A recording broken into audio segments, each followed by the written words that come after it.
Time's up. On the podium, the elder in a gray robe scanned the uneasy, terrified young faces below. The battlefield of 10,000 races is not a game. The other races won't show you any mercy. Only your compatriots can be trusted. Survive the newcomer's trial, or relocate your territory back to the Empire. Fail and die. The elder paused briefly. If you lack confidence, give up being a lord now. You've got 10 minutes to decide. The moment his voice fell, the classroom erupted into chaos. My parents pulled together 200 gold coins. It's not much, but I have to try. Live as an ordinary person? I'd rather be a dog. At least get to the battlefield first. If I'm lucky, I might draw a job change scroll. The poor can't compete with the aristocrats. Advancing your territory to level 2 gets rid of 70% of people right off the bat.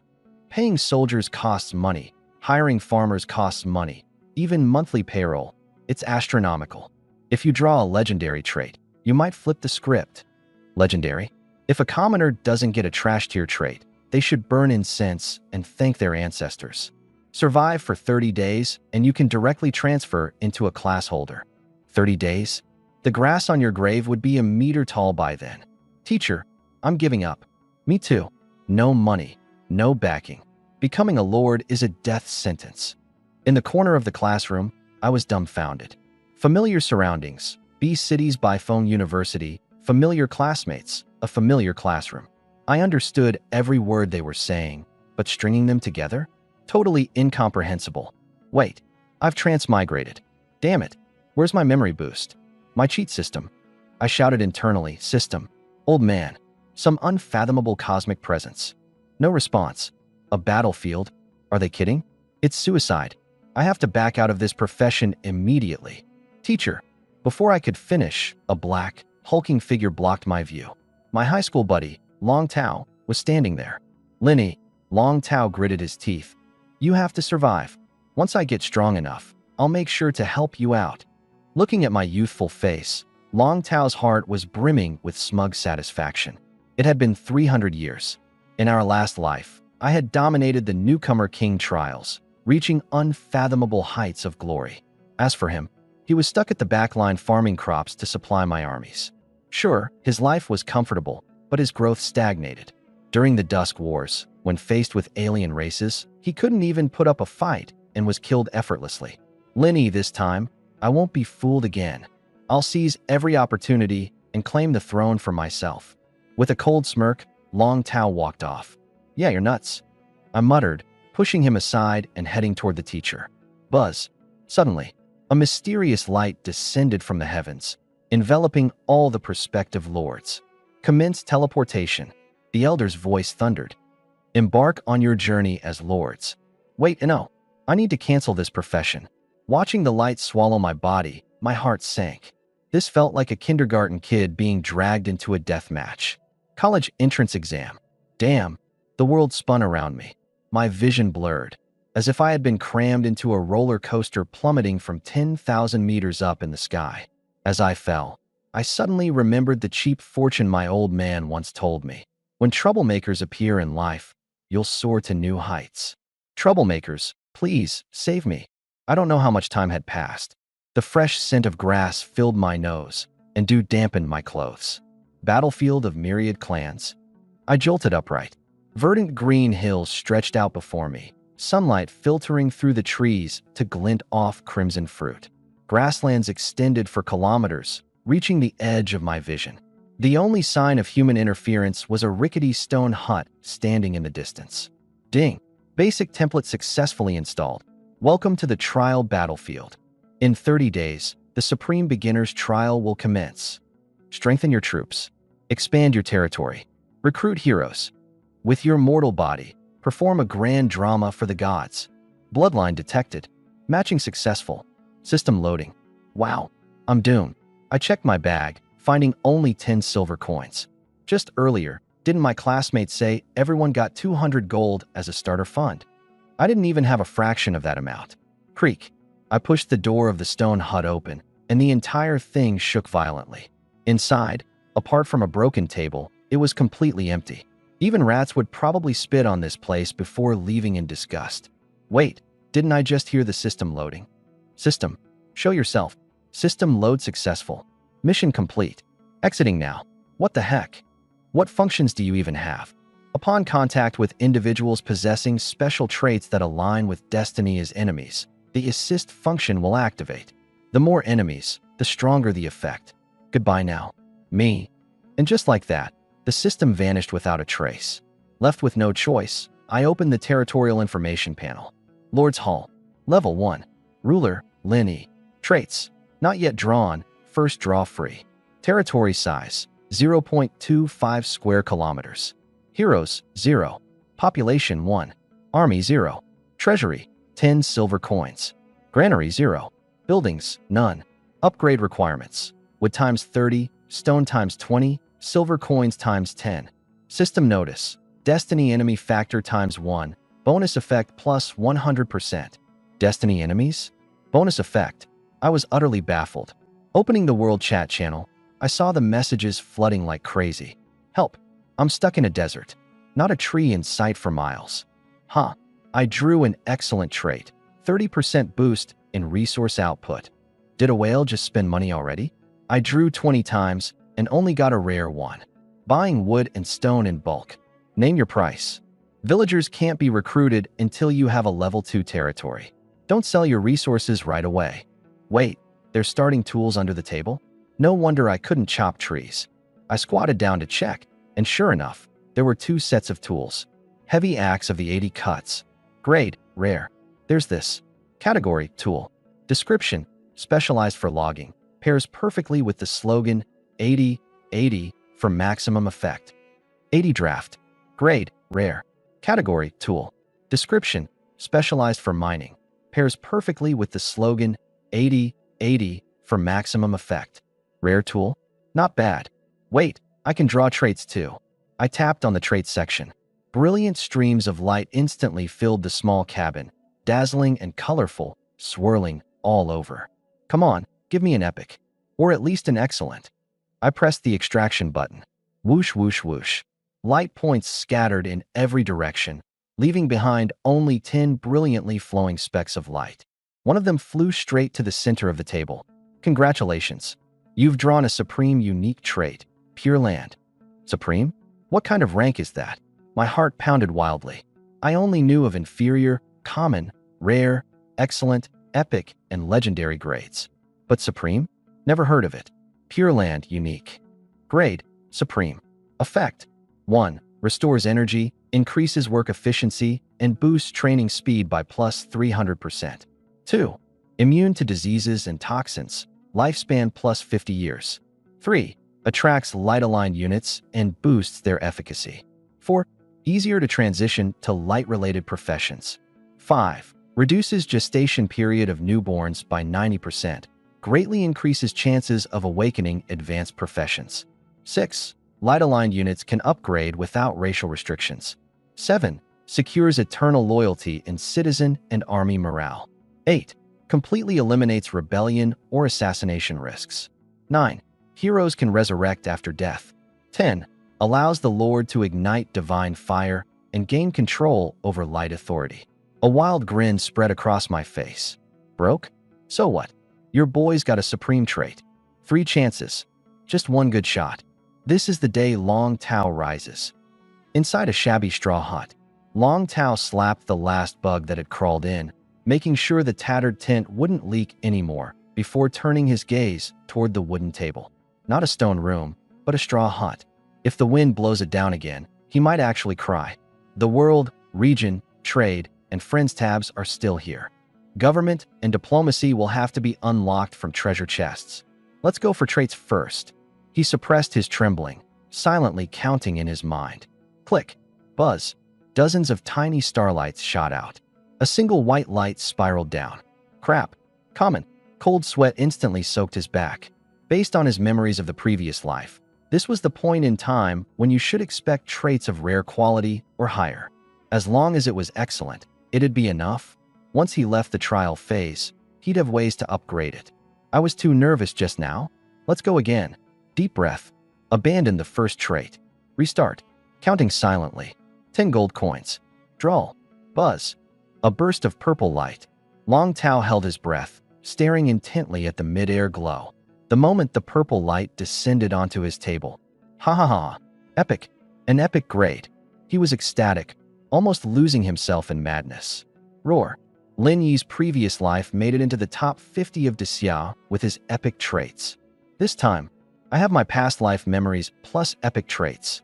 Ascending to godhood is inevitable. Lin Yi, the humiliation you inflicted on me will be repaid 100-fold. Long Tao trembled as he glanced at his traits before pulling out 2 rusty axes from underneath the table. To save on startup funds, I didn't bring proper tools. These broken axes will have to do. He slung the axes over his shoulder and headed out. Blue Star's strongest only reaches the legendary level, miles away from the pinnacle realms of top civilizations. But with my epic traits, I can connect with a few of those whales in Bifone District. With their sponsorship, I could upgrade my territory to level 2 today and raise myself to level 1. Moreover, this region has a hidden quest that no one completed in my past life. It only requires a light element job transfer scroll to recruit a hero with saint-level talent. I have to claim it. Ridiculous mechanics. It takes dozens of resource units just to level up, utterly exhausting. Long Tao gritted his teeth and swung an axe hard at a giant tree. 80, 80, 80. I stood shirtless, wielding my silver axe in powerful arcs, the rippling muscles on my body shining with a metallic gleam under the glistening light. Sweat flew in every direction. It's exhausting being a one-man team. Only one more tree left. I glanced at the clearing in front of me. A whole morning. Even with the rare iron axe and the 300% efficiency boost from the purified grounds, I only managed to harvest 30 units of wood. Based on the channel messages, gathering stone was twice as difficult. The road ahead is long. Dragging the wood back to my territory for processing, I collapsed onto a tree stump, catching my breath. This boost is insane. Other than feeling hungry, I'm not even tired. Closing my eyes and focusing on my body's condition, I gained new insight into the effects of the purified grounds. An extra 50 years of life? It's not just living a bit longer. It's total enhancement across the board. Physical and mental recovery was instantaneous, completely erasing fatigue. Let's check my personal panel. At the thought, a translucent interface appeared. Lin Yi. Race, human. Level, 6. Main job, Lord. Secondary job, locked. Physique, 3. Strength, 3. Agility, 2.8. Spirit, 3. Skills, none. I raised an eyebrow. Level 6. My base stats have all been enhanced. Everyone else is still at level 0. Without barracks, they're still scrambling for resources. How are they supposed to gain experience? Time to get back to work. I hoisted up the 80-pound pickaxe and headed toward the hills. So what if you're a whale? Starting in a desert, you're struggling just to gather a few dozen units of wood and stone. Meanwhile, I've got the geography advantage. Seeing the whales in the channel frantically fighting over materials, I couldn't help but grin brighter. Plucking a few wild fruits, I tossed them into my mouth and swung my pickaxe. 80. Clang, clang, clang. Chunks of stone cascaded down the hillside. Sweat poured like rain. By dusk, the final piece of stone was mine. Ugh, that's it. Level up. My eyes glimmered with excitement. I remembered someone mentioning in the channel that leveling up early grants extra rewards. Roar. Suddenly, a deep, beastly roar came from the other side of the hill, accompanied by the thunderous sound of galloping hooves. A monster. My heart sank.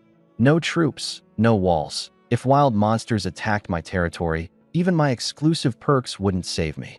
I crouched at the hilltop for a peek. The twilight was dim. About 30 wild bulls were rampaging across the basin, their leader letting out a loud bellow. Herbivores. No big deal. Seeing the herd quietly grazing soon after, I let out a sigh of relief. I wonder what level they are. After training some troops, I'll try capturing them. Not a bad plan at all. I carried the last rock back to my place.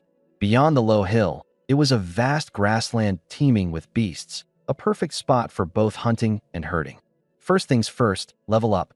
After stacking the final piece of stone, I fixed my gaze on the silver coins and opened the territory interface. Consume 30x wood, 20x stone, 10x silver coins to level up?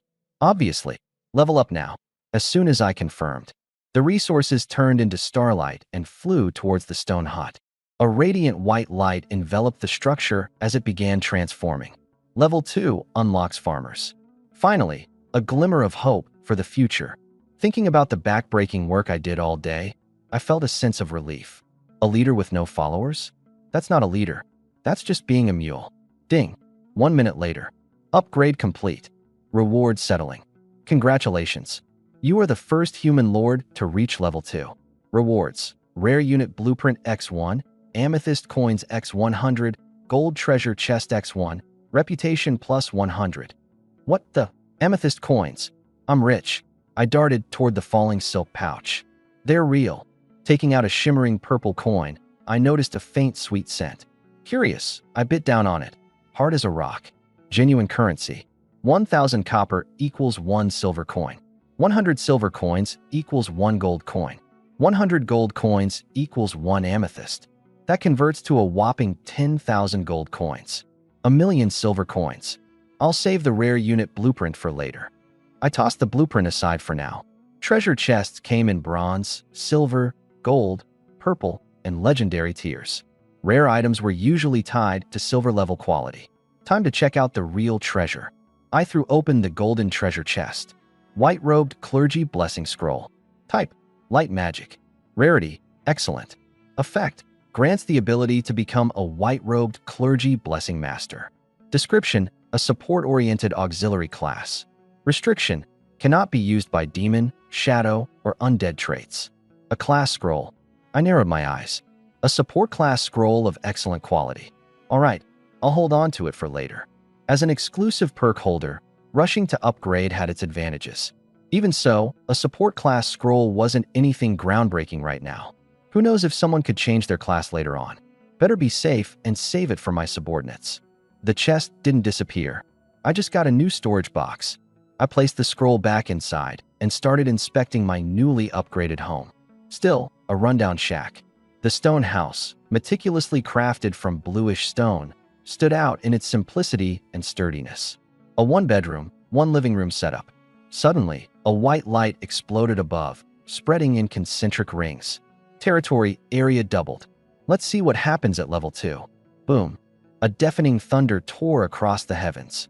Then, a universal prompt reverberated in the minds of all the lords. Congratulations to Human Lord Lin E for being the first to upgrade. Rewards: rare troop blueprint, golden treasure chest, 100 amethyst coins, plus 100 reputation. All other lords, keep striving. Times 10 times. The global channel was in an uproar. Whoa, the big leagues have started already. Who the hell is Lin E? Never heard of him. Even the Great Xia Imperial City doesn't have anyone by that name, and none of the prominent families are associated with the Lin surname. Not even the 7th prince managed to take first place. Is he from a mysterious family? Wealth that rivals the heavens. Wealth my ass. The big families dominate the resource market. He's not buying wood for 100 amethyst or anything like that. Rare troop blueprint. He's hit the jackpot. Quick, someone contact Lin E. I need that blueprint. Price doesn't matter. No luck. His social channels are all locked. Just at that moment. Congratulations to Xia Jia for upgrading their territory. 2nd place. Rewards: silver treasure chest, 50 amethyst coins, plus 50 reputation. Congratulations to Zhou E for upgrading their territory. 3rd place. Rewards: silver treasure chest, 10 amethyst coins, plus 30 reputation.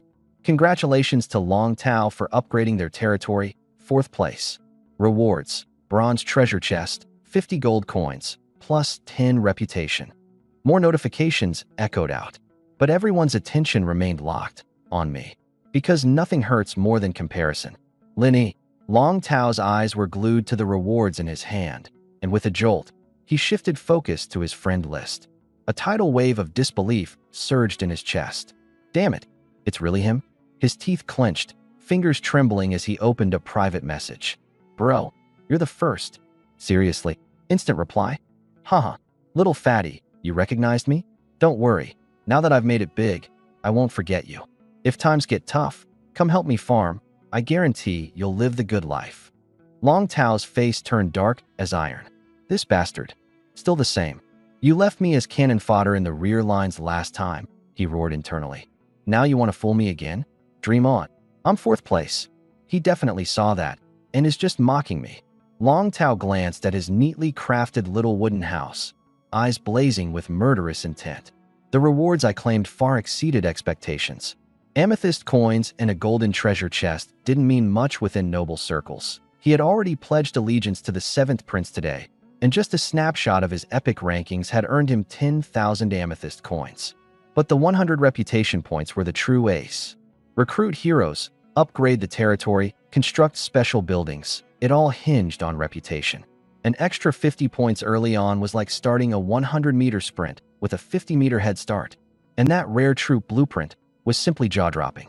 Excitement. Common troops require a long period of growth, yet rare units can be formed instantly. In the newcomer's trial, a single team of rare troops can dominate the arena. I need to earn prestige as quickly as possible. Long Tao took a deep breath. And I need to find wild treasure chests.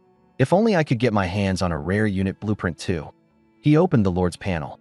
Lord's Hall. Level 2. Trait. Land of Martial Spirit.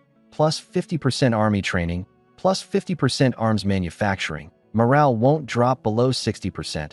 Plus 30% beast taming. Plus 50% recruitment willingness.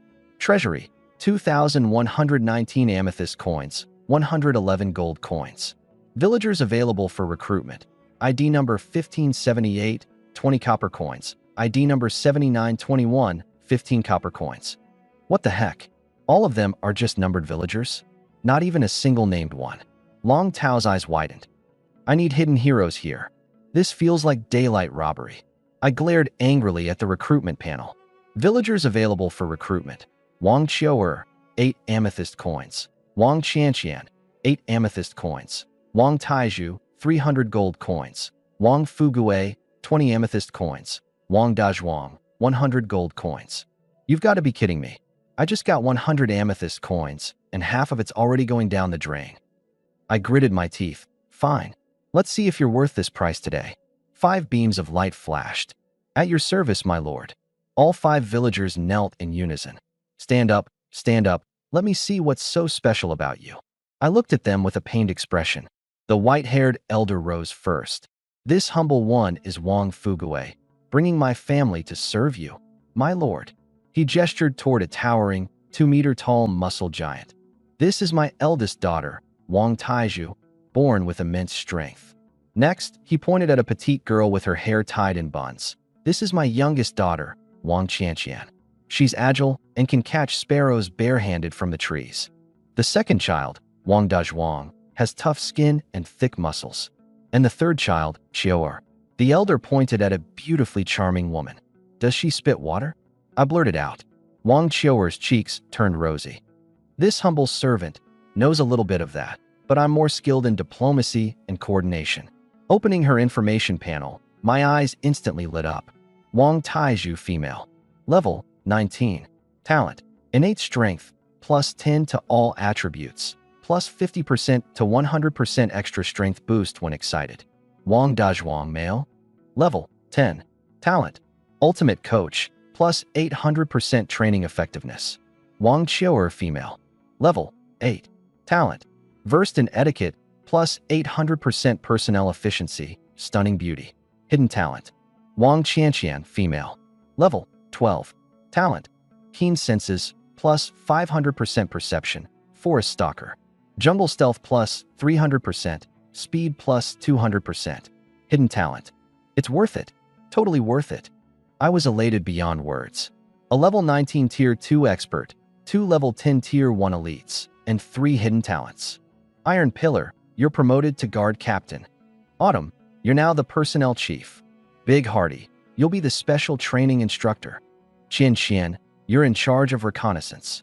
Elder Wang, you're the temporary village chief. Ding. Villager loyalty increased to 100%. Work efficiency plus 200%. As night fell, I had just laid down on my bed when the stone door creaked open. A graceful figure slipped in. My lord. A warm, soft breath teased my ear. Earlier, you asked if I knew. Although I've never experienced it, I am willing to serve you. Her tender voice slid from the head of the bed to the foot. My legs went cold. A shiver ran through me. Is this the life of a lord? This is sweet bliss. Morning sunlight, sharp as a blade, sliced through the bamboo window. I opened my eyes, my blood coursing hotly. My lord, Wang Qiuer's face was as red as fire, her fair skin faintly visible through her outfit. Shall I assist you with dressing? All right. I rose and spread my arms, gaze inevitably drifting downward. Waves of white rippled in front of me. My breath hitched. Next time, wear proper clothes first. After last night's battle, I wondered if the sacred ground's blessing was the only reason I could even get up this morning. As you wish. Wang Qiuer knelt gracefully, her delicate hands moving to assist me. What a temptress. Taking a deep breath, I grabbed a handful of her silky hair. Could you take it easy? By mid-morning, I finally emerged from my quarters. Good morn. Before I could finish the greeting. Whoa, what the heck? The open yard was piled high with resources. Wood, stone, thatch, wild fruits, and greens. 3 massive wild boars lay sprawled out, alongside 3 radiant, shimmering treasure chests. Overnight, everything had turned upside down. There were now far more villagers bustling around than just the 5 I'd recruited. What happened here? Wide-eyed, I scanned the scene as Elder Wang dropped to his knees, trembling. My lord, this old servant took the liberty of using the treasury to recruit 20 more villagers. Since there were no beds, I had them gather materials through the night. The wild boars and treasure chests were acquired along the way. You exceeded your authority. Please punish me. Punish you? Not a chance. I helped the old man to his feet. Not only are you free of wrongdoing, you deserve a reward. With the new day's refresh, I'd nearly forgotten. I thought I'd need to personally assign tasks, but the old man had everything managed already. The villagers are far more capable than I expected, I remarked with a glance at Wang Qiuer. You're too kind, Elder Wang said, waving his hands dismissively. Rewards and penalties must be clear if a territory is to prosper, I declared decisively. I grant you 50 gold coins, a dedicated home, and free upgrades in the future. This old man feels 50 years younger just living here. I'm so full of vitality. Thank you, my lord. I skimmed through the materials. Efficiency exceeded expectations. Let's build shelter first. With a slight movement of my fingertips, the construction interface unfolded. I selected Thatch Hut, and a translucent blueprint appeared in front of me. Resources required: wood X3, thatch X5, stone X1. The materials turned into light particles and dispersed as white mist rose. Half a minute later, a brand new thatch hut stood before me. Incredible, Wang Fugue gasped. Building a house with so few materials? This is 100 times more cost-effective than villagers constructing it by hand. It truly defies logic. Using just 10 units of materials to build a house, it goes against reason. But this is a magical world. Logic simply doesn't apply here. Old Wang, continue supervising. Leave the building process to me. As Wang Fugue walked away, his yelling echoed behind him. Oh Wang, I told you to chop and gather wood. Why are you hauling back entire trees? Xiaohua, gather food. Stop bringing back medicinal herbs. My back doesn't hurt, and my legs are fine. What do I need herbs for? To feed the pigs? And half of these are poisonous, for crying out loud. And you, chubby boy, stop sneaking food. Get your butt over there and mine some stone. While I continued constructing, I also checked the stats of the new villagers. Compared to the Wang family, the new villagers are completely ordinary. No special talents, and their names are pretty standard.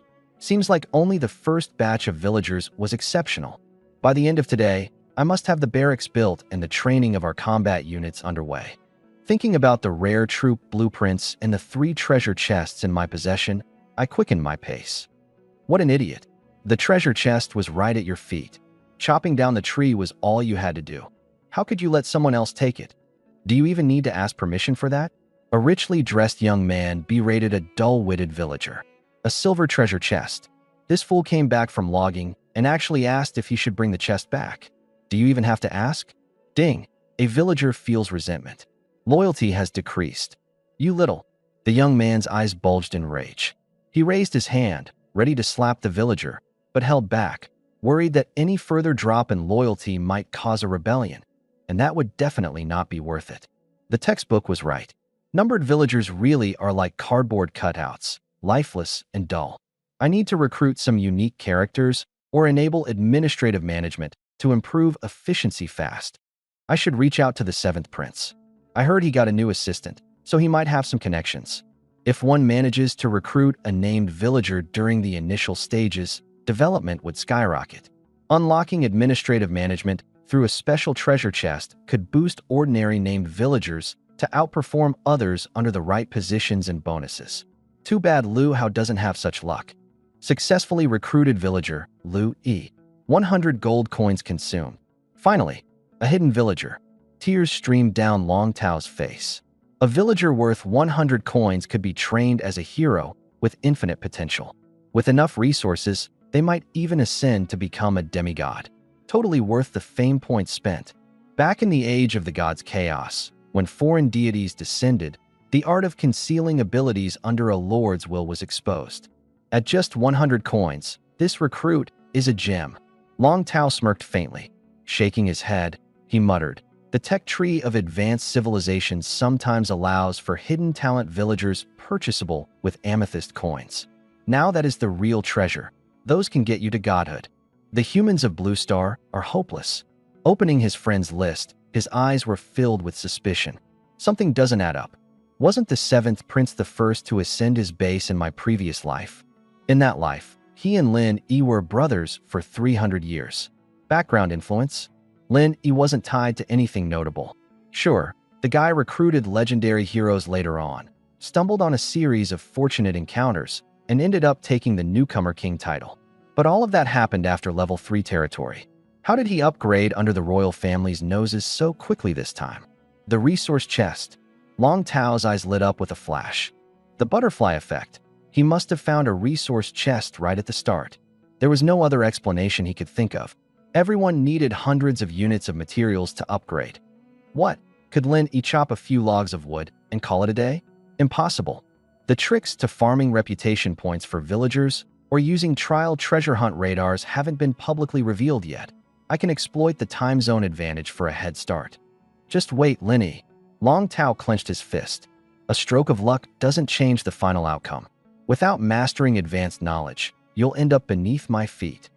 The weekly event is about to begin. I'll widen the gap now. With the treasury looking tight, Long Tao contacted the seventh prince to request amethyst coins. As for repaying that favor, if dimensional rifts erupted again and the empire fell apart, pledging loyalty to a prince wouldn't even matter by then. By the end of the newcomer king trial, whether he'd even have to return to the empire was uncertain. Underscore. Done. I clapped my hands and admired my work with satisfaction. 30 straw huts were arranged in a circular pattern, protecting the Lord's Hall at the center. At the edge of my territory, for warehouses were stacked to the brim with resources, enough to make other lords green with envy. 2 lumber mills, 2 stone quarries. Productivity doubled. A basic workstation provided every villager with tools. The territory was small, but everything was in place. Next step, build a barracks to recruit soldiers, but I'm short on iron ore. I pulled out a troop blueprint. Red tassel spearman. Type, troop blueprint, consumable. Grade, rare intermediate. Effect, converts villagers into level 15 troops who automatically learn initial skills. Race restriction, humans, demi-humans. Cost, beast hide X2, hardwood X1, iron ore X2, gold X3, 1 hour conversion. Note, single use, cannot be applied to multiple barracks. Once converted, specialization into another profession is impossible. Level 15 troops. I sucked in a breath. Tier 2 fighters. If I could train a batch of those, my territory would be as solid as a fortress. Just need iron ore. My gaze fell on 3 silver chests sitting nearby. Let's open them. You've obtained silver or X150, wood X400, stone X450. You've obtained iron or X200, selectable. Acquired prestige points X10, fertile farmland blueprint X1, rare. Fertile farmland, growth speed plus 30%, yield plus 50%. No more food shortages. Check required materials, magic core powder, magical soil, both of which I've never seen before. I smirked. Being a lord is tough. Even with my supreme traits, it's this hard. For others, it must be brutal. The priority now is to transform villagers into soldiers. I surveyed the topography. To the south lies a low hill protecting a resource-rich basin. The west is a dense forest maze, and the northeast are vast plains stretching over 10 kilometers, shrouded by mist in the distance. The soldier creation parchment can only be used once, and the special barracks must be heavily protected. After a moment's thought, I chose the low hill in the south. Though it's only about 10 meters tall and far from a natural fortress, it's safer than the open plains. Resources consumed: wood X15, stone X25, iron ore X2. Barracks under construction. White mist rose as an ominous 100 square meter structure emerged from the ground. Standard barracks. Troop types: wooden spearmen, level 3, materials, wood X1, copper coins X80, training time, 1 minute. Elite archers, level 5, materials, sinew X1, hardwood X1, silver coins X2, training time, 5 minutes. Nothing special. I used the soldier creation parchment. Boom! The blueprint turned into light and merged into the barracks. A new unit appeared in the troop list: Scarlet Spearmen. Old dang. Everyone assemble. My lord, all villagers are ready. Wang Fugue stood at the front, his stance upright. Behind him, the villagers lined up in 2 neat rows, including Wang's 4 children, all standing tall and proud. This old man's transformation is shocking. When I first met him, he was a frail elder nearing the end of his days. Now, his white hair had turned black, and his energy was boundless. If my life extension trait got out, it would definitely cause chaos. People might even fight over it. Taiju, dim the lights. I cleared my throat. Wang Lao, the barracks are finished. Except for your 4 children, have the other villagers immediately switch to Scarlet Spearmen. Our territory's defenses are too weak. Any attack could wipe us out. Wang Fugue's expression turned serious. Brilliant decision, my lord. Qianqian just returned from scouting. There are beastly wild bulls to the south, packs of strange creatures in the forest depths, and 10 kilometers to the east, a mist-covered demonic beast mountain range. Demonic beast mountains. I shot up straight and gazed east toward the open plains. 10 kilometers is too close. Begin the transfers immediately. Let's see what the new troops can do. Understood. Wang Fugue turned and commanded. Huang, you're up first. A lanky young man stepped into the barracks as its exterior carvings flickered, as if it were breathing like a massive beast. My lord, I've brought some sunflower seeds for you. Wang Xiu'er walked up holding a wooden bowl, her scent fresh and youthful. Wait, there's sunflower seeds now. I took a handful. If I had a bottle of Coke, this would be perfect. A few hours later. Creak. The heavy door slowly opened. A hand clad in leather bracers was the first to make its appearance. Finally out, Wang Fugue exclaimed, his tone filled with excitement. My eyes locked onto the entrance. Out stepped Huang, dressed in pristine, hardened leather armor, gripping a sharp, crimson-tasseled lance. He looked reborn, like a completely different person. 25 years of trial training in the illusion realm, and Huang has returned stronger than ever. The young man dropped to one knee, his voice thunderous and resolute. This life is dedicated to you, my lord. Through fire and flames, I'll give my life without hesitation. The mischievous demeanor he once carried was gone. His gaze was unwavering, emitting a chilling, killing intent. Damn, I could hardly stay seated. Old Wang, within 3 days, convert all new recruits into Crimson Spearmen. Huang. Race, human. Level, 17. Class, Crimson Spearman. Constitution, 12 Strength, 12 Agility, 11 Spirit, 5. Skills, Formation Breaker Spear, Rare, Spear Array Mastery, Rare, Endurance March, March Speed plus 50%, Carrying Capacity plus 100%. Level 17. I drew in a sharp breath. No one in the chat channel had shown off a unit above level 10 before. A single Crimson Spearman was enough to dominate any lord's forces. His 3 skills covered offense, defense, and support, perfection incarnate. Suddenly, a few messages in the chat channel caught my attention. Selling 20 pounds of venison. Looking for gold or materials. Bro, where are you getting all that food? Consistently buying food, blueprints, and treasure chests. Add me if you're a lord with exceptional traits. Help. I leveled up my territory, but now there's no food for my villagers. They're looking at me like I'm roast chicken. The manual says food shortages last half a month early on. Only after a few lords establish armies will meat become affordable. Food scarcity? I turned my gaze to the southern hills. Beast herds were dense in that area, a prime opportunity to make some serious cash. Let's do this. Recruiting the 5 members of the Wong family had nearly drained my resources. I'd also heard that warriors demanded salaries to prevent rebellion, and though I'd gained some nice bonuses from my traits, it wasn't something I could ignore. Besides, future research and technology upgrades would undoubtedly become a bottomless pit of expenses. With the Crimson Spearman's level advantage, trading in food might just be the best way forward. 1 per hour. Let's start by recruiting 50. Not in a rush. I turned to the eager crowd of villagers watching nearby, looking for recruits. Who wants to give it a shot? The moment the words left my lips. Me, my lord. Pick me. I've got broad shoulders, perfect for soldiering. Women can serve you too, my lord. If there's no space for Crimson Spearmen, I'd even settle for becoming an archer. The villagers scrambled to volunteer, their enthusiasm palpable and the scene chaotic. Huh. A blueprint for advanced standard units. Long Tao held up an ash-gray blueprint, his face flushed with excitement and exhilaration. Using forbidden knowledge granted by otherworldly gods, he had already uncovered 2 hidden treasure chests in just half a day, scoring a troop blueprint along the way. Though it was only a standard blueprint, not as rare as Lin Yi's, it still far exceeded what anyone else currently had. When everyone has bare accounts, level 9 troops are enough to generate massive profits. The hidden quest for Trade Tycoon. I'm making my move first. Long Tao's heart pounded like a drum. According to ancestral wisdom, there were numerous hidden quests early in the game. Among them, the Trade Tycoon quest had just been triggered. By drawing enough attention through a single trade transaction, one could earn reputation rewards. The importance of reputation is self-evident.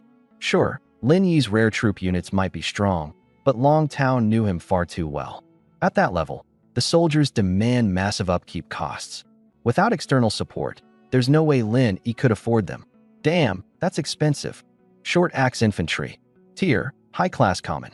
Effect, converts directly to level 9 troops. Upkeep, 50 silver coins/week. Resource requirements, 12 times beast hides, 5 times hardwood, 10 times iron ore, 2 times gold coins, 5 hours. Form a squad in 4 days, don't let me down. Long Tao meticulously planned out the troop conversion order. Advancing his territory to level 3 required magic cores, meaning he'd need hunting teams to take down mystical beasts. For most lords, this was where progress stalled. Many never even made it past this bottleneck. Louis, find me 3 capable individuals within 3 days. Understood. Louis nodded with resolute determination. Now go. 3 named villagers, entrusted with leading their respective teams, were enough to crush packs of feral beasts, and they could even take on level 10 mystical beasts. As for turning Louis into a troop unit, what a joke. The principles of compulsory education were clear. Named villagers are managerial talents. Assigning them to troop roles was an utter waste. They needed dedicated individual class change scrolls instead. Sure, there were tales of certain gods with named squadrons boasting terrifying combat prowess, capable of annihilating foes of the same level. But those were high-tier deities, civilizations far more advanced than ours. Suddenly, a system notification made Long Tao's pupils constrict sharply.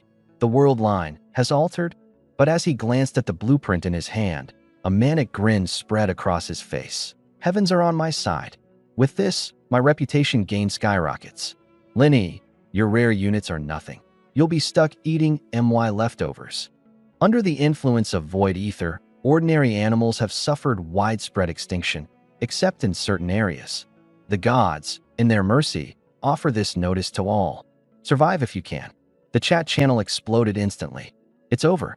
Agricultural blueprints take a month to yield crops, and animals are the primary food source in the early stages.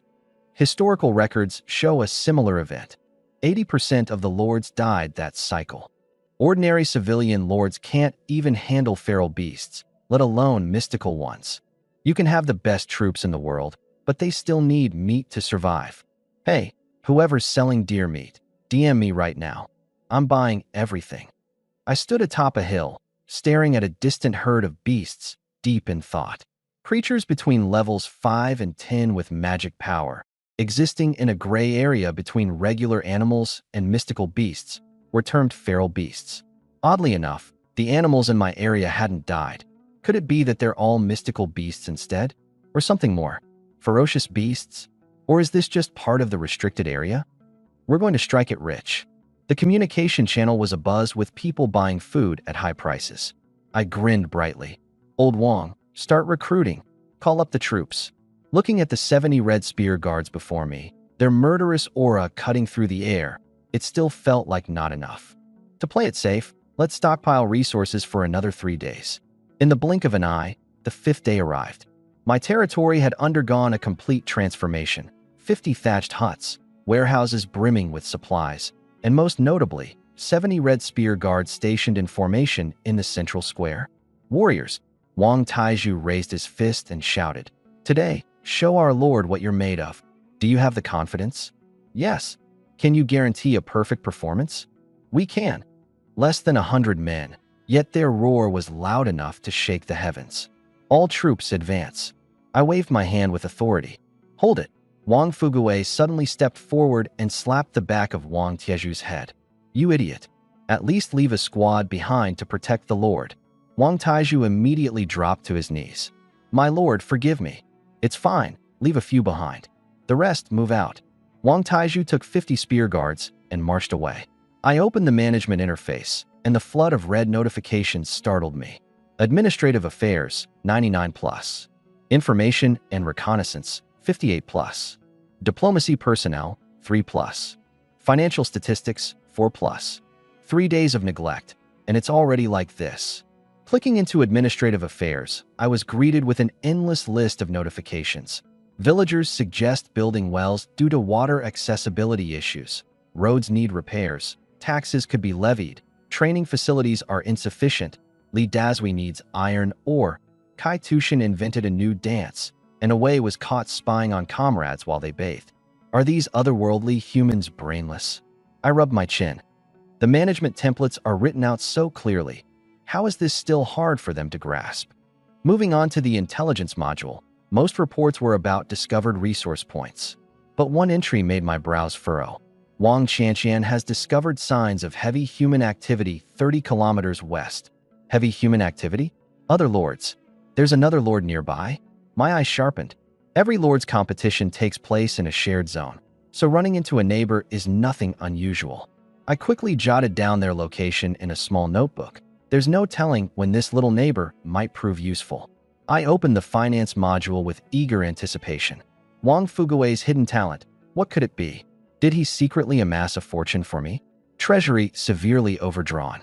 Replenishment needed immediately. Treasury severely overdrawn.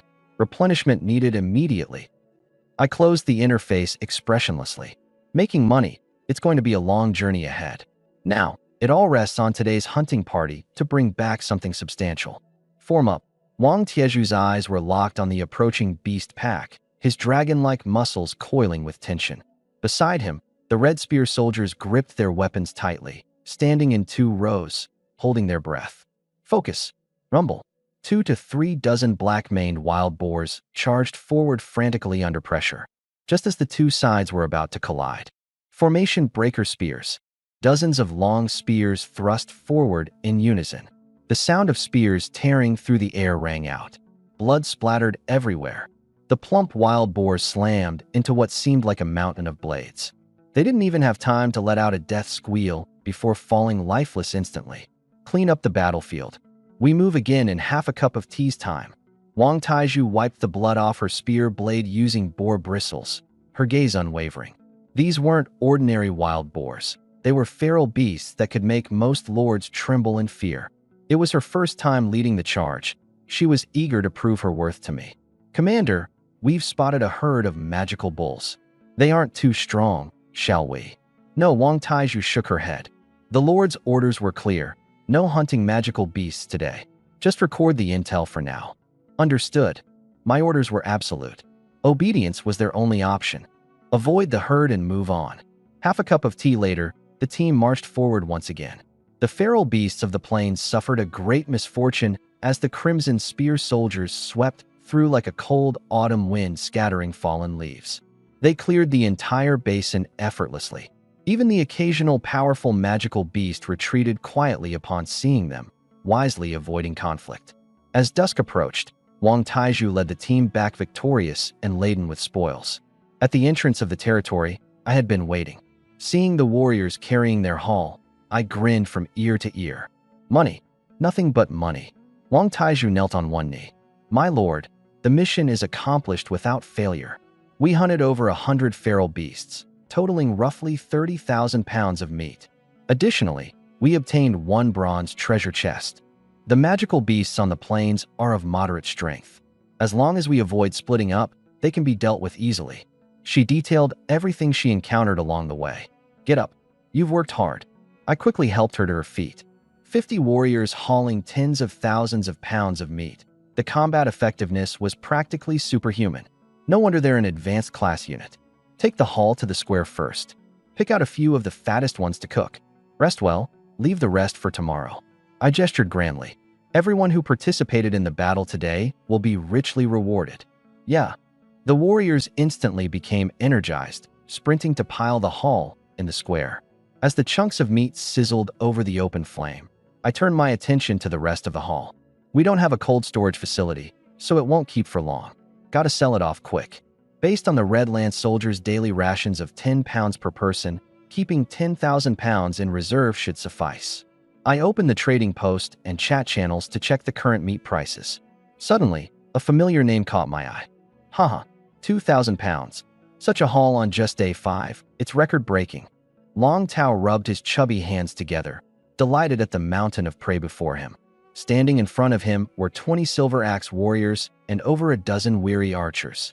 My lord, during this operation, we encountered a high-level feral beast pack and lost 8 archers. Lu Yi trembled as he spoke. We can't go any further tomorrow. Understood, Long Tao replied expressionlessly. Tomorrow, recruit more archers to replenish our ranks. In 3 days, we'll dive deeper. A passing villager overheard the talk of recruitment. Their already dull expression turned into one of panic as they hastened their steps to flee. Oomph, Long Tao sneered. Even with the 50% enlistment willingness bonus from the Land of Valor epic trait, less than half of the villagers responded, unable to hunt basic wild beasts. Other lords will be facing a nightmare. Long Tao left behind 100 pounds of beast meat as reserves, then opened the chat channel. Long Tao, a large quantity of ferocious beast meat is now on sale. Affordable pricing. Limited time. Grab it before it's gone. The channel erupted in chaos. Holy crap, it's really ferocious beast meat. Gone in 2 seconds. But I read the description. It's legit ferocious beast meat. Hunting ferocious beasts on day 5? How's that even possible? Wait, 5th level beast at 20 silver coins per pound? Outside, a whole one only goes for 10 or 20 gold coins. Past seasons averaged less than 5 silver a pound. Prices have skyrocketed. 20 silver. That's way too cheap. No wonder I couldn't get any. How Xingren? Right now, food is scarce. You can't measure prices based on prior seasons. Ferocious beast meat is incredibly energy-rich. Even nobles would find 2 gold coins a pound a reasonable price. For common villagers, just 1 pound to make soup would provide enough energy to sustain them. Xiajie? Lu Hao? Zhou, a saint has appeared among us. Long Tao, almost forgot. The 100 pounds was just for promo. Stock is limited, prices will increase in the future. Apologies in advance. Everyone. I opened my private messages. As I expected, it was the 7th Prince, Xiajie. How are you doing this? Do you already have advanced units? I need 300 pounds of premium ferocious beast meat. Your Highness is sharp as always. Indeed, I've secured unit blueprints. I'll arrange a private deal right away. You seem lucky. Are you trying for the hidden trade mission? Do you have insider info? Your Highness is wise. I've indeed confirmed the activation conditions for the trade mission. However, if you obtain trade prestige, I'll step aside immediately. I certainly can. Give me an hour. I frowned, pausing for a few seconds. All right. Haha, just kidding. Hunting ferocious beasts in bulk by day 5. Impressive. Keep selling. We'll discuss in person in a few days. By your command. After closing the chat, my eyes darkened. Discuss in person? Planning to bind me via contract? Outside you're a prince. In this trial, you're just a wealthy bachelor. If Xia truly secures trade prestige, there's no way I'll sit idle. For now, though, I reopened the chat interface. The earlier promo worked well. Time to make my next move. After weighing my thoughts for a moment, I began drafting a long announcement. With the trial difficulty escalating, all the Xia lords should band together to unite together. Those with resources should support our comrades. Those with strength should break new ground. Otherwise, if the barrier protecting our land collapses, we will surely fall to the foreign races. I still have 1,500 pounds of high-tier beast meat. Limit 3 pounds per purchase, 1 gold coin per pound. I hope more lords will join me in contributing to the glory of the great Xia. Now, list it. The moment I sent the message, I immediately listed all the beast meat on the trading market. In my mind, I could already imagine the incoming reputation points and the surge in power. This stash of reputation, it should at least get me an epic hero. Wait, huh? It should have sold out instantly, right? I opened the trading logs. Why hasn't it moved yet? 2 seconds later, the first notification of a sale popped up, followed by an explosion of messages flooding in. In mere moments, the 1,000 pounds of meat turned into gold coins. But the system notification I was expecting didn't show up. My face darkened as I opened the chat window. Everyone checked the trading post. Lenny just put his stock up? So many pounds, tens of thousands. The channel went dead silent for a moment. When the other lords saw the tens of thousands of pounds of beast meat listed in the trading post, they were stunned. And then, an avalanche of messages exploded. Lord Lenny, do you need a grandson? 20,000 pounds of beast meat. And it's from high-tier beasts. This is unprecedented. Long Tao's selling at 1 gold per pound, but he's selling at 3. What a ripoff. Boycott him. Idiot. That's level 8 and 9 beast meat. Its energy can't even compare to regular beast meat. Lord Lin could have sold it at a premium to the nobles, yet he's offering it cheap to us. I'm crying. Long Tao mixed in regular animal meat to pad the weight. Look at Lin top quality, fair price. Lord Lin is the best. Long Tao's blood pressure spiked, and his face turned from red to black in an instant. 20,000 pounds? Why is it Lenny again? What about my reputation points? Desperately scrolling up, he finally found it. A message just below his. Lenny, Brother Long, you're really generous. I was about to play the villain here. But with the nation in peril, how could I profit off our misfortune? Since you stepped up, I won't stand idly either. 20,000 pounds of high-tier beast meat, 3 gold per pound. Limit 1 pound per person.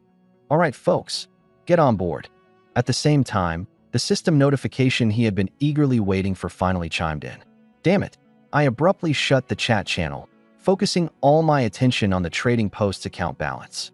Loss. Absolute loss. I thought I had figured out the beast meat market through the analyses of those so-called industry experts. Little did I know the price gap between low-tier and high-tier meats was so massive. My original plan? To take advantage of the chatter sparked by Long Tao and make a killing from greedy buyers. What actually happened? I ended up playing the role of the charitable fool, handing out treasures for mere pennies. A brutal loss, I muttered, clenching my fists. Still, as I recalled some of the comments flooding the channel, the corner of my lips curled into a cold smirk. No worries. I'll make sure to collect every last bit, with interest later. Ding! The sound of the Lord System's notification went off, breaking the silence. As I skimmed through the message, my previous frustrations melted away instantly. I slapped my thigh in excitement, my eyes shining brightly.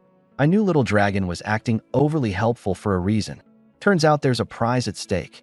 Congratulations, Lord Lin on completing the hidden quest, Trade Mogul.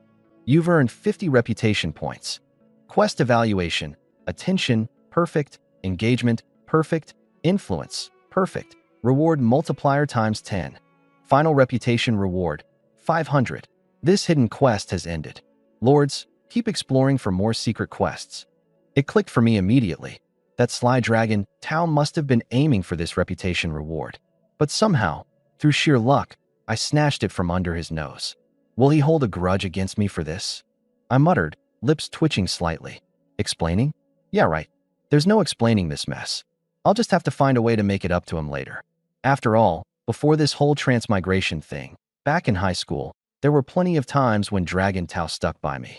Whether it was those long nights when I was down and he showed up with a beer bottle, or when things got rough and he had my back during fights, he never hesitated. No way I can let things slip between us just because our lives got spun in a new direction after transmigrating, right? Alright, now that the reputation points are in the bag, it's time to crank up those meat prices. A sly gleam flashed in my eyes. We'll keep the purchase limit strict. Each person can only buy a small amount. Otherwise, if those noble lords start stockpiling, that's basically aiding the enemy. This trial's theme is all about claiming the title of Rookie King. With how smoothly everything's going from the start, I think I've got a real shot at that mysterious title. 60,000 gold coins. That's just 600 purple crystals when you convert it. I calculated, brows furrowed. Not enough. Just recruiting that Wong family unit last time cost me dozens of purple crystals. Who knows when I'll have to pour out another fortune suddenly. As the universal currency of the multiverse, purple crystals have near limitless applications. For now, even the soldiers' wages are becoming an issue. Man, second-tier warriors can't be cheap. I grumbled to myself. Couldn't the system have at least provided a rough salary range in the description? Thanks to the pure land traits of my territory, our military morale and public satisfaction levels never decrease. Honestly, I could cheap out and treat the soldiers like slaves without them ever protesting. But my conscience would never let me sleep at night. Fortune, I called out. My lord. Wong Fortune jogged over and bowed respectfully, ready to take orders. Take these 120 gold coins and distribute them to the soldiers. Half is their reward, and the other half will cover their first week's wages. Understood. On behalf of the lads, I thank you, my lord. Wong Fortune said eagerly as he carried the chest away. Watching him leave, I started doing some mental math again. 1 gold coin has roughly the same buying power as $10,000 back in my old world. So for second-tier warriors, a weekly wage of $10,000 plus a $10,000 hunting bonus shouldn't be unreasonable. Ding! Your Red Spear soldiers have received their wages. Though their pay is modest, they deeply appreciate your generosity. For the upcoming week, training efficiency will be enhanced. Increased by 10%. What the heck? I was dumbfounded. Living like this? A second-tier expert still needing this much? By the way, someone in the channel mentioned that a fierce beast outside sells for dozens of gold coins. If that's true, then yeah, the salary definitely doesn't cut it. I'll ask Rich Guy later. I glanced at the star-speckled night sky and stretched my body. Suddenly, the mouth-watering smell of roasted meat wafted through the breeze. My lord, a soft, sweet voice popped up. Without me realizing it, Wang Qiu'er had approached. She knelt halfway beside me gracefully, her delicate watery eyes staring upwards with affection. I roasted some beef kidney and tendon for you.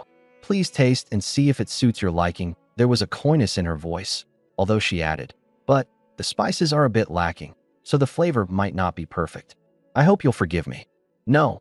I lightly brushed her silky hair aside, leaning close to her pale, delicate neck. Taking in a deep breath, her soft fragrance was almost intoxicating. This, I smiled slyly, is the finest seasoning of all. With that, I grabbed a piece of roasted meat and savored it in one big bite. Boom. An explosive surge of raw energy erupted in my mouth, coursing through my throat, bloodstream, and rushing toward every inch of my body. My pupils constricted sharply. High-tier beast meat. I knew higher-tier beast meat contained unique energy, but I hadn't expected it to be this overwhelming. My body strength surged noticeably, and even the Lord system chimed in with a message. You've consumed the blood and flesh of a high-tier beast leader. Experience points have spiked dramatically. A beast leader, huh? Makes sense now. I thought, now more aware. Even if the energy in other beast meats wasn't as potent, it wouldn't be that far off. Tastes great. I nodded, offering my approval. Wang Qiu'er's crescent-shaped eyes sparkled happily. She was just about to modestly respond when the redness crept up her face at my next teasing jab. These skewers of kidney. My sly grin grew even wider as I eyed her. If it weren't for your help tonight, I probably wouldn't be able to handle all that energy, would I? Wang Qiu'er instantly caught onto my unspoken meaning. The realization made her neck flush a deep blush, the delicate pink traveling up like blossoming petals. Her voice was shy, barely audible. This servant, will submit to anything my lord desires." Pleased with her response, I swept her up into my arms. "Ha, fantastic. Here, you should eat some too. Eat up." I chuckled. Tonight's battle will be exhilarating. The first weekly mission would arrive in just 2 days. No time to slack off now. While I enjoyed this cozy moment, other powerful lords with deeper connections had no choice but to stay wide awake. At the trial grounds, at the base of a certain mountain, within a territory built against the mountainside, structures were packed like sardines. Villagers moved like lifeless machines under the glow of torches, working tirelessly to transport resources. At the heart of this bustling settlement stood a towering dragon-head statue glowing ominously with an orange hue. Every time a villager's stamina was depleted, the dragon-head statue would emit curling plumes of mist, instantly restoring their strength. Inside the Lord's Hall, a handsome young man in a black robe trimmed with gold clutched an orange crystal tightly, his brow furrowed in thought. Pulling up the chat interface, he opened a private discussion group of 10. Discussion intensifies. At Xiajia, Your Highness, any news? Who exactly is Lin? There are only a handful of influential Lin families in the Great Xia Empire, and I've never heard of someone named Lin. It's only been a few days since the trial started, and he's already managed to secure tens of thousands of pounds of beast meat. I think if he can transfer to rare units and build 2 combat squads, he might actually take the championship. What are you saying? 2 combat squads? A single rare unit transfer takes at least 10+ hours. In 3 days, you can barely get 6. Even if he can single-handedly kill beasts, it's impossible to have enough stamina for large-scale hunting. Then how did he do it? None of the commoner lords who activated legendary traits in previous years were this overpowered. Seventh Brother needs the top spot this time to stabilize external opposition. But with this Lin Yi suddenly appearing, what's the plan now? Contact him immediately. If he can be recruited, great. If not, we'll crush him in the cradle before his military force takes root. I just finished a hidden quest and got a borrowed blade scroll. Holy crap, a legendary item? If we find Lin Yi's location, we can direct foreign forces to attack him with this. Great luck, but it'd be smarter to save it for the late game. Using it early is too wasteful. The crystal in my hand vibrated. The chat interface became shrouded in mist as a cryptic message surfaced. Your Highness, Lin Yi's background is ordinary, with no recorded ancestors possessing epic level or higher traits. Hunting over 100 level 9 beasts by the 5th day? This is almost impossible for Blue Planet lords unless it's a case of high-level civilizations. Unless he happened to stumble upon a herd of beasts that perished for some unusual reason. Your Highness need not concern yourself with his lineage. However, his smooth start and significant resources and reputation should be closely monitored. If unable to directly contact him, try reaching out to Long Tao. Investigations show he is a close friend of Lin Yi. The message disappeared, and the group erupted once more. Yeah, maybe all that meat was just scavenged or something. The environment of the trial just changed. If Lin Yi stumbled upon heavily injured beasts by chance, it makes sense. See? The truth is simple. We were overthinking. Looks like Lin Yi is just a normal commoner lord. If we recruit him to help His Highness win the Rookie King title, he shouldn't refuse. Keep an eye on his private chat settings. The second they're open, contact him immediately. I raised an eyebrow at the members list. At Long Tao, why so quiet? Could it really just be coincidence? Far away, Long Tao saw the notification and turned dark-faced. It was as if the proverbial big shot he had just latched onto was slipping further and further away. The next day, sunlight filtered through the window, casting a warm glow on my face. I opened my eyes, glancing downward. Nestled in my arms was a stunning woman who had fought by my side through the night. Her flawless, snow-white skin was tinged with a faint redness. Those incredibly soft and delicate mounds pressed tightly against me. Only the 6th day since crossing over. Feels like I've experienced more in these days than in a decade of my previous life. This couldn't all be a dream, right? I couldn't resist pinching my thigh to check. Eek! The beauty in my arms let out a soft, delicate sound. Lord, Wang Qiuer opened her sleepy, hazy eyes and bit her lip lightly. Hurts. Oh, sorry, wrong pinch. I was instantly flooded with embarrassment. Judging from the feel, I hadn't pinched my thigh, and the spot was indeed misplaced. Too rough? How about I blow on it to ease the pain? And no need. Wang Qiuer's face immediately flushed a deep red, and she buried her face in my chest, breathing hurriedly. Cough, cough, I patted her on the shoulder. Just kidding. Then, an idea popped into my head. Hey, about you, your father, and Qianqian's latent hidden talents. What exactly are they? I had recruited the Wang family close to a week ago, and the 3 mysterious hidden talents had yet to activate. My curiosity was eating me alive. Father says hidden talents require specific conditions to trigger. I really don't know the details. Wang Qiuer replied earnestly. I nodded. Looks like the timing wasn't right yet. It's getting late. Time to get up. The effect of last night's fierce beast meat was insane. After a night of battles, I wasn't exhausted at all. If anything, I felt brimming with energy. The chatter in the channel about a bowl of fierce beast soup being equivalent to 10 pounds of meat wasn't exaggerated. Let me help you dress. Wang Qiuer immediately turned over and began gathering my scattered clothes around the room. Her snow-white silhouette was yet another breathtaking view. Light element power. Wang Fugui's eyes gleamed like knives. Are you certain? Without a doubt. Wang Qianqian clenched her small fists. The moment that power broke its seal, I knew. A powerful being is waiting to be recruited. Elemental power unsealed. The old man sneered. Girl, do you think I'm senile already? Or maybe. His gaze landed on the little lowly's puffed-up cheeks. Did you snack on spiritual fruits and damage your brain? You. Wang Qianqian stomped her foot in anger, her body glowing faintly with spiritual light. What would I even gain from lying to you? Gains. Dodging chores, stealing fruits from the mountains. Wang Fugui gestured at her rapidly rising aura. Do you think I'm blind to your cultivation level? Just as their argument seemed set to escalate, I pushed the door open and stepped out. Shouting practice this early in the morning? I asked casually. Wang Fugui calmed down and quickly approached to explain.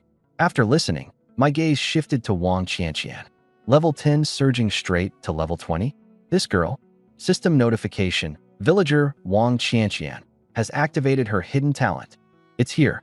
My heartbeat quickened as I immediately opened the details. To be continued. By human, hidden talent, immortal level. Rules cannot constrain, chains cannot bind. An anomaly in the laws of all creation, a wanderer beyond the grasp of fate. Effects. Negates normal seals. Immune to action-restricting abilities. High-level restrictions weakened by 90%. Absorbs restrictive energy, converting it for personal use. I see now. A realization dawned upon me. It wasn't energy overflow. She directly drained the seal dry. Wait a moment. The seal is broken? Doesn't that mean whatever's inside is now? Lord, Wang Qianqian's lively eyes sparkled. That being has no malice. My innate talent tells me that it's waiting. The judgments made by her keen insight talent have never been wrong. How far away? About 1 to 2 hours run. The little girl tilted her head. Even at her speed, it takes hours? I immediately decided. Today, I'll personally join the expedition. Wang Fugui's expression turned awkward. My lord, the hunting party already set out. Me. In just 6 days, the territory has undergone a complete transformation. Lord's Hall. Level 2. Trait. Sanctuary of Purity, unique and supreme. Population, 105. Army, 80. Treasury, purple crystal coins X51, gold coins X58000. A new building was added, the Research Institute. It requires magic cores. Again with the magic cores. This game is finally starting to show its true colors as a money sink.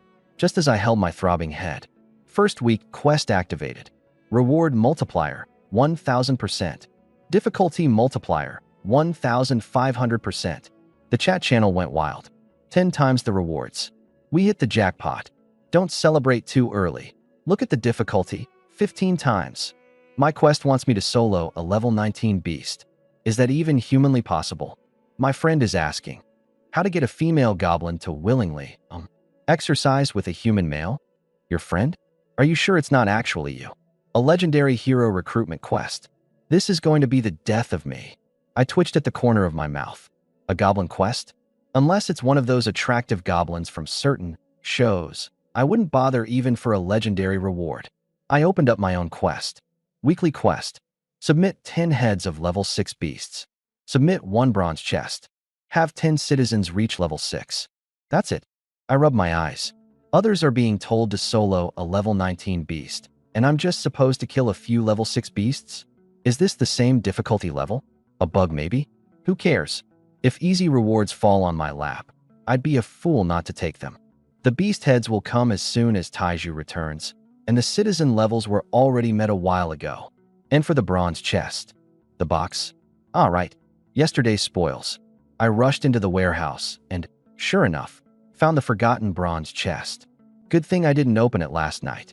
Other lords would have ripped it open on the spot, but not me. I let it gather dust in the warehouse. Now, all we need is the beast head. I sent word to the hunting team, telling them to return immediately. Everything was ready.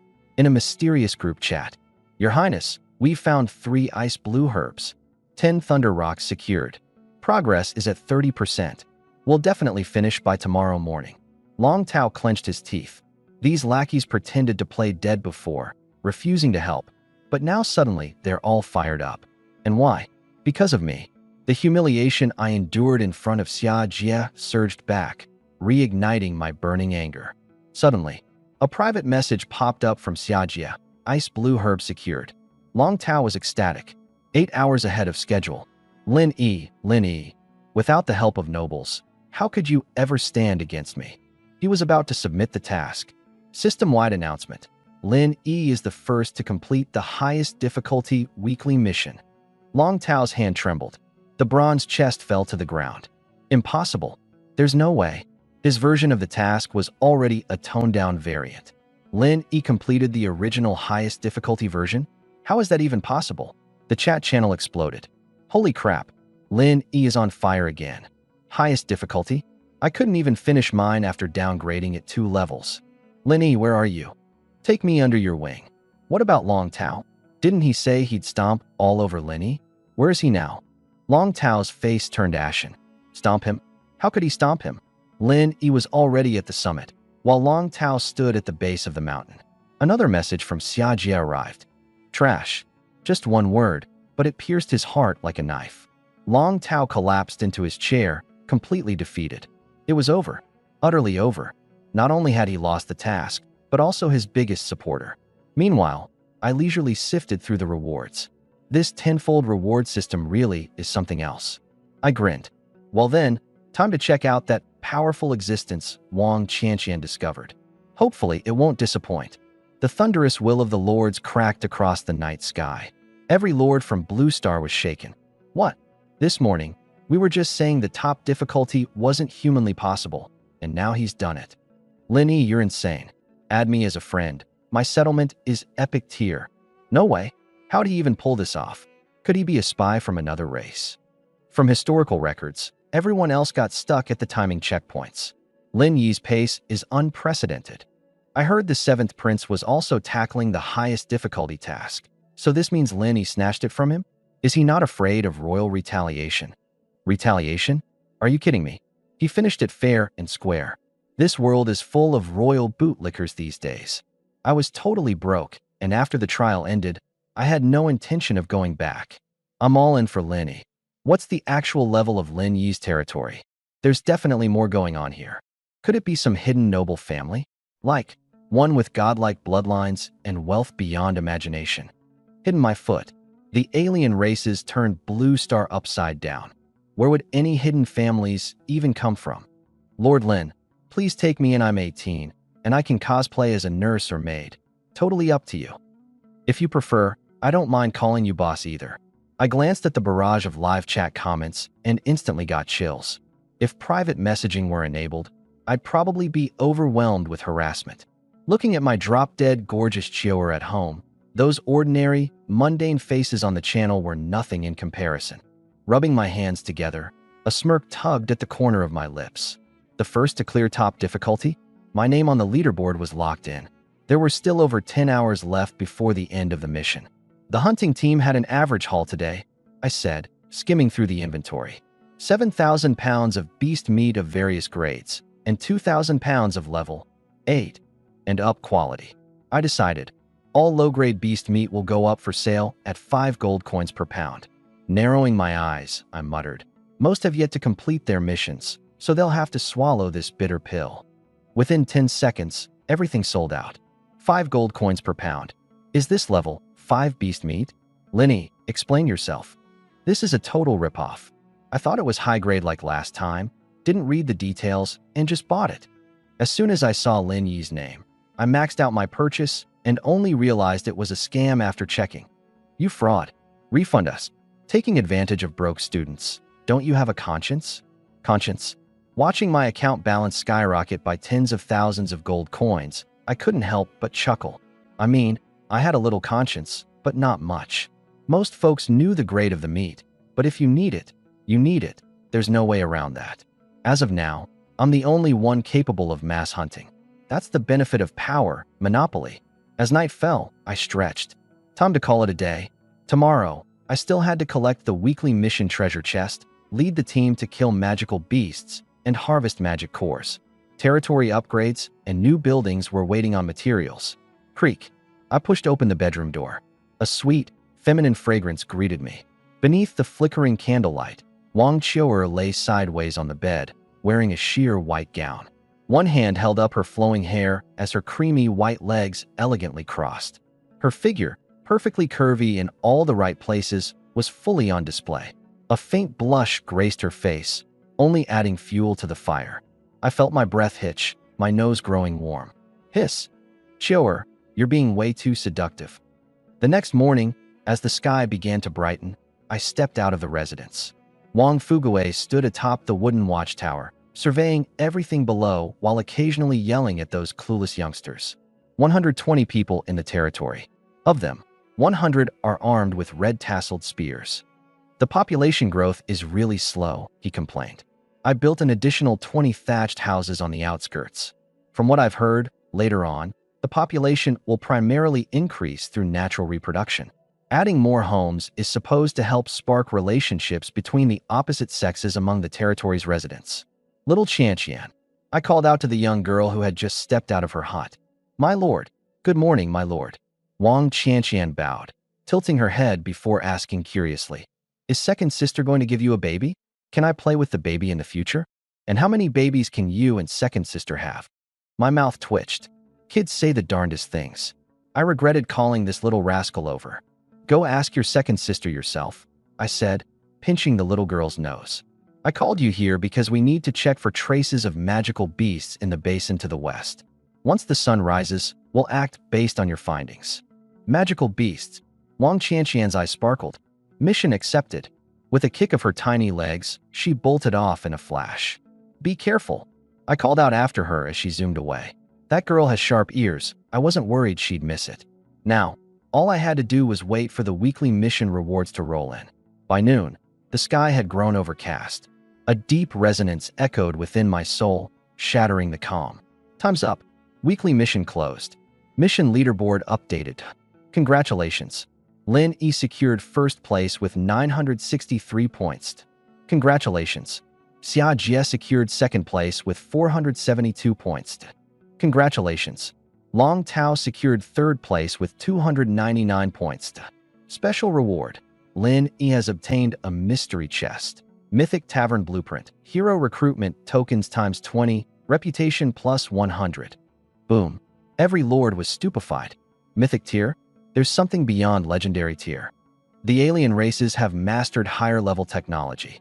For thousands of years, Blue Planet has never gone beyond legendary tier. How did Linny manage this? Even the top-tier missions completed in the past only rewarded at most a legendary level prize. Lin Yi's mythic tier reward must mean he completed the mission at the absolute limit. A mythic tavern? Could it recruit mythic tier heroes? At the same tier, no lord on Blue Planet could stand a chance against mythic tier forces. 20 hero recruitment tokens. That's insane. Meanwhile, Long Tao's face was set in a grim expression. He held a blueprint for a legendary-grade smithy tight in his hands, but compared to a mythic tavern, it felt like nothing more than scrap paper. His confidence was shaken to its core. Mythic tavern. His gaze grew dark and stormy. Mythic taverns had a high probability of recruiting transcendent-level heroes, with occasional epic-level appearances. Typically, encountering even one legendary-level hero in a year was considered exceptional luck. Mythic tier?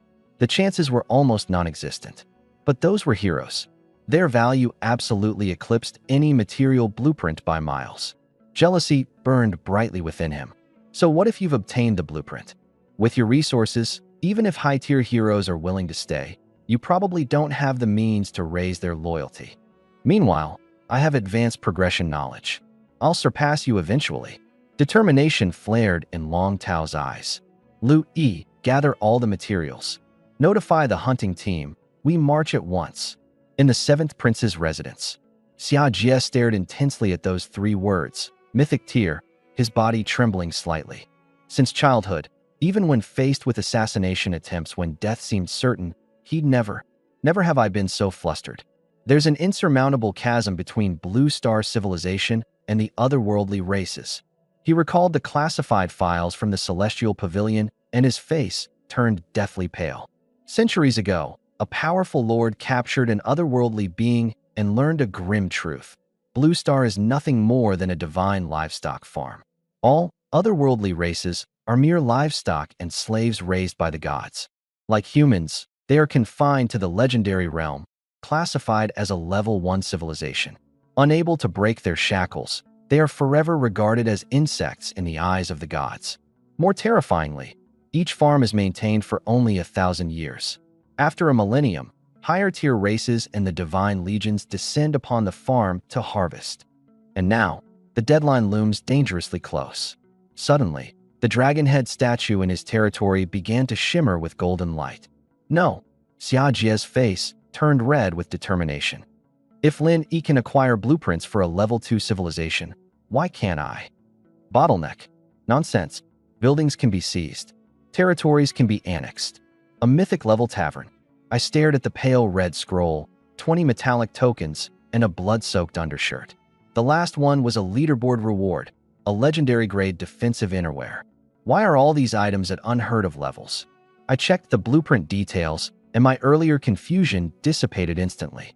Mythic Tavern Blueprint. Materials required. Iron ore times 500.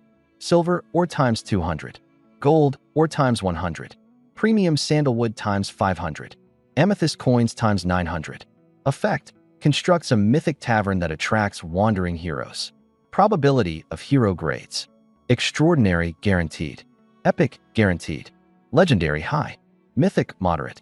Divine low. Eternal minuscule. Cosmic dream on. Supreme keep dreaming. Supreme is the highest rank in the world?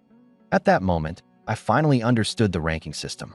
Even the so-called top-tier legendary of Blue Star's lords is only the 3rd highest tier. 5 more ranks lie above them. Yet my territory had reached the supreme rank. But my excitement was extinguished as quickly as it had ignited when I saw the material costs. 900 amethyst coins. You might as well rob me. The ores were manageable. I had those in storage. But those 900 amethyst coins? That was going to drain my entire treasury. It's as if they're watching my wallet before pricing this. I checked my current funds. After completely liquidating everything, I just barely managed to scrape together 930 coins, enough for materials with 30 coins to spare. I opened the trade market. Premium sandalwood at 150 gold coins. 500 units will cost over 700 amethyst coins alone. No wonder they say, if you're broke, don't play as a lord. I sent out a message. Trading beast meat for premium sandalwood. DM if interested. I enabled private message settings. Within moments, my inbox exploded. Representing the 7th prince. This is an olive branch. Pledge your loyalty to His Highness, and you'll rise to prominence. His patience is limited, don't push your luck. 30 units of sandalwood. 200 gold coins, non-negotiable. Are you running low on beast meat yet? Hi boss, I've got 1 unit of sandalwood. Name your price. 50 caddies of beast meat. Friend, my territory has a forest of sandalwood. I'll trade beast meat for 70% of the market price. Help, I need beast meat. My sister can't hold on much longer. Here's an artistic photo. I quickly closed the eye-burning picture. After filtering through, very few were capable of selling sandalwood. Less than a total of 100 units available in the market. So scarce. My eyes landed on the lord of a territory with a sandalwood forest, Hao Xingren. I need 500 units of sandalwood. Got stock. Hao Xingren replied almost instantly. That much? I'm a bit short on hand. but give me half an hour to put it together. Deal. Boss, even at 70% market price, that'll cost 18,000 caddies of beast meat. More than 10,000 caddies should be enough to cover it. All right, shall we trade in half an hour? I paused. I don't have enough beast meat for now. I'll make up the rest by evening. Is that okay? Hao Xingren was dumbfounded. Wait, you're making such a large-scale trade? On credit? Hiss.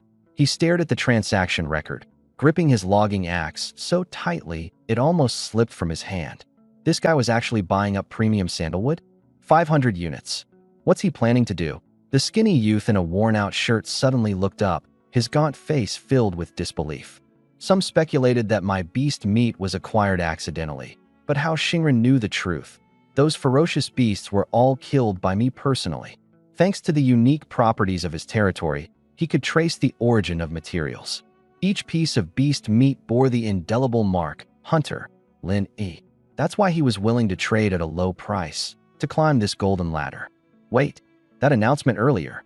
A light bulb went off in Hao Xingren's head. A mythical tier building? No way. He chuckled to himself at the thought. Mythical tier? You've got to be kidding me. Forget it, let's bet on this. Gritting his teeth, the young lord wrapped up his entire stock and sent it. If worst comes to worst, this sandalwood forest can just stay off the books. Boom. A mountain of crimson sandalwood filled the space, emanating an extraordinary fragrance. Without hesitation, I activated the blueprint.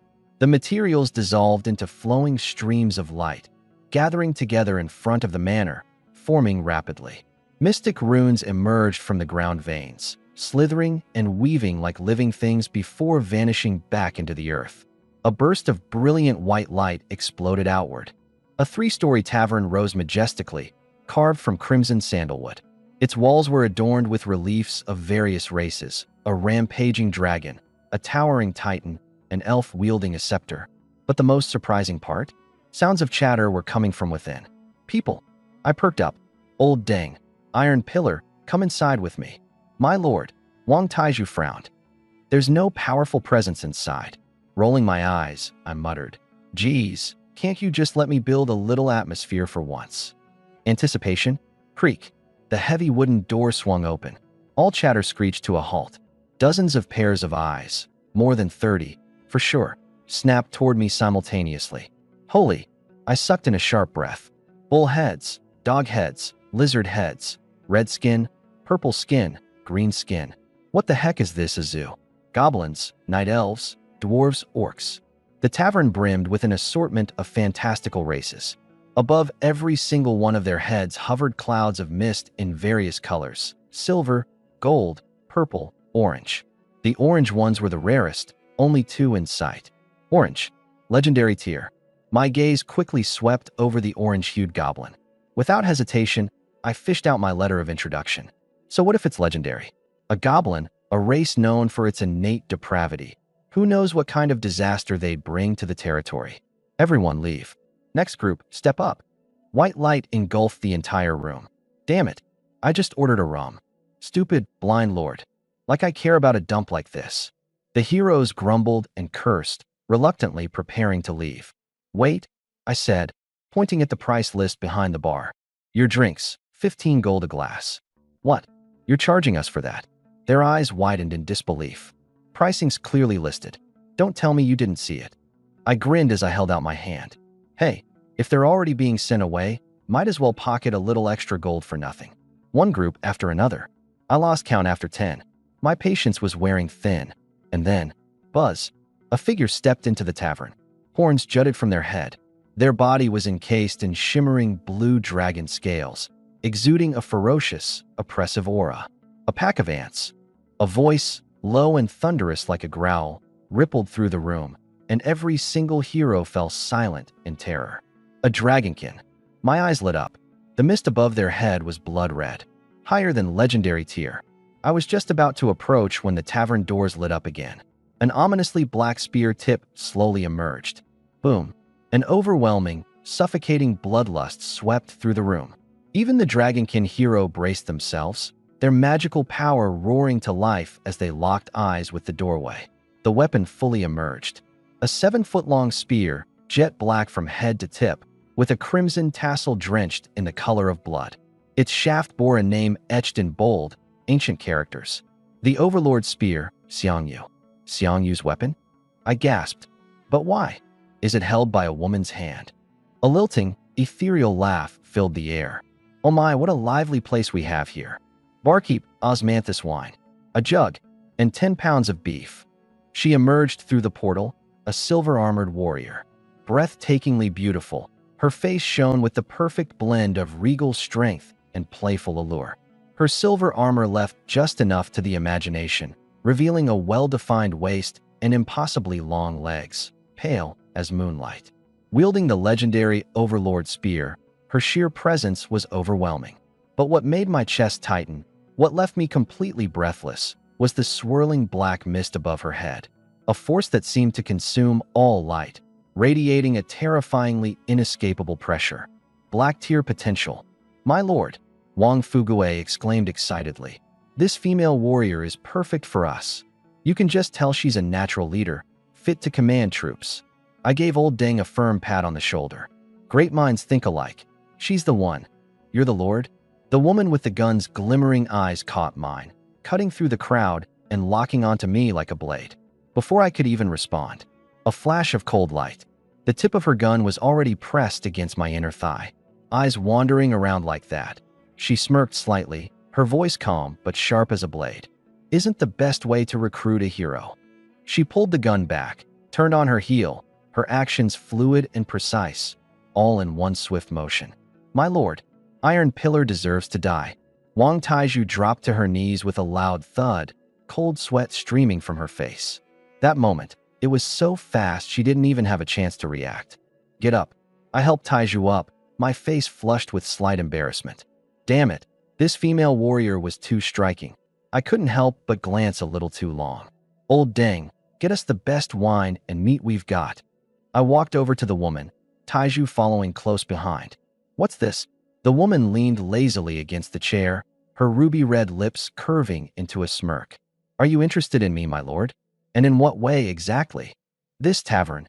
It gives me a sense of familiarity, I said casually, then added calmly. But if that's all you're wondering about, then you might be a little disappointed. I didn't rush.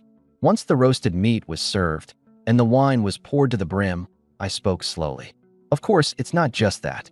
A warrior like you, who frequents a hero's tavern, must not yet have found a worthy leader.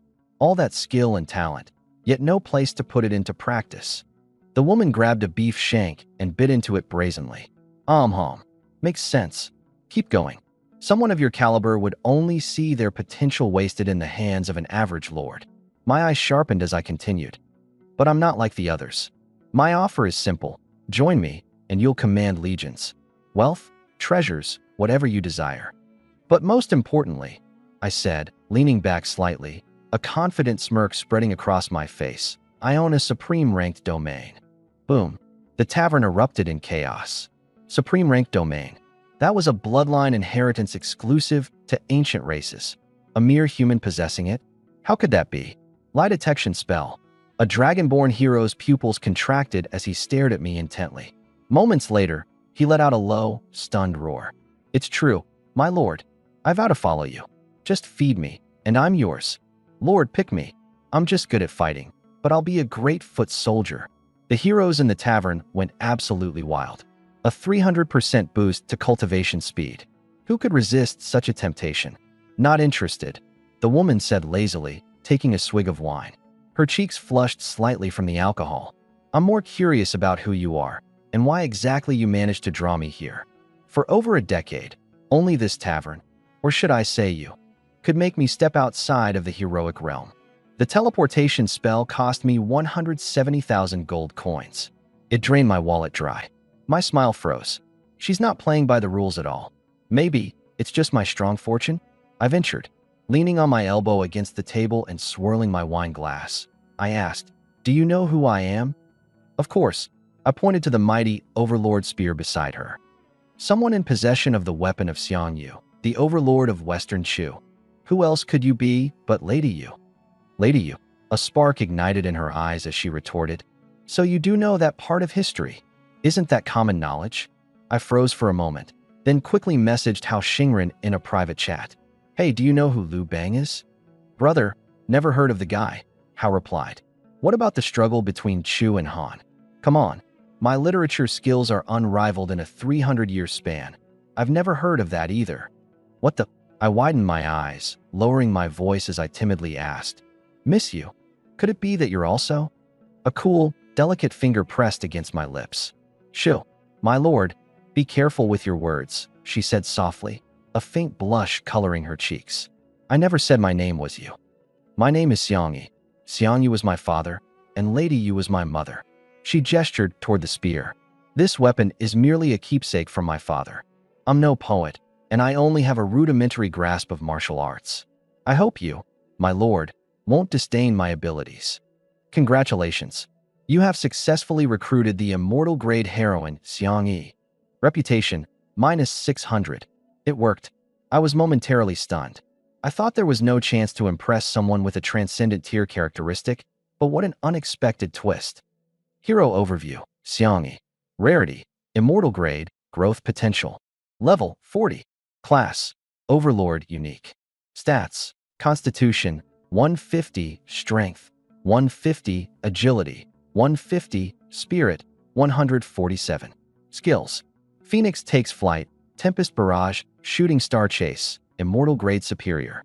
Legendary Overlord, Immortal Grade Ultimate. Hero Exclusives. Command Specialty, 180% compatibility with Spearmen, 120% to 160% with other troop types.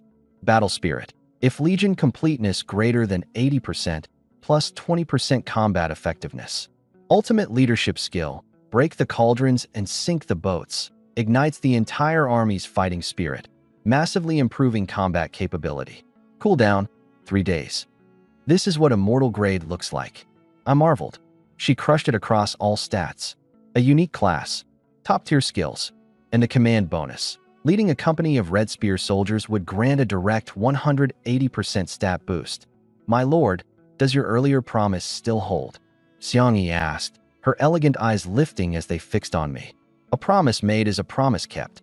Then you'll need to reimburse my tavern entry fee, 160,000 gold coins. I choked. I'm already drowning in debt. Where am I ever going to find that sort of money? Heir, could you give me a few days to sort it out? Xiangyi's delicate brow arched slightly. She leaned closer to my ear, her voice sultry.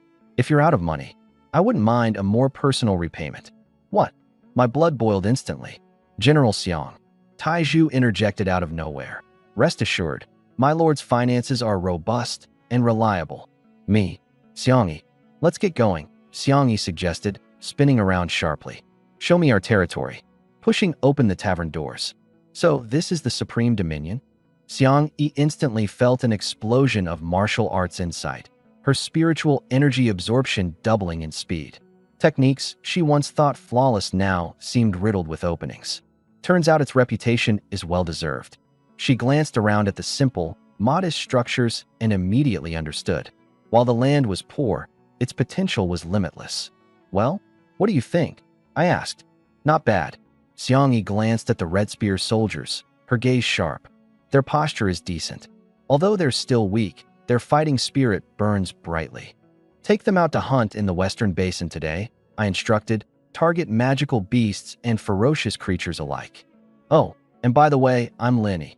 Xiangyi nodded, understanding the arrangements of her new lord were not to be questioned.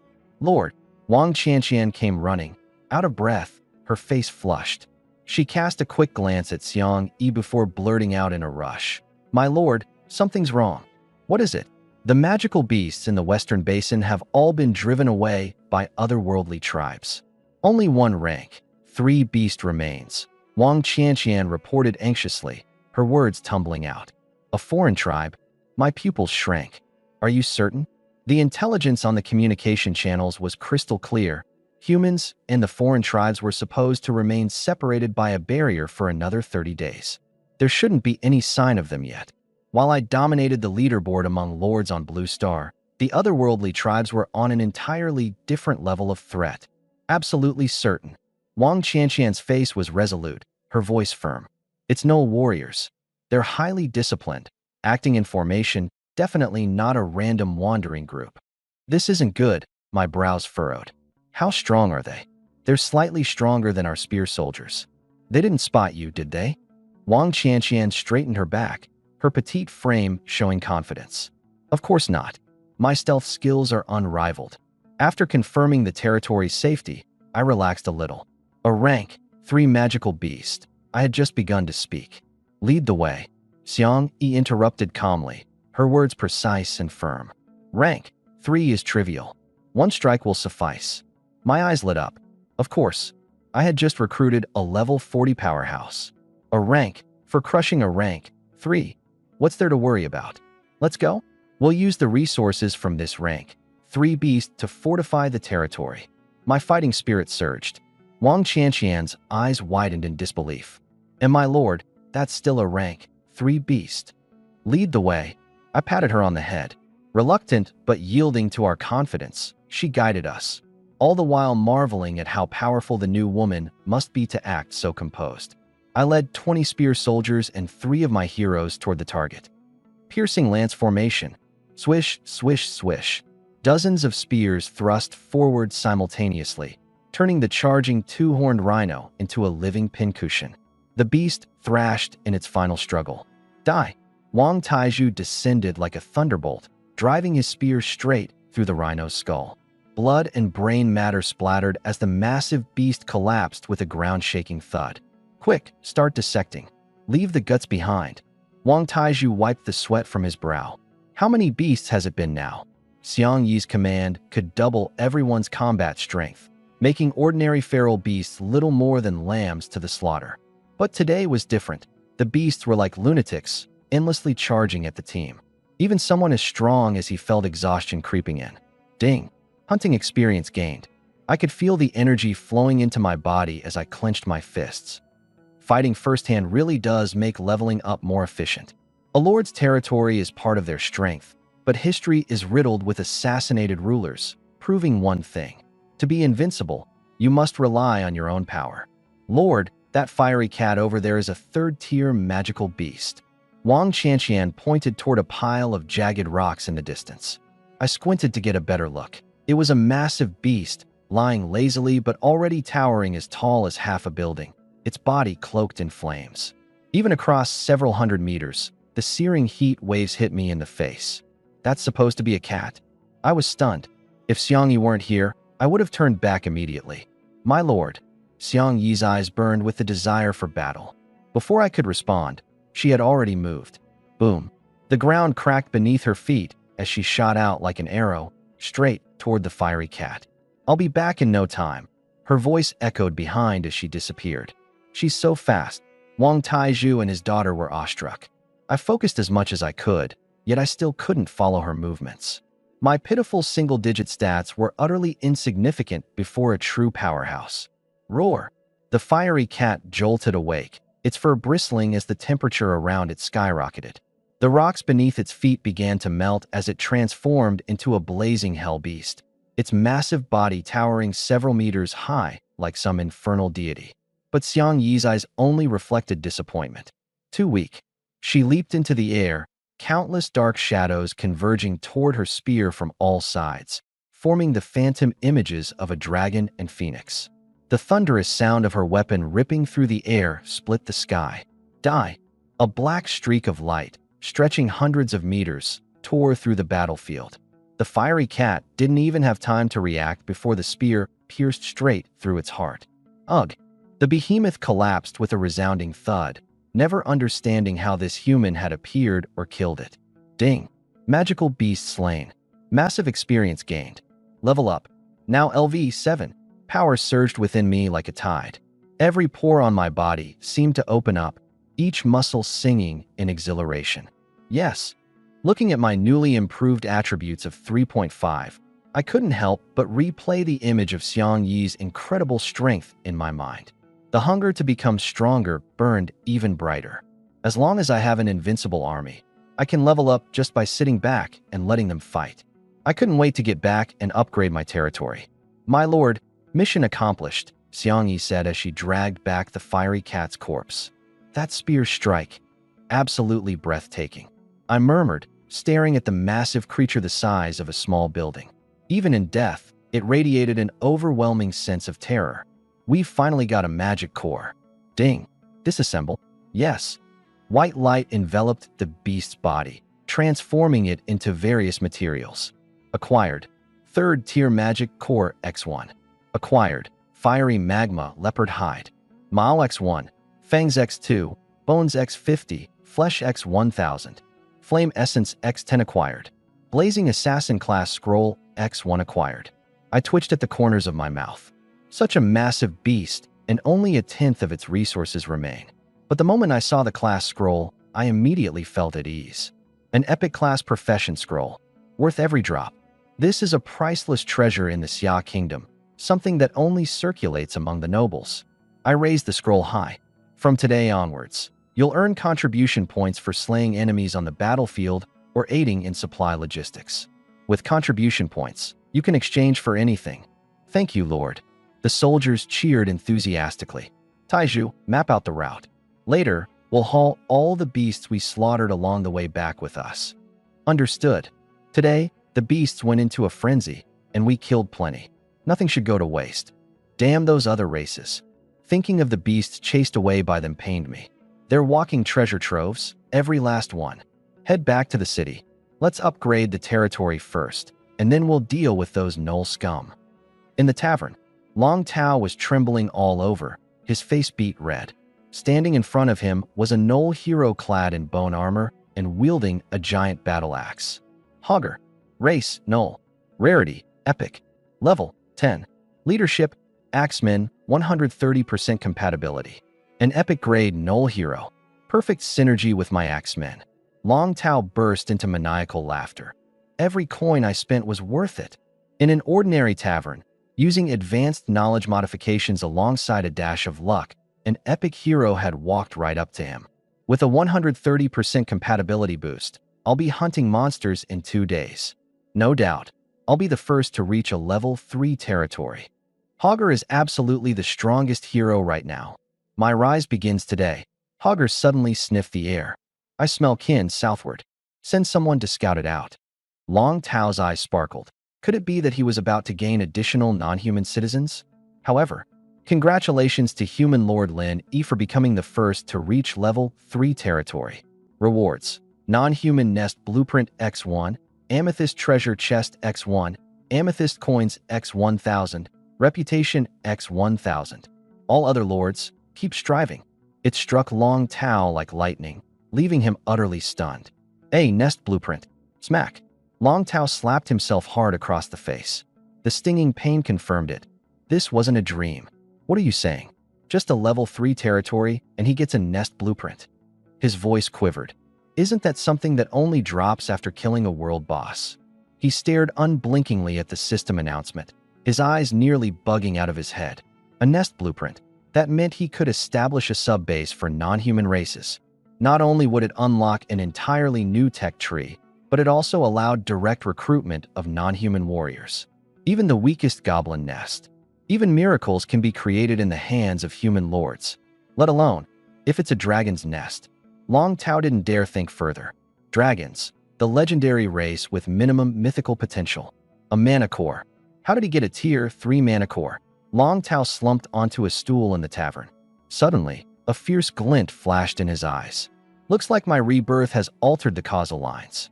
I must act ahead of schedule. He abruptly stood up and ordered Hogger. Immediately send someone south to find your kin. I hope you can personally convince them to join us. No problem. Hogger grinned, baring his sharp teeth. Meanwhile, the chat channel was in an uproar. Level 3 territory by day 7. The fastest recorded time was at least 10 days. Amethyst treasure chest plus 1000 reputation. I'm so jealous. A nest blueprint? What the heck is that? Sounds freaking awesome. Big shot Lin E is clearly on track to dominate. Bang. A wooden mug shattered on the ground. L level 3. Xia Jie stared at the announcement, completely dumbfounded. He was a prince, the 7th prince no less. He had exclusive access to resources the moment he entered the battlefield, starting miles ahead of any ordinary lord. But now, most of his resources had already been consumed, and yet he had gained nothing significant. Even Long Tao was already on the verge of surpassing him. There's still hope. Xia Jie took a deep breath, gazing out the window at the dragon head statue. Determination reignited in his eyes. Rumble. The entire territory shook violently. A blinding white light erupted from the center of the estate, rippling outward like water. The territory's range instantly expanded to 1.5 square kilometers. 2-meter-high spiked wooden walls shot up from the ground, each post thick as a grown man's thigh. Towering 10-meter watchtowers stood solidly at each corner. Spent 1 tier, 3 mana core, and this is the result? Totally worth it. I stared at the estate before me. What was once a simple stone house had now transformed into a grand 3-story courtyard adorned with green tiles and white walls. It was majestic and awe-inspiring. Congratulations on becoming a Grand Lord. Please set your nickname. Level 3, and this is just the beginning? I muttered with a smirk. I typed in 4 simple words: super love farming. Straightforward and direct. All I want is to farm. But mess with me, and I'll plant you 6 feet under. New privileges unlocked. Mystic Realm expeditions, legitimate claim systems, divine worship mechanics. I quickly scanned through the newly unlocked features. Mystic Realm expeditions appeared to function like a dungeon system. Legitimate claim systems dictated the rules for territorial warfare. Any unauthorized conflicts would generate infamy, effectively putting a global target on your back.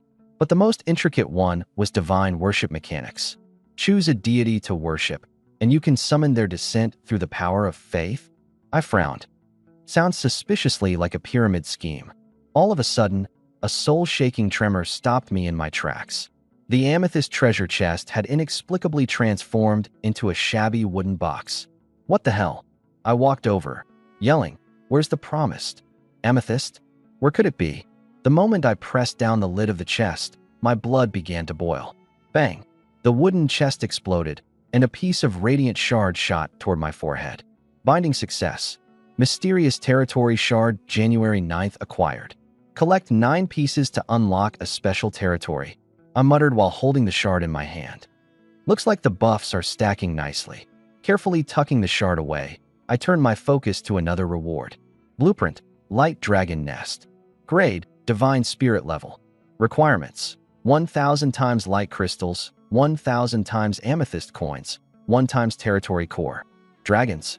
My eyes lit up, and it's perfectly aligned with the Pure Land's attributes. It's a light dragon. Without hesitation, I reached out to some trusted allies to inquire about gathering materials. Light crystals can be found where light energy is abundant. As for the territory core, you need to either destroy another lord's manor or wipe out wild foreign factions, they informed me. The Northern Forest. I recalled Wang Qianqian's previous reports. That place is rich in light energy, and mysterious creatures dwell there. Plus, there are those gnolls in the northern region. Kill 3 birds with 1 stone. Old Deng, I called out, leaving my manor. My lord, Wang Fugue quickly stepped forward. I'm heading to the north to recruit that mysterious being. Leave half the spearmen and iron pillar here to guard the city, I instructed at high speed. Meanwhile, you and Shoer work on implementing the contribution-based reward system. Motivate the soldiers and ensure fair distribution of loot. Brilliant. Wang Fugue gave me a thumbs up. Enough with the flattery. I waved him off. And have Iron Pillar bring back some scorched soil from the battlefield while transporting the beast we slew. This mission is crucial, I declared. Quickly regrouping the remaining spearmen, I handed the command over to Xiang Yi. With the city gates opening wide, a mighty procession, led by Wang Qianqian, surged into the dense northern woods. Whoosh, whoosh. Dozens of spearmen advanced swiftly among the trees, the sound of snapping branches sending flocks of birds into the sky. Wild beasts scattered in a radius of miles. My eyes locked onto the figure ahead, elegant and lithe, with legs gracefully slender and straight as jade, a soft sway to her waist, her every step setting ripples on the ground like lotus blooms forming. My lord, Xiang Yi abruptly turned her head, a subtle smirk playing on her lips. If you want to admire, go ahead. Once we return, it'll be all yours to gaze upon. But for now, with a sudden sharp glint in her eyes, she continued, focus. If you die, who am I supposed to demand repayment from? I coughed awkwardly. I'm surveying the terrain. For hours of forced marching, and my legs felt as though they had been filled with lead. If it weren't for the territory's buffs, I'd have long collapsed by now. I really need to secure a mount, I thought grimly, clenching my teeth. My lord, a petite figure darted through the air toward us. Wang Qianqian appeared like a forest sprite, nimbly leaping without disturbing a single leaf. The target is just ahead. It's still there. Should we send Sister Xiang Yi ahead to scout first? No need, I decided immediately. Let the army rest for 15 minutes. The light crystals were a must-have. If even Xiang Yi couldn't handle what lay ahead, investigation was now meaningless. Moments later, the team advanced slowly. After moving only 500 meters, the air changed suddenly, gentle, as if returning home. Vegetation shifted from green to white, creating an eerie gradient. An invisible pressure, like a giant hand, tightened steadily. Master! Xiang Yi tensed instantly, gripping her overlord's spear horizontally, her whole demeanor like a coiled predator ready to strike. Oh! She licked the corner of her lips, excitement flaring in her eyes. This is getting interesting. Boom! A cyclone of energy erupted from her body.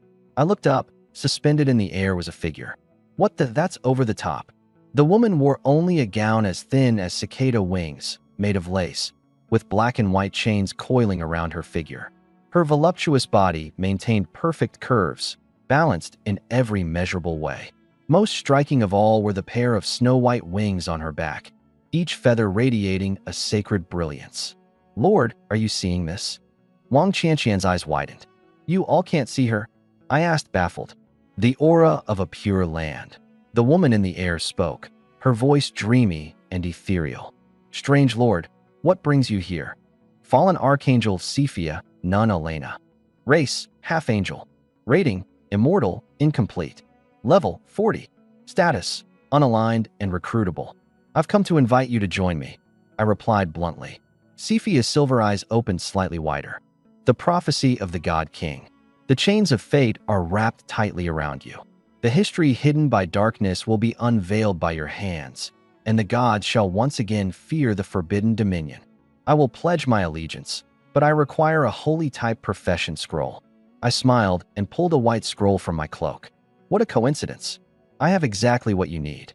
My king. Cephia's wings fluttered in excitement as the scroll flew into her hands. Blessings of light. With my power, break the curse. The black and white chains disintegrated like receding tides. When she opened her eyes again, the silver faded, revealing a pair of vibrant blue irises. Thank you, Archangel. Elena shall forever follow her lord, shining light upon the darkness. Congratulations. You have successfully recruited an immortal-grade hero, nun Elena. Reputation -600. Server announcement. Human Lord Lin Yi has completed the rare hidden quest, the imprisoned nun. Recruiting hero nun Elena. Reputation +500. The entire server erupted. Lin Yi is basically making the announcement channel his personal residence now. A rare hidden quest. This hero's going to be OP for sure. A nun. I can't even stay calm. Long Tao's expression turned grim. This is impossible. Where the hell did he get a holy scroll? He had calculated everything, yet hadn't anticipated I'd complete the quest first. Once I secure the Knoll tribe's allegiance, I'll use those outsiders to get rid of him. Long Tao thought coldly, a glint of malice flashing in his eyes. This is just an early game hero. However, the new announcement completely shattered him. Total heroes count reaches 100. Hero leaderboard unlocked. Hero leaderboard. 1. Xiang Yi human. Affiliation, Lin Yi. 2. Elena, half-angel. Affiliation, Lin Yi. 3. Hog. Knoll. Epic. Affiliation, Long Tao. 4. Figo, half-orc. Epic. Affiliation, Zhou Yi. 5. Roll. Human. Epic. Affiliation, Xiajia. How is this even possible? Long Tao broke into a cold sweat. The chat channel exploded. Epic ranked heroes by day 7. Why are Lin Yi's heroes marked with question marks? Beyond epic. Could it be mythic rank? 2 mythic ranked heroes? What kind of race is half-angel? I ignored the chaos brewing outside and focused on the new hero panel. Sister Elena. Potential. Immortal class. Growth potential available. Level 40. Profession. Divine King's Emissary. Stats. Constitution 149/strength 142/agility 150/spirit 150. Skills: Holy Light's Wrath, Spear of Radiance, Hammer of Judgment, Sacred Blessing, Permanent Buff. Leadership: Casters 180%, Airborne Archers 160%, Others 120%. Army Soul: when Legion Integrity greater than 80%, Battle Force plus 20%.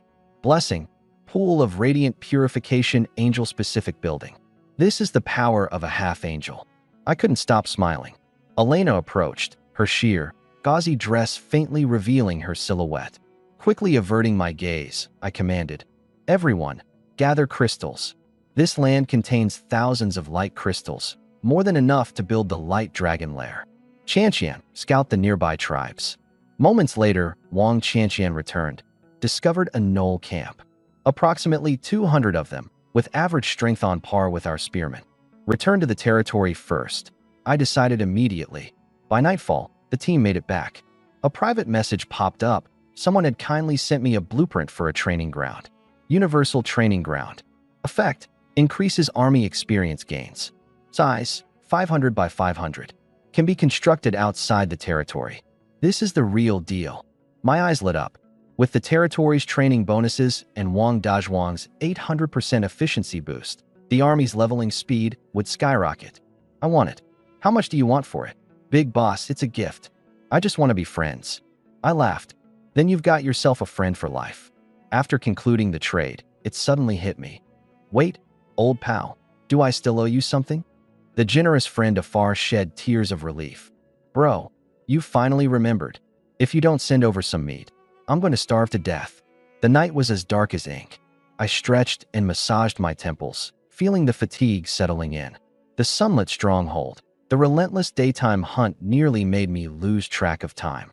Wang Taizhu's spear never ceased its motion, and the entire hunting party cut through the wilderness like a meat grinder. 70,000 pounds of beast meat piled up like a mountain. If it weren't for those damned ferocious monsters preying on each other, our haul would have easily exceeded 100,000 pounds. Hunting alone won't sustain us for long, I said sharply as my gaze hardened. It's time to activate the blueprint for fertile lands. After quickly repaying Hao Xingrin the meat debt in full, I tossed an extra 3,000 pounds his way, because one must be magnanimous. All remaining resources were thrown into the trade market. In under a minute, everything was gone. The other lords cursed under their breath, but their hands moved faster than their words. A total of 3,100 amethyst coins entered my account. Adding the 1,000 coin upgrade bonus, my wallet finally felt heavier. With money comes power. Lord, it was Xiaoyi, appearing at just the right moment, her gaze burning with intent. Is it time to settle the ledger? I coughed dryly before pulling out over 1,000 amethyst coins. Just as Xiaoyi was about to take the pouch, I suddenly withdrew my hand back. You did mention something about. Surely my lord jests. Xiaoyi's cheeks flushed crimson as she snatched the bag at lightning speed. I never said anything like that. I was left speechless. The duck at my lips flew away. Xiaoyi, I shifted to seriousness, my gaze turning cold and commanding. If I give you 100 spearmen, can you take down the wolf tribe? A spark lit up in Xiaoyi's beautiful eyes. Leave it to me. She'd already exchanged intelligence with Wang Qianqian. Not even level 20 wolfmen. She could slaughter her way in and out 7 times over alone. Strike under the cover of night. Finish the job before dawn. Understood. Xiaoyi saluted and departed swiftly, disappearing into the night with Wang Qianqian, Wang Taizhu, and the spearman in tow. Alina, my lord.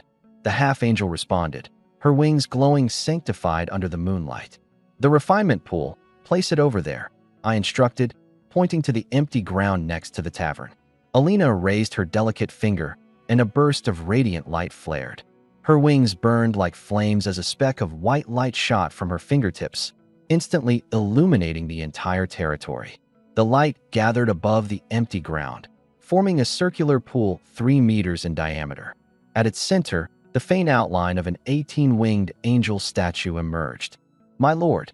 Alina's breath was labored, beads of sweat shimmering on her skin. It will take 3 days to fully form. Apologies, this is the limit of my power. It's fine. Go take a bath and rest. My throat went dry as I finished the sentence.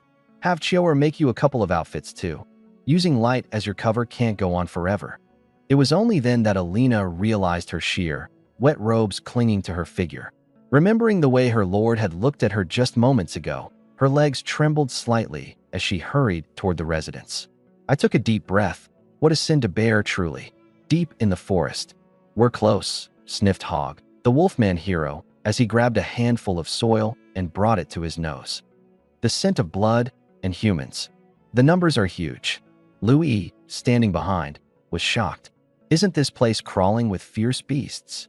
Hogger didn't respond, instead licking the tip of his nose, his movements becoming more cautious. Stop acting all high and mighty. Louis cursed under his breath. If it weren't for the epic hero title on Hogger, how could this newly arrived gnoll compare to him?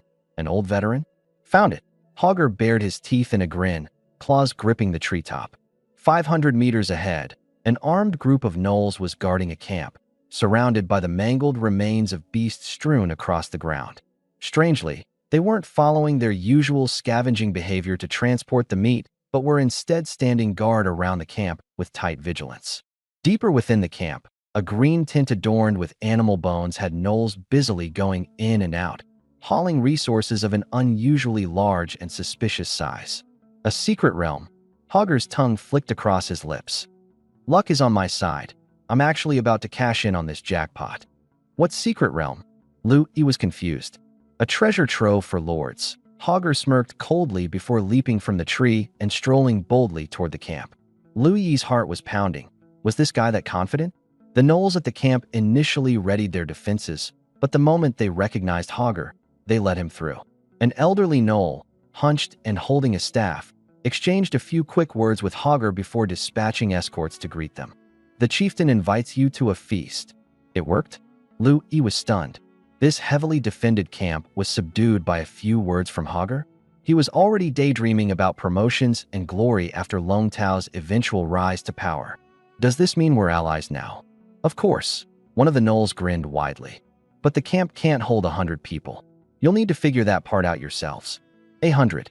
Louis was about to correct him when, whoosh, an arrow sliced through the air, grazing past his cheek. The leading gnoll took an arrow right between the eyes, his skull exploding in a bloody mess. All troops, obey orders. Xiang-Yi lowered her longbow, her voice icy. Leave no survivors. 100 spear-wielding soldiers fanned out in 4 columns, charging toward the camp like daggers slicing through flesh. Release the arrows. Now, the gnoll watchtower guard shrieked in terror. Arrows rained down, but the spear soldiers moved like phantoms, effortlessly dodging or deflecting them. In no time, they reached the camp's perimeter. Spear blades sliced through flesh, and blood burst forth like crimson flowers. The gnoll's armor was as fragile as paper against the soldiers' spears. In mere moments, more than 20 bodies littered the ground. What's going on? The gnoll chieftain burst from his tent, his eyes blazing with fury. Hogger gripped his massive axe, his heart racing out of his chest. These humans were slaughtering gnolls as if they were nothing, and the woman leading them in particular. She was like a walking battering ram. I can't die here. Hogger raised his axe to block. Shing! Wang Taizhu's spear pierced clean through the massive axe and bone armor, striking straight into his heart. So strong. Wang Taizhu felt the rush of adrenaline as he glanced back towards Xiang-Yi. What he thought would be a grueling battle had turned into a massacre, executed with chilling efficiency under Xiang-Yi's command. Slaughtering gnolls is easier than hunting beasts. A quarter of an hour later, the campsite fell into a deathly silence. Destroy all the tents, Xiang-Yi said with a slight curl of her red lips. Except for that one. Congratulations. Your legion has destroyed the gnoll outpost, earning territory core ×1, reputation plus 500, slave trading order. Blood trickled along the roots of the tree. Louis slumped against the massive trunk, his abdomen pierced through, intestines spilling out. He gritted his teeth, daring not to make a sound. 24 hours. His consciousness began to blur. If I don't make it back to the territory, I'm done for. His primal instinct to survive drove him to his feet. Every step felt like walking on razor's edge, but he had to stay alive and deliver the message. In the shadows, Wang Qianqian watched coldly from a distance. A servant of a human lord? Interesting. She licked her lips. Following this mangy mutt might just lead me to even bigger prey. She trailed him silently, even considerate enough to clear out predators along his path. Not out of kindness, of course. Clutching the territory core I'd just acquired, I admired the diamond-shaped gem as it reflected a frosty light in the morning sun. Finally, it's mine. I pulled up the construction interface, and a gigantic holographic blueprint of a 100-meter-tall building projected before me.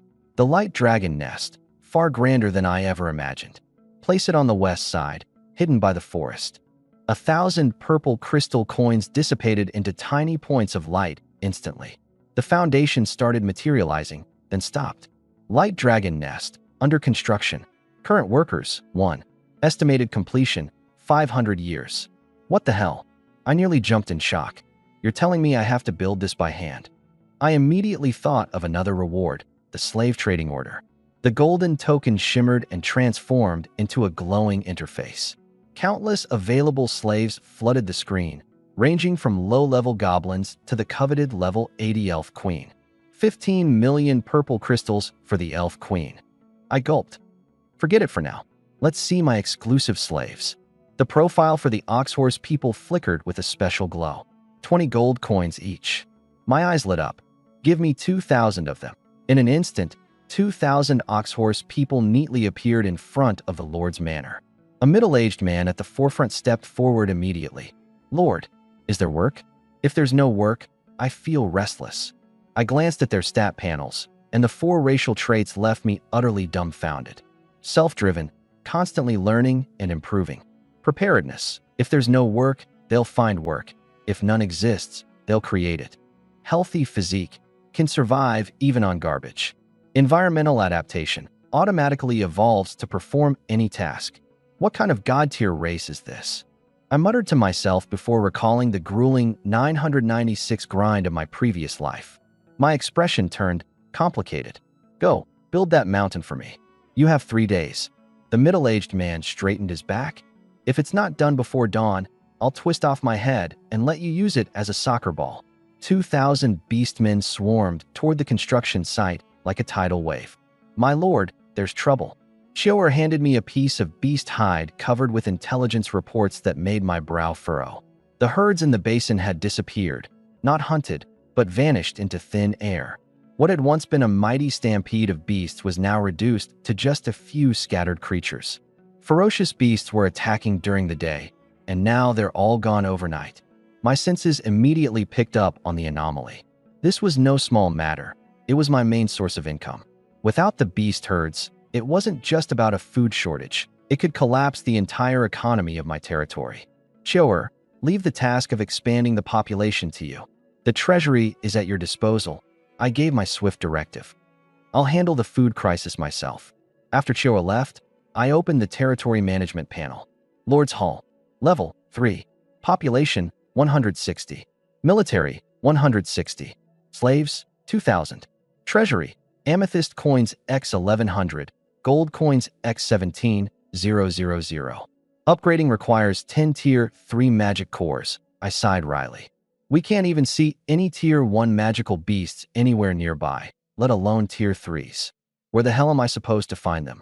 In the distance, the beastmen's construction progress was astonishing. What was supposed to be a 500-year project seemed like something they truly could finish overnight. I hope the light dragon's nest can offer a breakthrough. I glanced toward the dense forest in the west. Somewhere in that direction, trouble was brewing. Beyond that, Lu-Yi was still on the run, Death's shadow following close behind. This calm before the storm wouldn't last long. I shifted my focus back to the stats of the beastmen. Initially, I had doubts about their capabilities. That was until service for the Lord must be flawless. A beastman, drenched in sweat, shouted as he hoisted a glowing crystal of light. His bloodshot eyes stared at me with burning intensity. Bring me another one. He roared at his companion. As a second crystal was placed onto his already trembling back, his knees wobbled as if they could collapse at any moment. He had clearly pushed his attributes to their utmost limits, but in his eyes, there was nothing but fiery determination. Like a plague, this madness spread instantly. All the beastmen began competing to carry double the load. None wanted to fall behind. as if failure meant being cast aside. Not bad, I said casually, though the corners of my mouth twitched at the grotesque enthusiasm. Hearing my comment, the beastman's face instantly flushed with pride. He moved like lightning, darting toward the foundation of the nest in huge strides.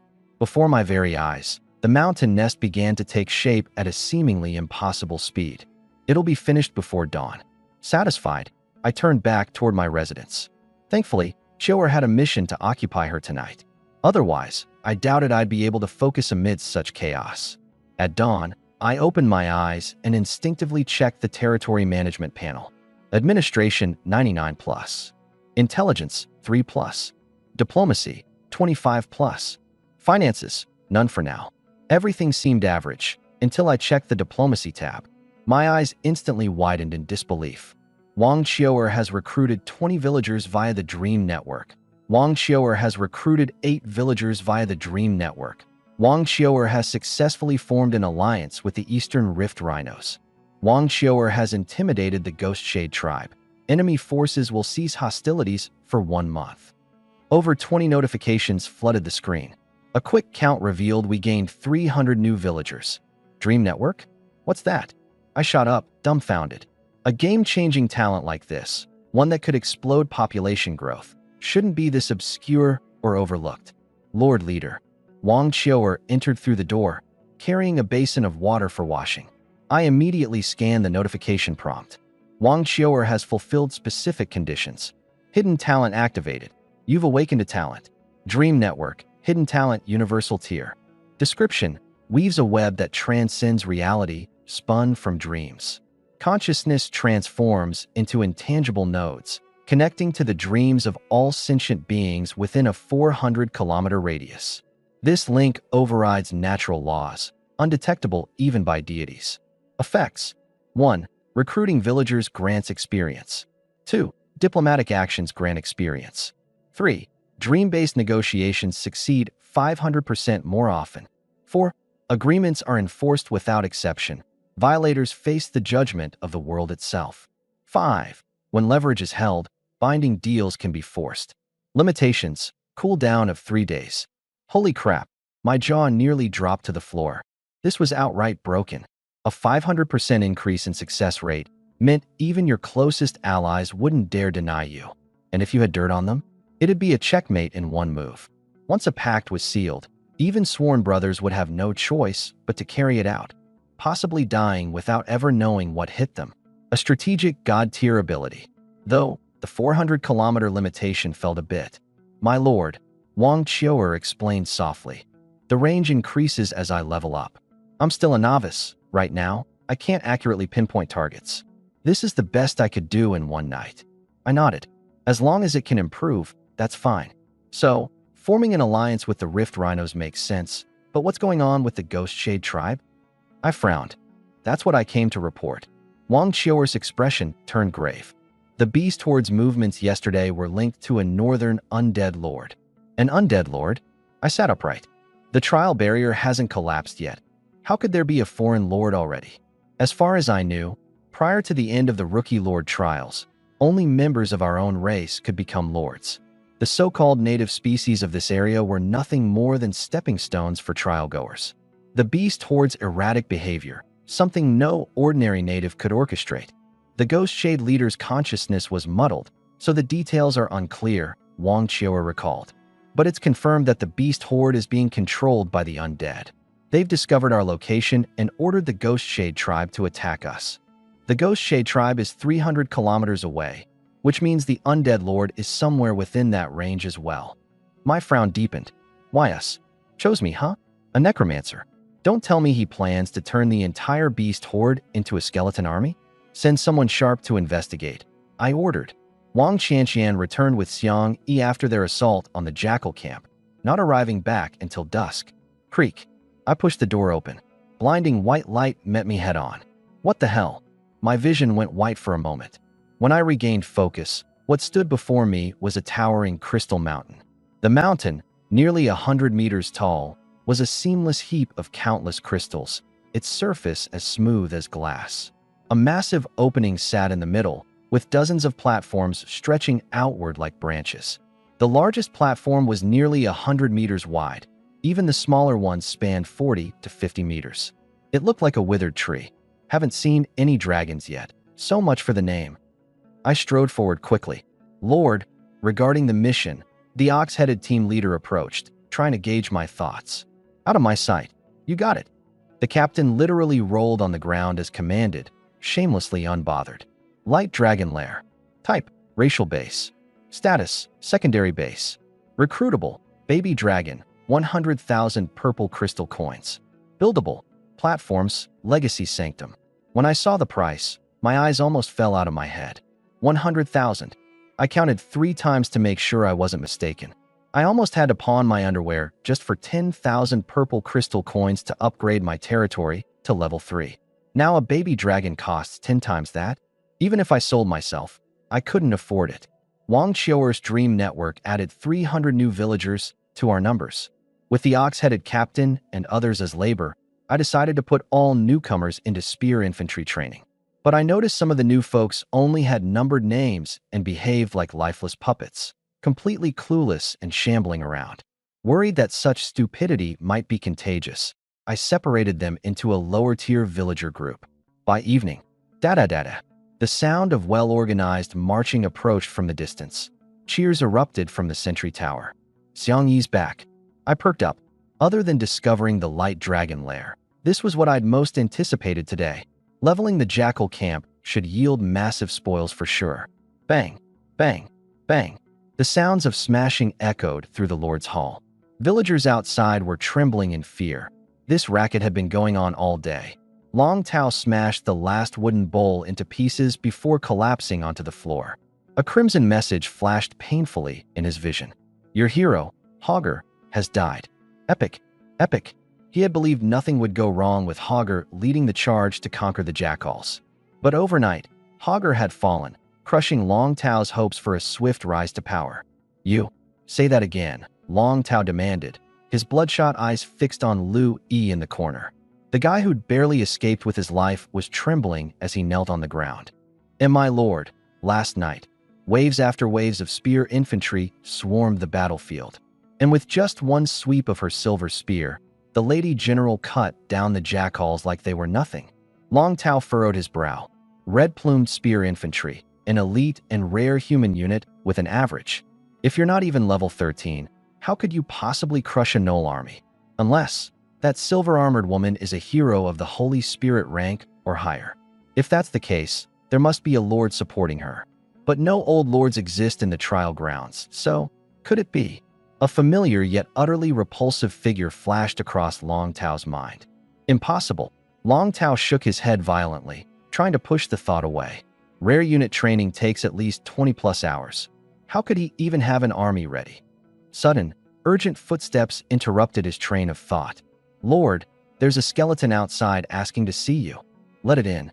A battered, worn-out skeleton stepped into the hall and sat opposite Long Tao without bothering with formalities. An undead lord. Long Tao sneered sarcastically. Aren't you afraid I'll spread the word about this? Plenty of others would kill for your racial buildings. The skeletal figure, its voice reverberating mechanically, adjusted the vibration plates in its throat. I'm here to talk business. I need you to issue a strong declaration of attack against Lin Yi. What? Long Tao was shaken to his core.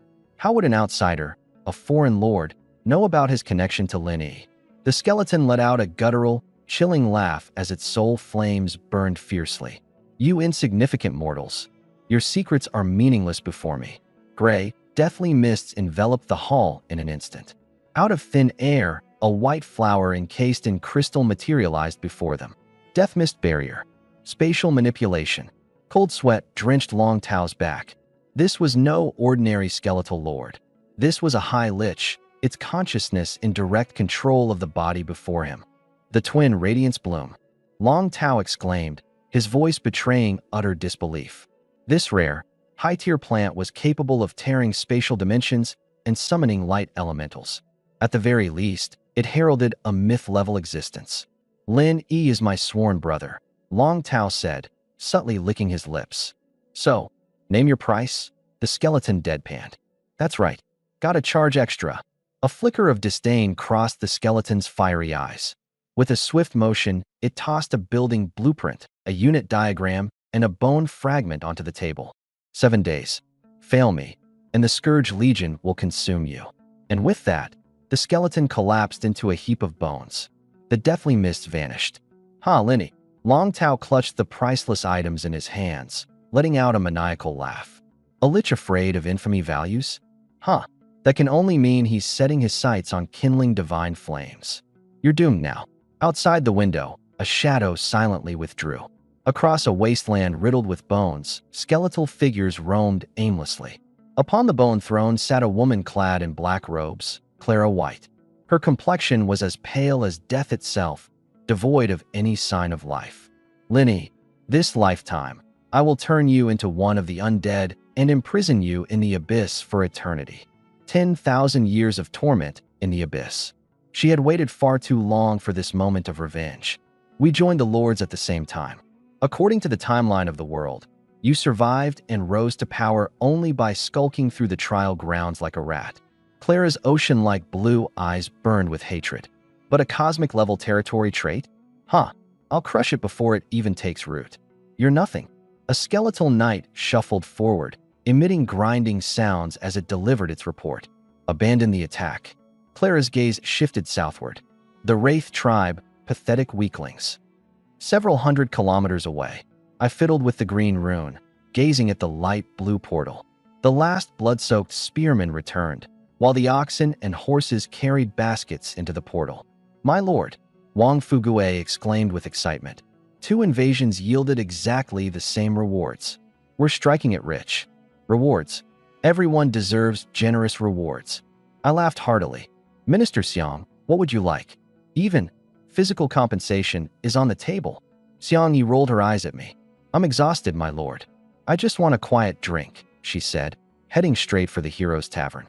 Single haul rewards. 10,000 pounds of common beast meat, 5,000 pounds of feral beast meat, 10,000 bundles of wood, and 3,000 bundles of iron ore, Wang Fugue reported. The problem is that we can't keep up with transportation. 90% of the resources refresh back into the secret realm. With a wave of my hand, I purchased 5,000 oxen horse slaves. Thanks to Wang Fugue's special ability, these creatures could work 24 hours straight with only 2 meals a day and no need for houses. Efficiency at its finest. Emerald Plains Portal Rune. Access per day, January 3rd. Specialties, beast meat, wood, iron ore. Cost per usage, 260,000 gold coins, 3 times a day, 800,000 gold coins a day. Converted, 8,000 purple crystals. But wait, a single light hatchling dragon costs 100,000 purple crystals. Hold up, my eyes widened. On the recruit interface it read, 1,000 purple crystals? Confirmed. Grr. A tiny white dragon, about the size of a kitten, wobbled down, gliding in circles around me. Alps Yagami August. Species, light giant dragon. Grade, Holy Spirit. Level, 11. Attributes, all 5.5, Purity Lands +3. Hungry. I gestured for someone to bring feral beast meat. The hatchling's eyes sparkled, pitifully rubbing against my pant leg. Go on then. The dragon pounced on the bucket of meat like an unleashed hound. In just 1 minute, the 2 barrels of meat were completely empty. The hatchling stared at me pitifully, its golden vertical pupils shimmering with need. My heart sank. This appetite. You eat more than a mythical glutton. I stared wide-eyed, my jaw nearly hitting the ground. 200 pounds of meat. How did its fist-sized belly hold that much? Roar. The hatchling let out a tender but self-satisfied dragon cry. Its golden eyes momentarily gleamed lazily as it completely ignored the lord standing nearby with a grim expression. With its belly full, it waddled toward the crystal mountain to nap. Unfortunately, its tender wings were too weak to fly, despite frantic flapping. In the end, it could only sulk and collapse at the foot of the mountain, slowly shutting its eyes. Is this thing going to bankrupt me with its appetite? I stared at the light dragon's lair interface, my finger hovering over the recruit button, hesitant. This was just a hatchling. When it grew up, wouldn't it devour the entire trading post's meat supply? So broke. Just as I was lamenting, a message popped up. How Shinran? Big boss, interested in some magic soil? Magic-infused soil. Type, magical material. Uses: alchemy, farming, spellcasting. Prime farmland material. My eyes lit up. With good farmland, I could grow crops. Right now, food prices are through the roof.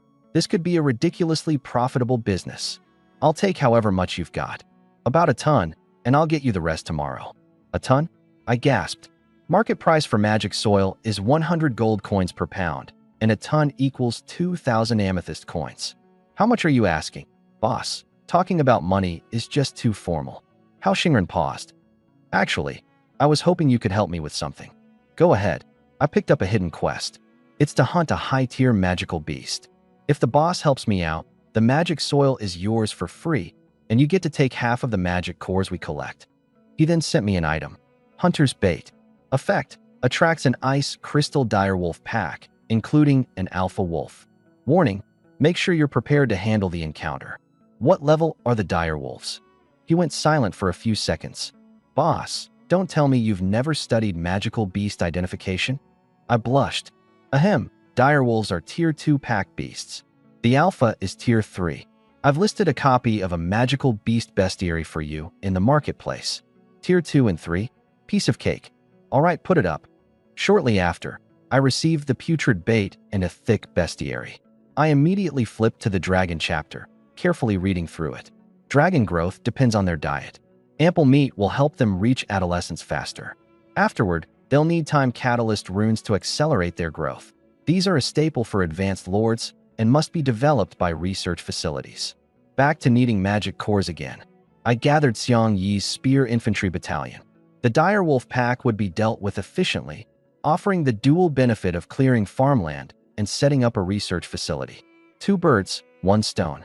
Standing atop the watchtower, I surveyed the horizon. Wang Taizhu ignited the bait.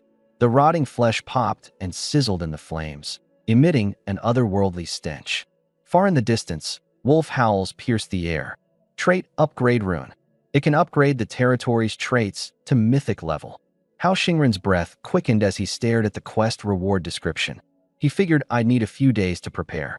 After all, tier 3 magical beasts were no joke. A single mistake could mean complete annihilation. But then, the stuff is already on the marketplace. What the hell? That fast? Hao Xingren's hand trembled, nearly spilling his water. Meanwhile, the direwolf pack had already turned into glorious XP for me. My tier 2 Crimson Spear infantry, bolstered by Xiang Yi's buffs, were unbeatable against anything of their tier. The alpha wolf fell with a single strike from General Xiang herself. The massive XP haul leveled me straight up to level 9. Research facility. Commence construction. With all the materials gathered, I promptly ordered the oxen and horses to start building. Construction is progressing, but it's painfully slow. It'll probably last until evening. Old Deng, grind the magic core into powder. Yes, my lord. Oh, by the way, the scout reports that Qianqian has returned. Oh, my eyes lit up. The little lowly had been tailing the mysterious villager. Who knows what she managed to uncover? Lord Leader. A tender, childlike voice carried from a distance. Wang Qianqian came running over, gasping for breath, a black sack slung on her back. You leveled up again? I checked her status panel and saw she indeed went up another level. Got trapped by skeletons and triggered my talent. The little lowly puffed, wiping the sweat from her forehead. My eyes lit up once more. If disabling skills could give her experience points, why not get some control-heavy units to train with her specifically? Hundreds of control abilities to practice with, cycling one after another. Wouldn't her level skyrocket? Darn it, why can't a passive leveling talent like this be mine? Lord Leader, I've discovered something big. Qianqian interrupted my daydreaming with a serious look on her face. Speak. She spilled everything she had overheard. That chubby guy said you're his archenemy, and that he plans to team up with the gnolls to deal with you. Long Tao. I frowned and opened the hero ranking panel. Long Tao's name, completely gone. Our relationship isn't great, but we've got no serious enmity. Lord Leader. Wang Qianqian lowered her voice as she spoke. I suspect he's a reincarnator. What? After the skeletons left, I kept watching. That fat guy said something like, "It just hit me. That spot over there should still be undiscovered." Then he sent a squad to search for a treasure chest. Wang Qianqian opened the black sack, unveiling a glittering, golden treasure chest. I got to it first. Guess what he said when he discovered the chest was gone? The little lowly imitated Long Tao's voice. That's impossible. There should have been a golden chest there last time. I sucked in a cold breath. So that's it. The nemesis the system hinted at is none other than the reincarnated Long Tao. I quickly pulled up the system interface to check. There, in the system description, an additional line of text had silently appeared. System notice, current nemesis count x2. Effect bonus, 200%. I arched an eyebrow. Last night when I checked, the nemesis count was just 1. Now it had doubled. Who's the new one?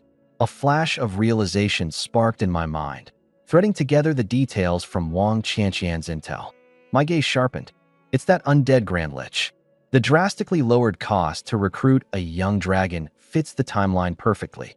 The system's nemesis multiplier directly simplified my progress. Even the weekly tasks.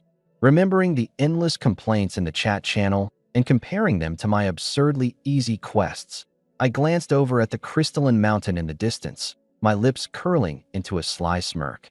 No way this is just a user-friendly experience. I'm no fool. The other lords are being left in the dust. It's not just the credit of the Supreme Territory. The truth has been uncovered. The system is helping me reduce the difficulty. Nicely done, team. I praised. 2 life-bound rivals. Long Tao is a reincarnator, while the Lich Lord's identity remains unknown. I need to stay sharp. Lord, Wang Qianqian angrily pulled out her dagger, looking like an agitated kitten. Let's take down that human lord right now. No rush, I said, waving her off. Just keep an eye on him. But he's a reincarnator, she protested. Huh. I chuckled, ruffling the little girl's hair. So what if he has memories? Without strength, even if you place a mountain of gold before him, can he take it? Wang Qianqian's eyes lit up.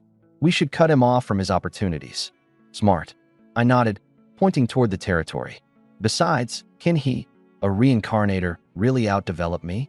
My territory boasted rows of well-structured buildings, bustling crowds, and elite Red Spear soldiers. Compared to Long Tao's pitiful domain, it was like comparing heaven and earth. He's exposed while we're in the shadows. The roles are reversed now. Seeing the realization dawn on her, I smiled. You've worked hard. Go and rest. In a few days, I'll tailor a cultivation system just for you. Really? Wang Qianqian's eyes turned into crescent moons. Tonight, explore south and locate the undead lord's position. Got it. She bounced off, leaving me with a cold gaze. Long Tao, a life-bound rival can't just be eliminated. I need to make use of him. Controlling him to farm seems like a good idea. But the real threat lies with that mysterious lich. A high-tier species, I muttered, my tone heavy. Anyone who could make a reincarnator cautious deserves my full attention. It's true that light counters death, but if the disparity in strength is too great, even light can be devoured by death.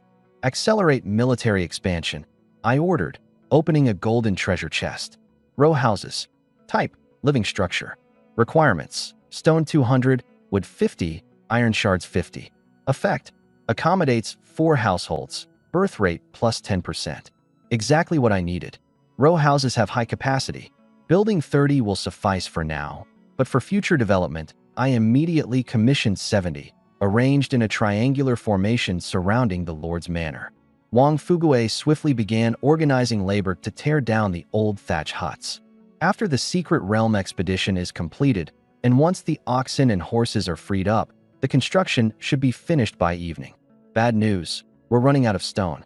Expansion always brings bigger headaches, I sighed, frowning.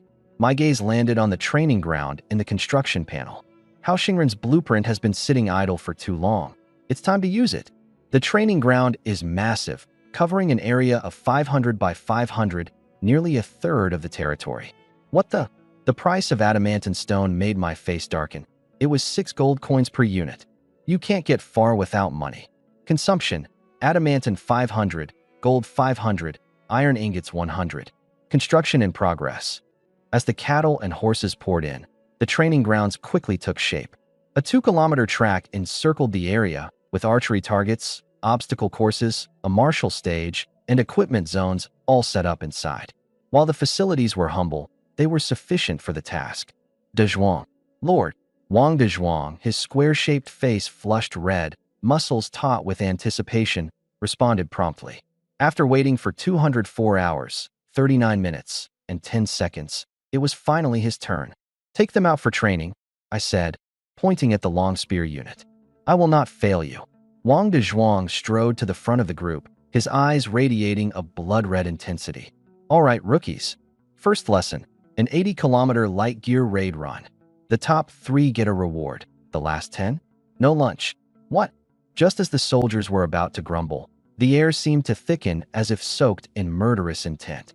Wang Dezhuang's overwhelming presence froze everyone in place, causing them to line up and start running without another word. The contribution system is working well.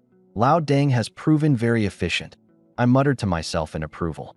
And Dezhuang's hidden talent is exceptionally effective. Move faster. Even the stray dogs by the roadside are quicker than you. Can't lift your legs? Didn't eat? Then skip lunch entirely. Even the female soldiers are faster than this. Can't run? Might as well cut it off. Wang Dezhuang directed the slower soldiers with the grace of a maestro conducting a symphony, his scathing words hitting their mark perfectly. Awei has leveled up to 18. Ahuang has leveled up to 19. Tisk, incredible. The results were insane. The combination of this purified land, Wang Dezhuang's natural gifts, and the military wage-based training system was producing outstanding outcomes. It was unfortunate that the red-crested spearman's potential was capped at level 20, locking them out of being late-game powerhouses. If only I could grant them light attributes. My lord, a soft, ethereal voice broke my thoughts. Elena approached, now dressed in pure white linen. She moved with tiny, kitten-like steps, her golden hair cascading over her shoulders, her feathered wings swaying lightly, a vision of an angel stepping out of a painting. Her hands nervously fidgeted at her stomach, her gaze lowered with a faint blush on her cheeks. The aftermath of her fallen archangel debacle was subsiding, making her appear more human-like. How was your sleep? I asked. Thanks to my lord's blessing, I dreamt a lovely dream, she said, stealing shy glances my way, her face tinged with pink. We stood in a moment of tranquil silence. By the way, your blessing skill, the cooldown's done, right? It occurred to me suddenly. My lord, she said softly, the sacred blessing can bestow a random high-tier class upon its target. High-tier class. My eyes lit up with excitement. Additionally, it can be forgotten at any time, allowing for a future reclass without restriction. A rerollable high-tier class empowerment skill. I stared at my empty class slot, my blood racing with mounting exhilaration. The long-awaited moment to become truly powerful had finally arrived. Come, Elena. I opened my arms, closed my eyes, and raised my head, brimming with anticipation. Bless me, my lord. Elena's eyes widened in disbelief. Her lord, the embodiment of sacred blessing itself, actually seeking another's blessing? Ridiculous. Unfathomable. Yet, in the end, she crossed her hands over her chest and bowed. Please, wait a moment. In an instant, her pure white wings unfurled gloriously. A gentle glow emanated from a single feather, shining. 2 fragments, 3 fragments. The radiant light surged like tidal waves, completely enveloping her in a divine glow. In the great name of my lord, Lin Yi. Boom. A streak of light shot out from the depths of the manor. The stone walls crumbled like paper in its path, instantly pierced through. The beam of light broke through the void, heading straight for the outskirts of the territory. My lord. Xiang Yi kicked open the bedroom door with a bang, her face pale. Elena's prayer came to an abrupt halt, her beautiful eyes widening. Swoosh. The beam of light plunged directly into the center of my forehead. In the next moment, an invisible energy erupted from within me, shattering Elena's holy blessing, scattering it into nothingness. My lord. Xiang Yi swiftly appeared beside me. I slowly opened my eyes, dazed. Are you all right? Both women exhaled in relief simultaneously. That beam of light just now was so overwhelming that even they, powerful Tier 4 combatants, couldn't stop it. If anything had happened to me, they'd be forever burdened with guilt. Wait, what? It's over. I hadn't sensed any of the earlier danger. It failed, Elena quickly explained. It went into my brain. My heart skipped a beat. What in the world would just barge into my head without any warning? Could it give me a brain tumor? I shut my eyes and focused inward. Suddenly, my entire body trembled. I could perceive the depths of my own mind from a perspective I'd never experienced before. In a space filled with swirling black mist, A single fragment floated quietly, radiating a gentle glow. Isn't this the territory fragment from the treasure chest? My eyes snapped open as I quickly summoned the status panel. Linny. Race, human. Level 9. Primary profession, Lord. Secondary profession, disabled. Spirit energy, 4.5. Skills, none. Evaluation, a slightly sturdier than average person. Fair chance of losing to a random stray in a fight. What the heck? My secondary profession had been disabled. My usual stats were gone too, replaced by a singular value for spirit energy. I clenched my fists.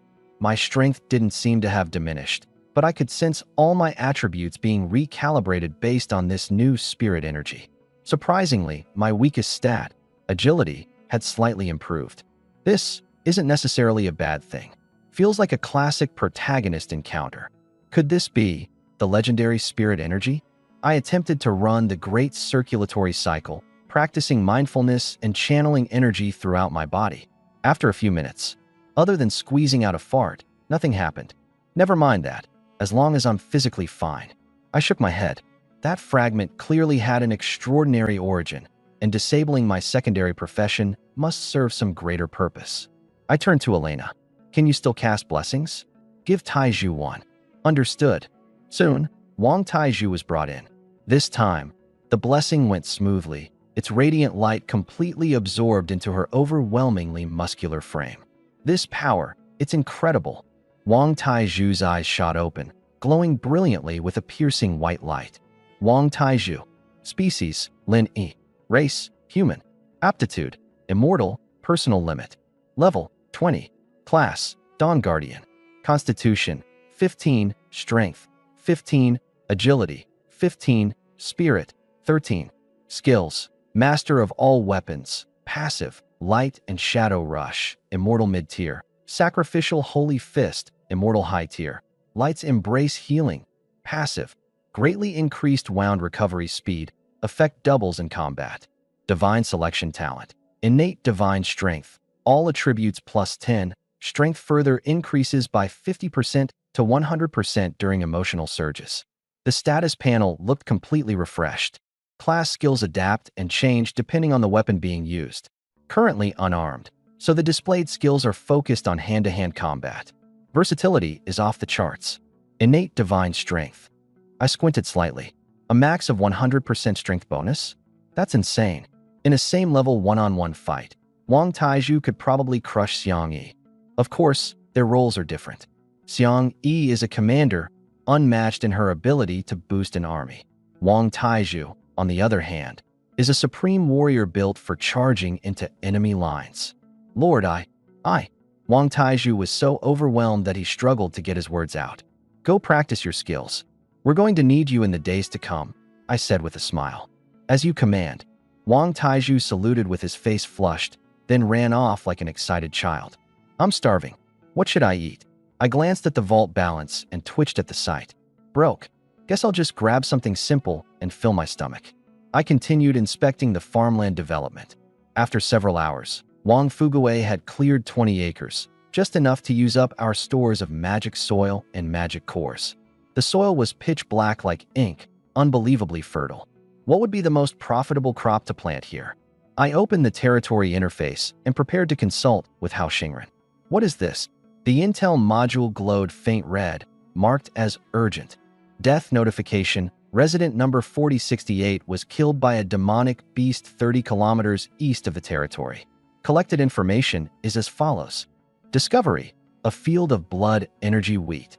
Discovery, a colony of bloodthirsty multi-eyed spiders. Policy update. Eastern region contains wheat infused with elemental energy, far surpassing the nutritional value of beast meat. Expeditions may be sent to explore. Is this info confirmed? Lord, it's beyond question. This cost us 7 lives to obtain. Lu Hao, staring intently at a makeshift map, fell into deep thought. The forest is where his territory lies, while an exploration report suggests 50 kilometers to the east lies a mountain range filled with demonic creatures, and in the southeast basin, there's a high level of beast activity. This information is invaluable. In just 1 week, demand for magic cores will skyrocket.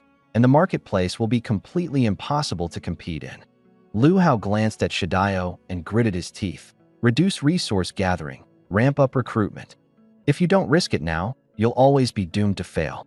As long as we can hunt low-tier demonic beasts near the mountain range, stockpiling a mountain of magic cores. This time in the trial, he was bound to rank among the top. However, there's a piece of land along the way, a villager added. The traces of activity are obvious. Taking a detour would make the journey much longer and exponentially more dangerous. Our own people were bitten to death by venomous insects while trying to take a safer route. A detour? No need. Lu Hao let out a cold laugh and tossed out a gold coin. Good work, you can leave now. When it came to the vast monster beast mountain range, the cake was far too big for one person to eat alone. But teaming up with a few powerful lords for joint development, he could take the lead and claim the lion's share. That way, the profits would far exceed going solo, and it'd be considerably safer. As for the lord blocking his path, if they were smart, they'd join and take some scraps. If not, a war between level 2 territories may not yield territorial gains, but it doesn't increase crime value either. Boss, blood grain is an extraordinary tier cash crop. Hao Xingren's voice came with a hint of helplessness. On the trial grounds, or on Blue Star, countless lords survive solely by growing it. Asking this question is like asking someone on the street, what is water? All right, fine. Lu Hao pulled out a copper coin. I've got a botany guide up for sale. Thanks. I kept a straight face. No big deal. I'd long gotten used to thick skin saving lives. At the exchange point, I quickly secured 2 books, Botany Encyclopedia and Mineral Compendium. Bringing these lame books to the trial grounds? Aren't they taking up inventory slots? Hao Xingren replied instantly. The boss's family must be loaded. Poor students like us don't own storage items. And after graduation, those textbooks turn to waste paper. Non-lords sell M for breakfast money, while aspiring lords, well, at least they make decent kindling. Survival smarts for those at the bottom of the ladder. I sighed inwardly. Opening the entry on blood grain. Blood grain wheat. Rarity, extraordinary. Harvest, 7-day cycle, 500 pounds per acre. Traits, exceptionally adaptive. Grows in all seasons. A substitute for beast blood or meat. 7 days? I gasped. With the Pure Land's 300% harvest speed boost and fertile fields that add 50% to yield, that's 750 pounds ready in just 2.5 days. With such output, who'd bother hunting for food? Something's off. I frowned, deep in thought. With these yields, why can't the Blue Star Lords afford to maintain armies? The answer dawned on me quickly. The stronger the individual, the greater their appetite. I was already consuming 3 pounds of meat per day myself, and that didn't even come close to what the high-ranking warriors devoured. The territories are just too small, not enough land for farming. I made up my mind. Territorial expansion now takes top priority. But to expand by attacking other lords? I shook my head. I couldn't cross that moral line. Xiangyi, I commanded, take 2 squads of spearmen to the outskirts of the monster beast mountain range and collect blood grain seeds. Watch out for bloodthirsty spiders. Even if a hero dies, they can revive in the Pure Land. No need to panic. Still, as I was lost in thought, a voice suddenly burst into my ear. My lord, damn it, I almost jumped out of my skin. Old Deng, trying to scare me to death? Wang Fugue chuckled awkwardly. The Southern Scouting Team is back. The beast horde has returned to their habitat, but they've become incredibly aggressive. Any disturbance causes them to scatter and flee. What's your suggestion? For now, avoid hunting in the south, Wang Fugue said gravely. The returns are unpredictable, and I suspect something's off in the south. We have our secret realm, so meat isn't an issue. All right, keep monitoring, I nodded. What about the research lab? All done. My spirits lifted, and I headed straight for the heart of the domain. A bizarre little house came into view, scarlet roof tiles, animal hide and bones hanging out to dry on the walls, with all kinds of odorous containers scattered around. It looked less like a research lab and more like a wicked witch's kitchen. Research lab. Level 3. Research slots. 2. Available projects. Time acceleration rune. Experience efficiency rune. Defensive barrier. I skimmed the project list. Most were overshadowed by the Pure Land enchantments, except for a few intriguing custom runes. Time acceleration rune. Level 3. Multiplier. 128. requires blank rune times 1. Tier 3 beast leader head times 1. Tier 3 beast core times 1. Completion time 7 days. Not bad. The materials aren't too hard to gather. Lunchtime arrived. Wang Xiaoer had prepared a table full of hearty dishes. Glossy braised pork knuckle, heavenly smelling roasted meat, with a lone plate of meager vegetables standing out like a sore thumb. If we keep eating like this, we're going to turn into fat balls, I muttered while munching as I opened up the chat panel. The world channel was as lively as ever. Buying mahogany. Can anyone spare some food? Starving here. Spotted Ratman encampment. Recruiting strong fighters for a raid. Coordinates 3149.417. Whoa, found a Ratman encampment? Did I step in good luck, or what? Even Long Tao's epic hero died. This trial is absurdly hard. I randomly sent a message, buying educational materials of any kind. The channel exploded instantly. A whale spotted in the wild. Big shot, do you need a wife too? Why buy textbooks? Hidden task, maybe? Long Tao shot me a private message right away. Bro, spill the tea. What are the textbooks for? A sly smile crept on my face as an idea popped up. Keep it quiet, alright?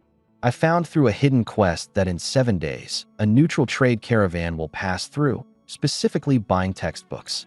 They'll pay up to 10 gold coins per book. Thanks bro. Long Tao replied instantly. If I make a profit, I'll cut you a share. With that settled, I closed the private chat and continued enjoying my lunch. Meanwhile, the world chat had gone berserk. Someone's mass buying textbooks, selling for 2 silver apiece. Instantly gone. Even 3 silver is an instant sell. Textbooks clearly have some special use. Don't sell cheap. Clearance sale. Even 5 silver coins are being accepted. Long Tao laid his cards on the table directly, buying basic textbooks, 10 silver coins each, no limit. I shook my head with a faint smile. So what if you're a reborn player? 1 sentence is enough to leave you spinning in circles. Your team has slain the bloodthirsty multi-eyed spider. Your team has slain the bloodthirsty multi-eyed spider king. Good news arrived. The blood wheat seeds were in hand.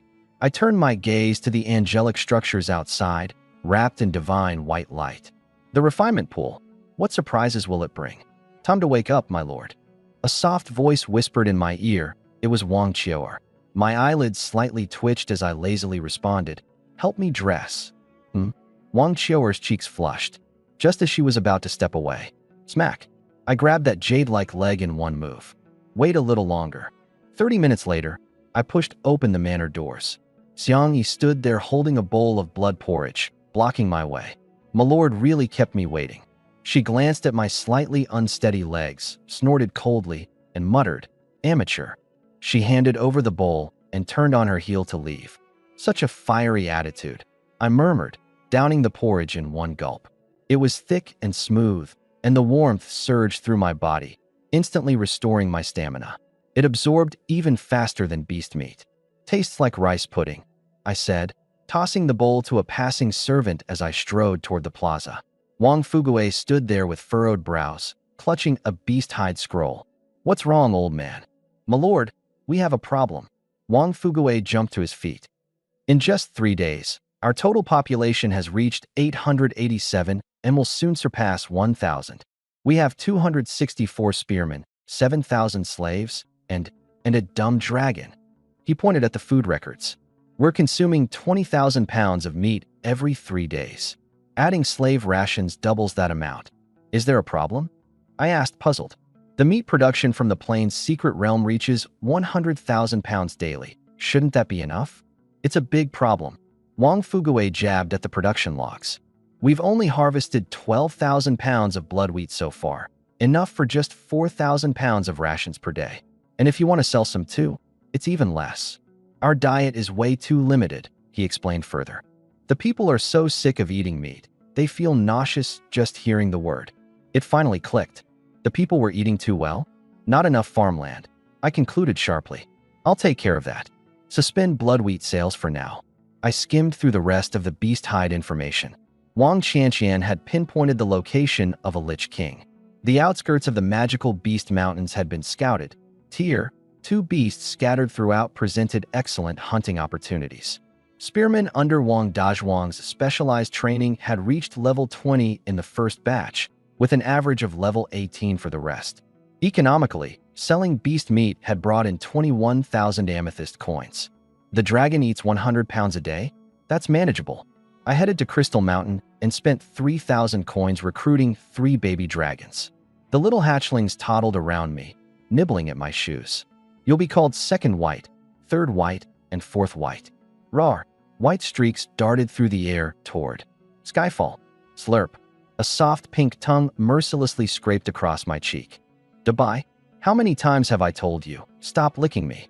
I yelled angrily, grabbing the baby dragon and using its small, soft body like a towel to wipe my hands.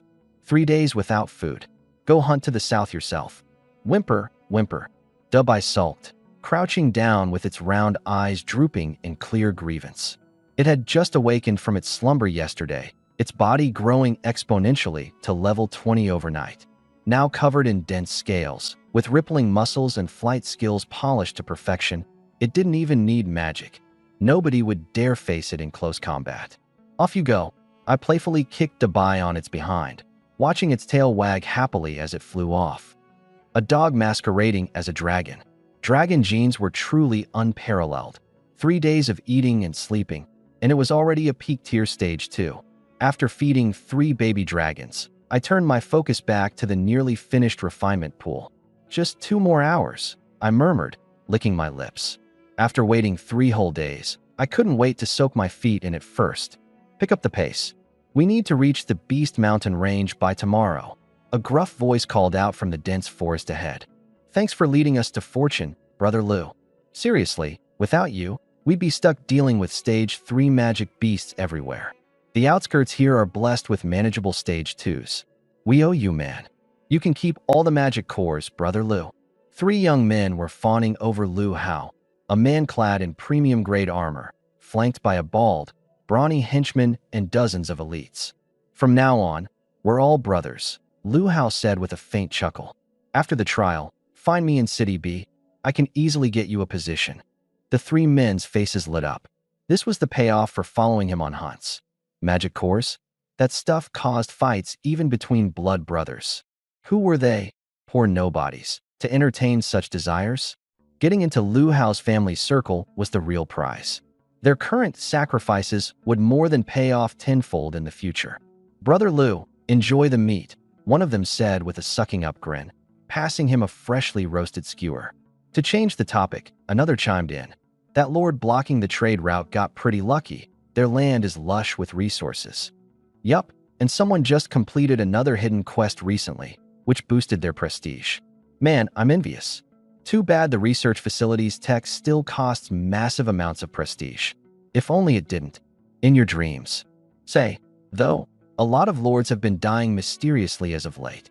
Take my buddy Chung Lu, for instance. He logged off permanently just this morning, someone mentioned. Hearing that name, Lu Hao stiffened. Brother Lu, you knew him? No, Lu Hao replied, waving it off, though a small chill crept down his spine. Chung Lu was someone he had introduced to this world. Let's move quickly and focus on eating. We still have ground to cover. Nearby, the buzzcut youth accompanying the group stood up suddenly. Brother Lu, I need to take a quick leak. He excused himself, jogging into the woods. After finding a suitable rock, he dropped his pants and squatted down. Crackling echoed in the air as nature took its course. Humming a light-hearted tune, he gazed at the scenery. The ground trembled. The beasts stirred in panic. Roar! An earth-shaking bellow reverberated across the plains. Goosebumps erupted across the youth's arms and back. He looked up, and his face turned pale. A white blur streaked low across the sky, chasing the stampeding beasts. A radiant beam swept forth, instantly crystallizing raging monsters into frozen sculptures. This is bad. He leapt up and yanked up his pants in pure panic. The white creature closed the distance within moments, now barely 100 meters away. Curved horns, massive wings, a robust tail, and blazing white flames. A dragon, heart pounding wildly, blood coursing through veins. Run. Don't eat me. Please, don't eat me, man. The buzzcut young man wet himself. The white dragon suddenly hovered in midair, its nose twitching as it gave him a disdainful glance. Without hesitation, It turned towards a beastly herd and disappeared beyond the horizon. What's going on? Lu Hao led his team rushing over. Damn, did you fall into a cesspit? I saw a dragon. The buzz-cut young man yelled frantically. A real dragon. The video was sent and played. Lu Hao froze as the words caught in his throat, sweat dripping profusely.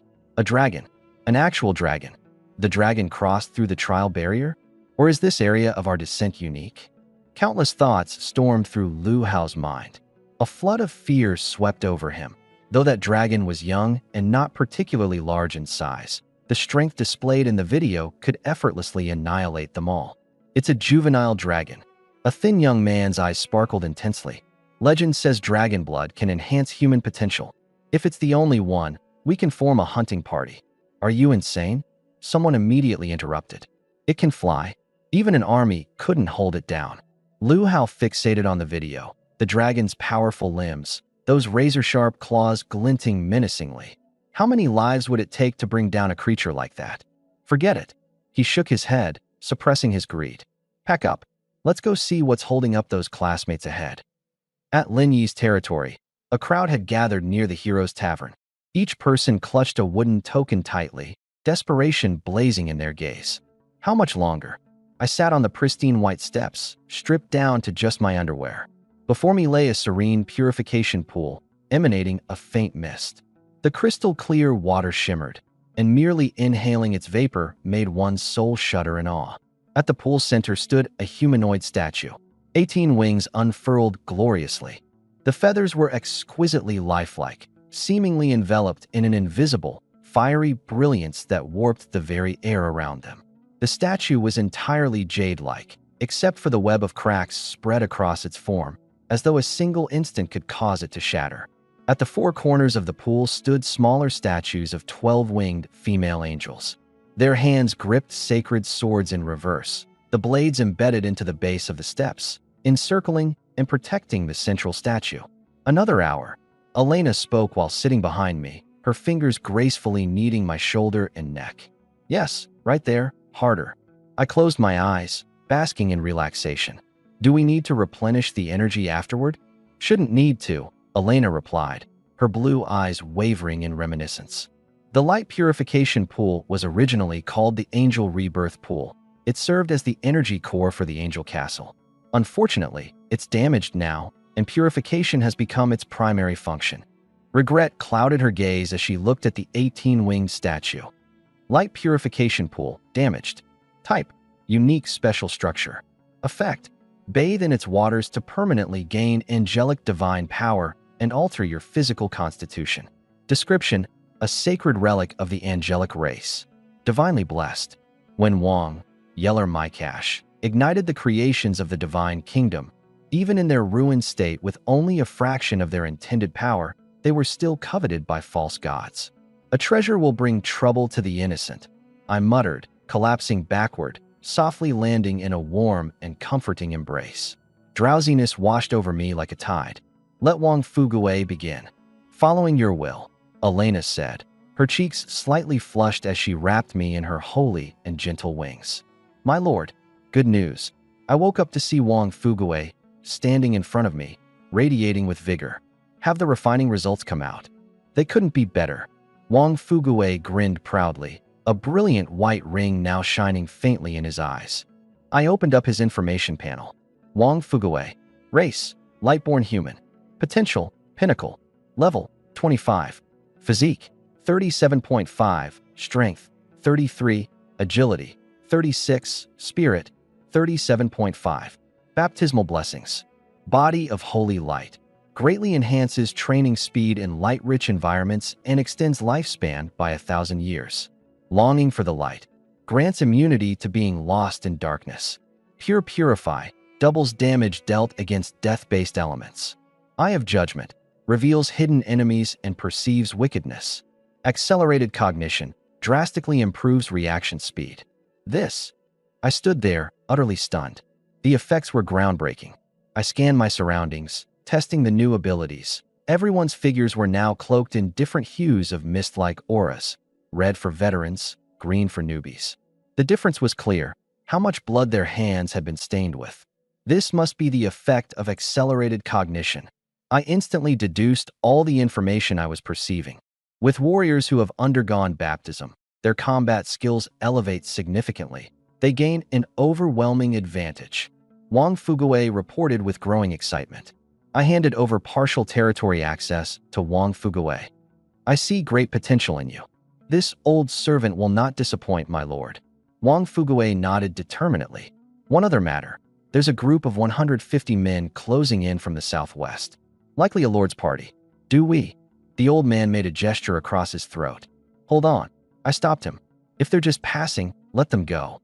A thought struck me. Old Deng, do it this way, and then like that. Damn it. They can't take down a dragon, so now they target us. Lu Hao spat on the ground in disgust. He had intended to traverse the basin, but was instead ambushed by a wave of beasts. Fortunately, Sadio's elite militia held strong, driving the creatures back in fear. Behind him, over 100 men were left battered and wounded. Boss Lu, there's activity ahead, a buzz-cut youth warned with a frown. Spotted extensive wooden walls and lookout towers. This might be a level 3 territory. Pretty sure they've noticed us by now. Linny, a gaunt man shrugged. In the trial grounds, there was only one level 3 Lord me. While others were still scrambling for 10 magic cores, my rare unit construction blueprint had left every other Lord green with envy. For creatures equivalent to second-tier beasts, villagers could gain combat experience and return in 24 hours. Within 4 or 5 days, they'd have the capability to hunt independently. Don't say anything rash, Lu Hao warned his group, anxiety weighing heavily on him. This newly crowned king, who had conquered the will announcement, was far from ordinary in strength. Probably just a coincidence, he muttered to reassure himself. If it really is Lin Yi, then a few polite words and a request for passage should settle things. I'll go take another look. The round-faced lord stood up, cautious. It could also be an outpost of another race. 10 minutes later, the round-faced lord came sprinting back, scratches from branches etched across his face, excitement radiating from him. Crystal Mountain. A holy light crystal mountain. He gulped down water in excitement. A light crystal mountain, 100 meters tall. We're going to strike it rich. What did you just say? Lu Hao shot up like a spring, his hands gripping the other's shoulders with a death grip. His face turned crimson, his eyes bulging in disbelief. 100-meter-tall light crystal mountain. The other 2 members' legs buckled so hard they collapsed onto the ground. You better not be dreaming, one of them stammered, his voice trembling. Do you even realize what this means? The other practically roared. The only sounds amidst the trees were the rustling of the breeze. It's real? I swear it's real. The round-faced lord's face twitched uncontrollably, his heart pounding. This kind of strategic material. There's no way I could mistake it. Behind that wall, it really is Lin Yi's domain, and the crystal mountain is within. The 4 exchanged looks. Greed flared in each of their eyes. Light crystals, a key material for legendary units. Even a single unit of it could spark bloodshed in the outside world. And here, before them, was an entire mountain. It was like someone telling you there's a house nearby with a lottery ticket worth billions just sitting inside. Not enough? Lu Hao inhaled deeply, forcing himself to calm down. Unlike the others, he envisioned his entire family's future. Claiming this mountain could propel the Lu family into the ranks of the empire's top aristocrats, solidifying his position as head of the household indefinitely. His hands trembled as he lit a cigarette. There aren't enough of us. And he has rare units, at least 10, each as strong as second-tier beasts. We can't take him down. The words doused their excitement like cold water. Then we call for backup? The buzz-cut young man immediately went to activate his communicator. Rustle, rustle. Figures moved within the woods. The group instantly shifted into a battle stance. Get back quickly. Yesterday's dragon attack wiped out nearly all of our warriors.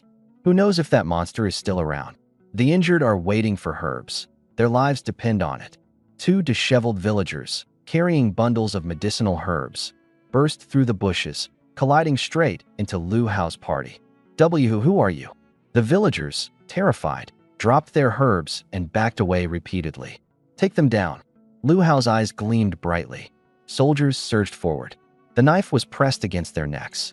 2 villagers were trembling with fear, losing control of their bodily functions, the stench quickly spreading through the air. Don't kill me. I'll tell you everything. Which territory do you belong to? Lu Hao pointed toward Crystal Mountain. Why yes, that one. One of the villagers stammered. After the dragon attack, how much combat strength do you have left? Lu Hao asked without a hint of doubt. Indeed, there were reports of a white dragon in the basin, and dragons love gems. It made complete sense for their territory to have been attacked. It's not like I would secretly raise a dragon and send villagers to stage something like this, he mused. Besides, there's no way early-stage villagers would have enough loyalty for a scheme like that. Only 30 or so resource gatherers managed to survive. They're taking care of the injured. The villager said wide-eyed, looking as honest as possible. Please, I beg you, let me go? I swear I won't tell anyone. What's your name? Lu Hao suddenly asked. I am Liurgu, and he's Ding Dazui. The villager replied nervously. Ah, so you do have names. Lu Hao smirked menacingly. When your territory falls, join me.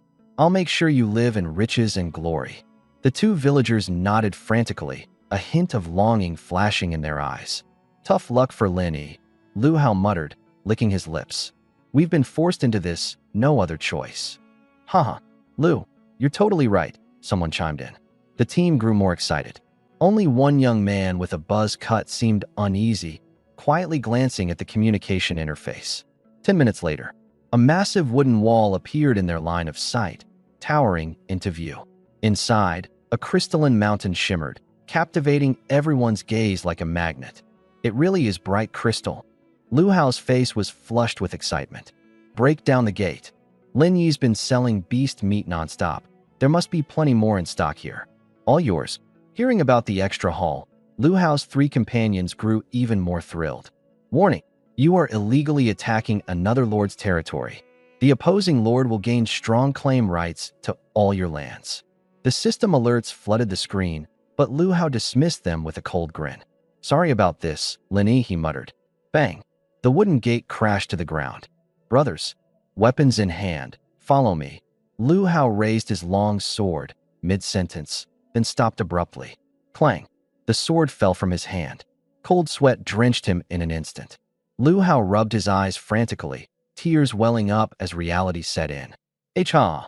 I thought this was an outpost from some other race, he stuttered. Behind the broken gate stood 30 utterly intimidating, elite spear soldiers, battle-ready. At the forefront of the group, a muscular woman towering like a mountain glared daggers at them. From the dense forest behind them, waves of villagers armed with hatchets emerged, sealing off their retreat. The greedy hunger in their eyes was far too familiar to Lu Hao. Classmate, a calm voice called out. I stepped out, yawning casually in my robe, breaking down my gate without a word. You're putting me in quite the awkward position, you know? I said, sounding almost disappointed. You broke my gate, I added lazily, snapping my fingers. Guess you'll have to leave your heads behind then. Wang Qiu'er brought over a chair, and I sank into it with a laid-back air.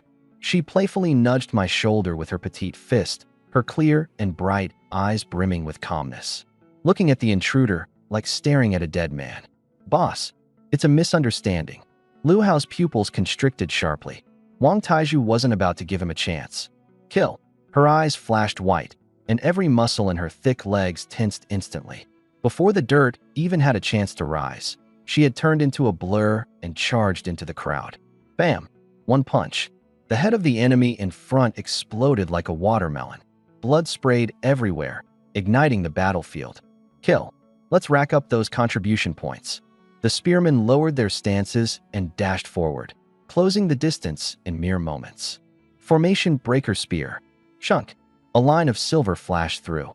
The enemies, still frozen in shock from watching their comrades' head explode, barely realized what was happening before spears pierced their hearts.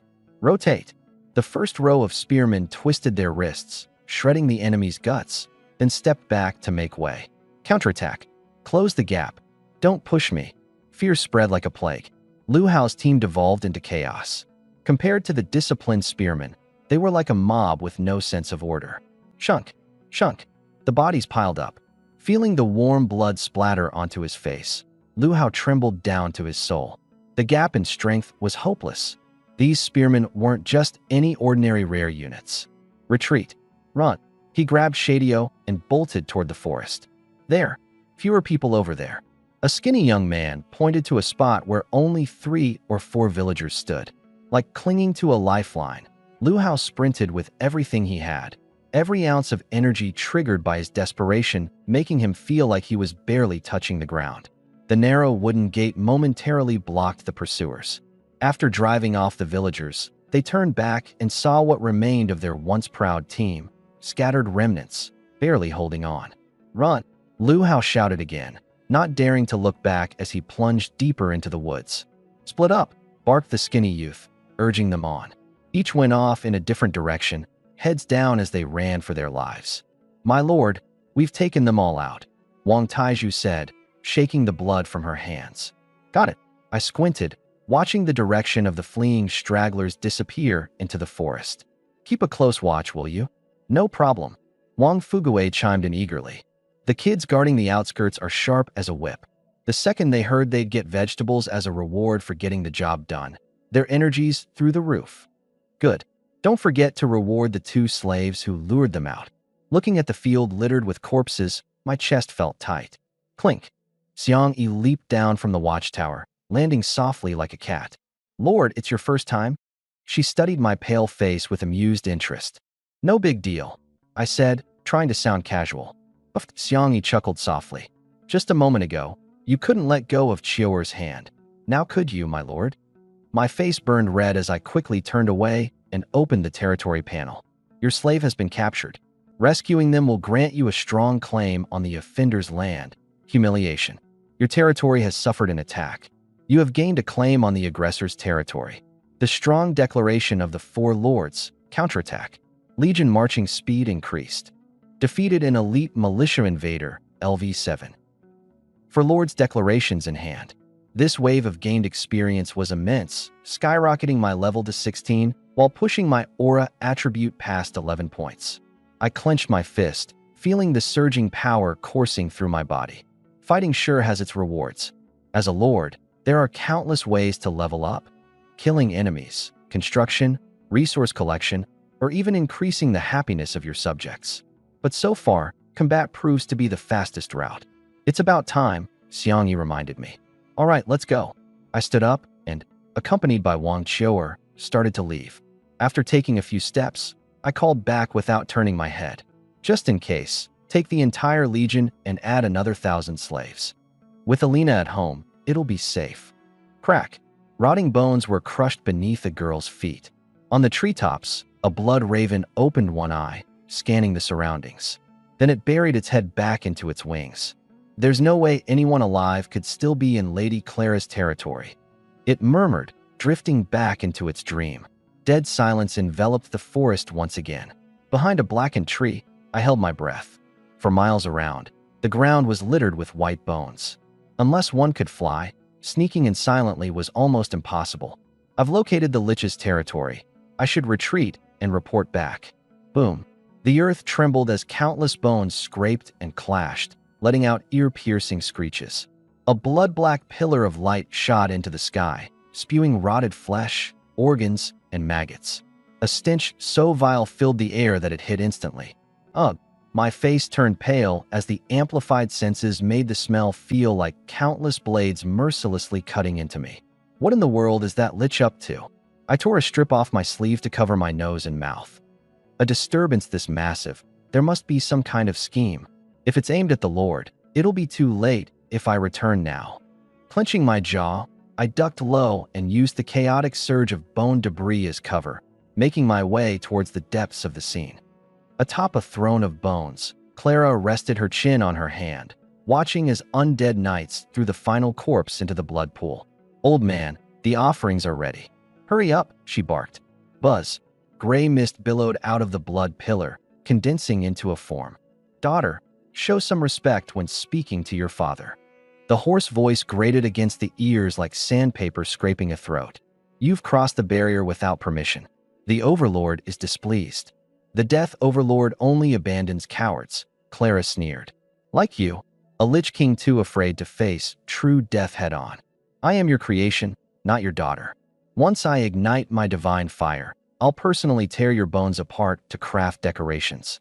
The undead need only one king. Hihihi, my perfect creation. The gray mist churned violently. I eagerly await the day you ignite your divine fire. Your father can't wait to savor your soul. Clara smirked. Don't want to get involved. What ritual? The boundary dissipation spell. What? Her blue eyes flared with anger. Just half a month. You plan to forcefully activate the barrier? Just because of my unauthorized descent? Are you insane? She remembered it clearly. In her previous life, there had been a full month before any conflict. This shift in the timeline filled her with unease. Wait, the boundary dissipation spell can break the trial barrier. Impossible. Without the complete power of freedom, no force could override the sovereign will of the Lord's ultimate restriction. A sealed authority has escaped, the gray mist explained. It happened on the first day of the trial. The Divine Council voted unanimously to activate the core of the Lord's will and lower the barrier's level. All believers are tasked with finding a Lord with a domain of supreme, radiant purity. The region you're in is optimal for the God-breaking ritual. Those dead beasts. Sacrifices. Otherwise, overusing your divine power would earn you a 1,000-year prison sentence in the abyss. A moment of silence. A tempest raged within Clara's mind. A sealed authority. Those taboos were all locked away in the solar box. They were never supposed to be part of the draw. Activating the core of the Lord's will required an amount of divine power that was incomprehensible.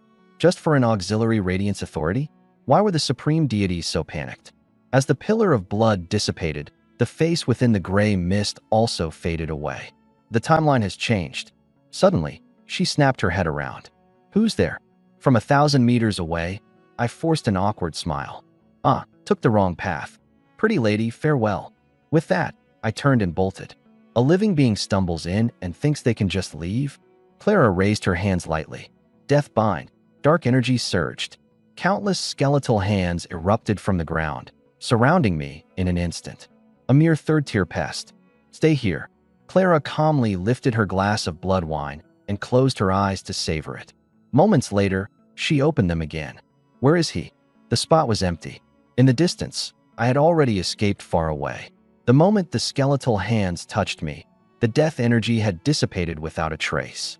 Even as my figure vanished beyond the boundaries of the white-boned wasteland, Clara stood frozen in place. Gulp.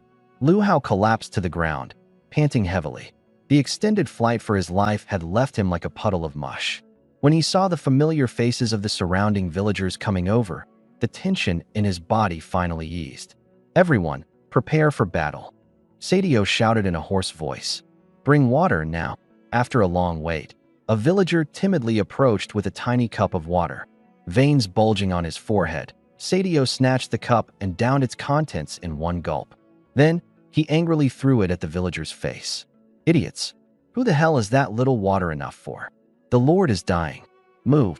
The villager clutched his face and scurried off, only to return moments later with a bucket of water. My lord, drink, Sadio said, supporting Lu Hao's weak form. Damn it. Lu Hao's fury blazed as he stared at the fewer than 200 villagers present. A fire roared in his chest. Their 30 elite warriors had been completely wiped out. Where did he get so many? Advanced units? My lord, will they come after us? Shadio's voice trembled. Any one of those spearmen could defeat him in just 3 moves. I don't know. Let's set up defenses first. Lu Hao opened his friend list. Bro, do you have any direct damage items or defensive gear? It's urgent. Replies came flooding in, mostly asking what was going on. Lu Hao casually brushed them off. Failing to backstab a classmate wasn't something he wanted spreading around. He might not even have a diplomacy template, so he can't declare war directly. Lu Hao suddenly realized. Without declaring war, attacking would still burden him with infamy points. Taking my land with just a squad of spearmen? The cost is too high, he won't act rashly. Looks like I'll need to take a more unconventional route.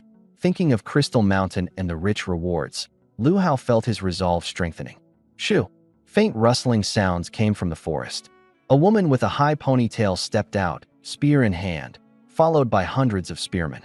More figures emerged from all directions, forming a tight encirclement.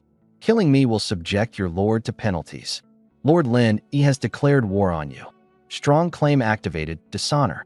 Conquer for total territory acquisition. Attack. Xiang, he pointed the tip of her spear forward. The army surged like a tidal wave. Screams tore through the night sky. Blood soaked into the scorched earth, the air thick with the scent of iron.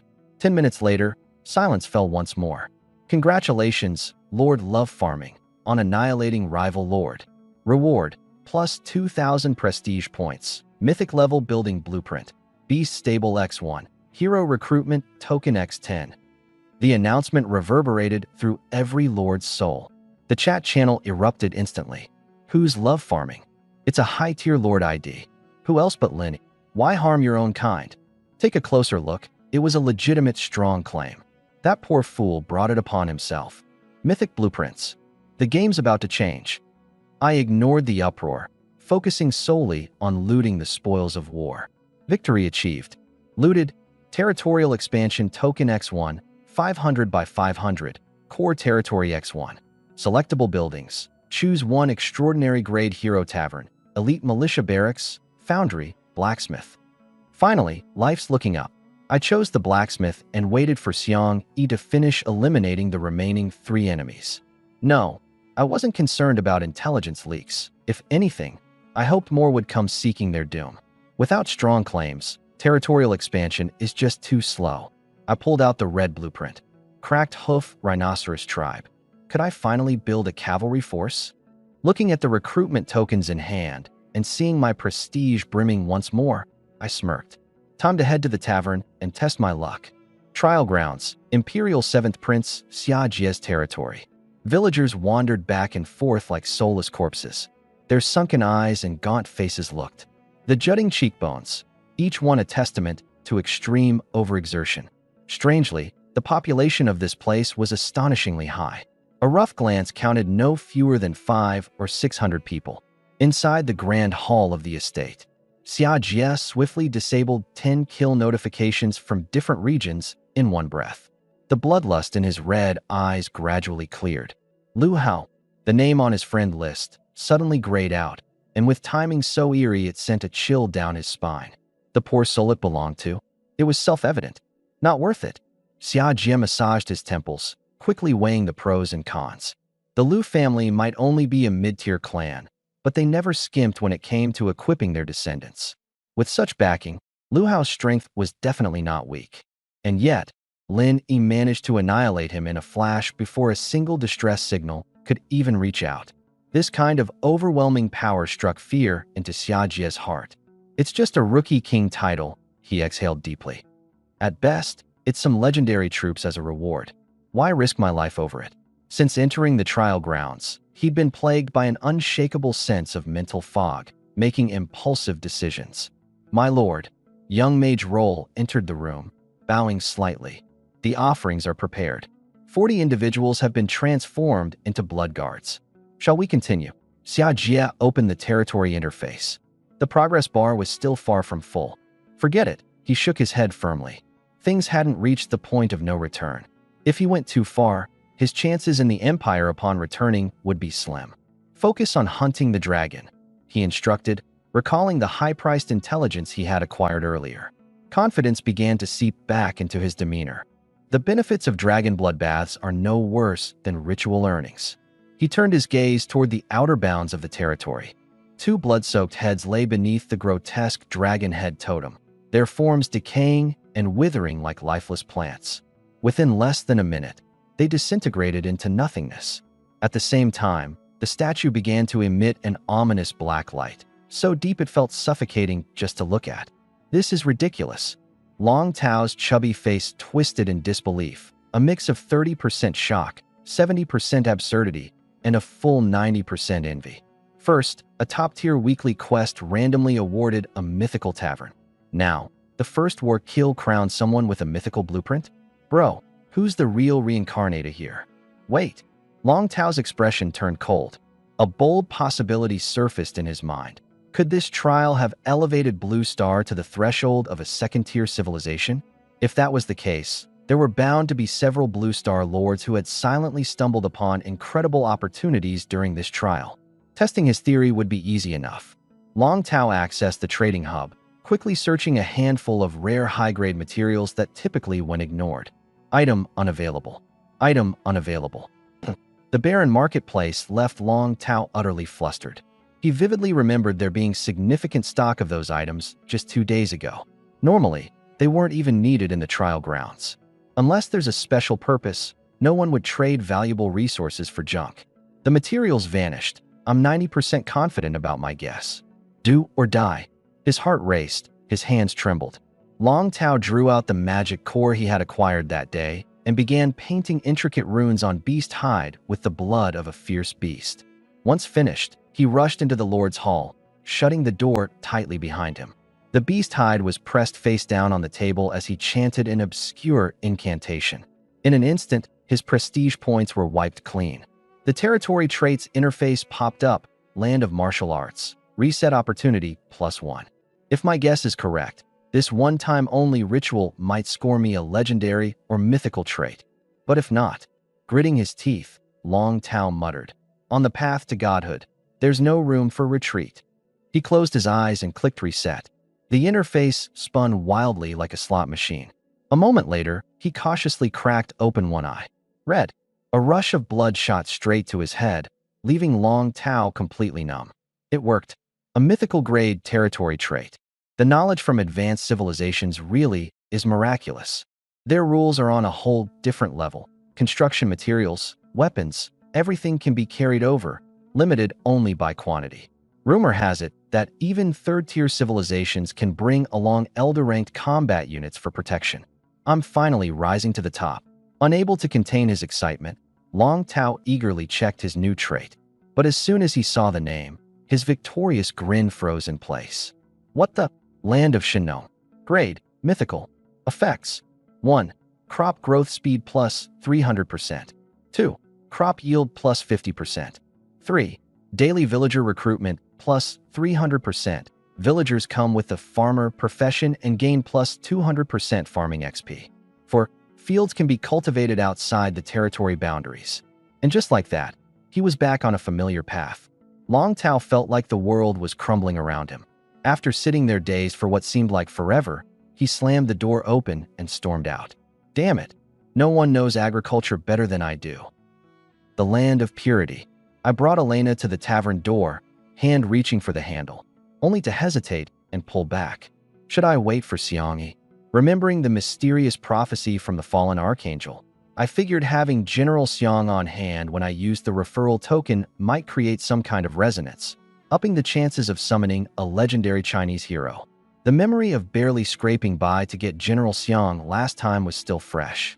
If my guarantee fails again and I end up with something wildly off, like an immortal tier goblin, do I recruit it or not?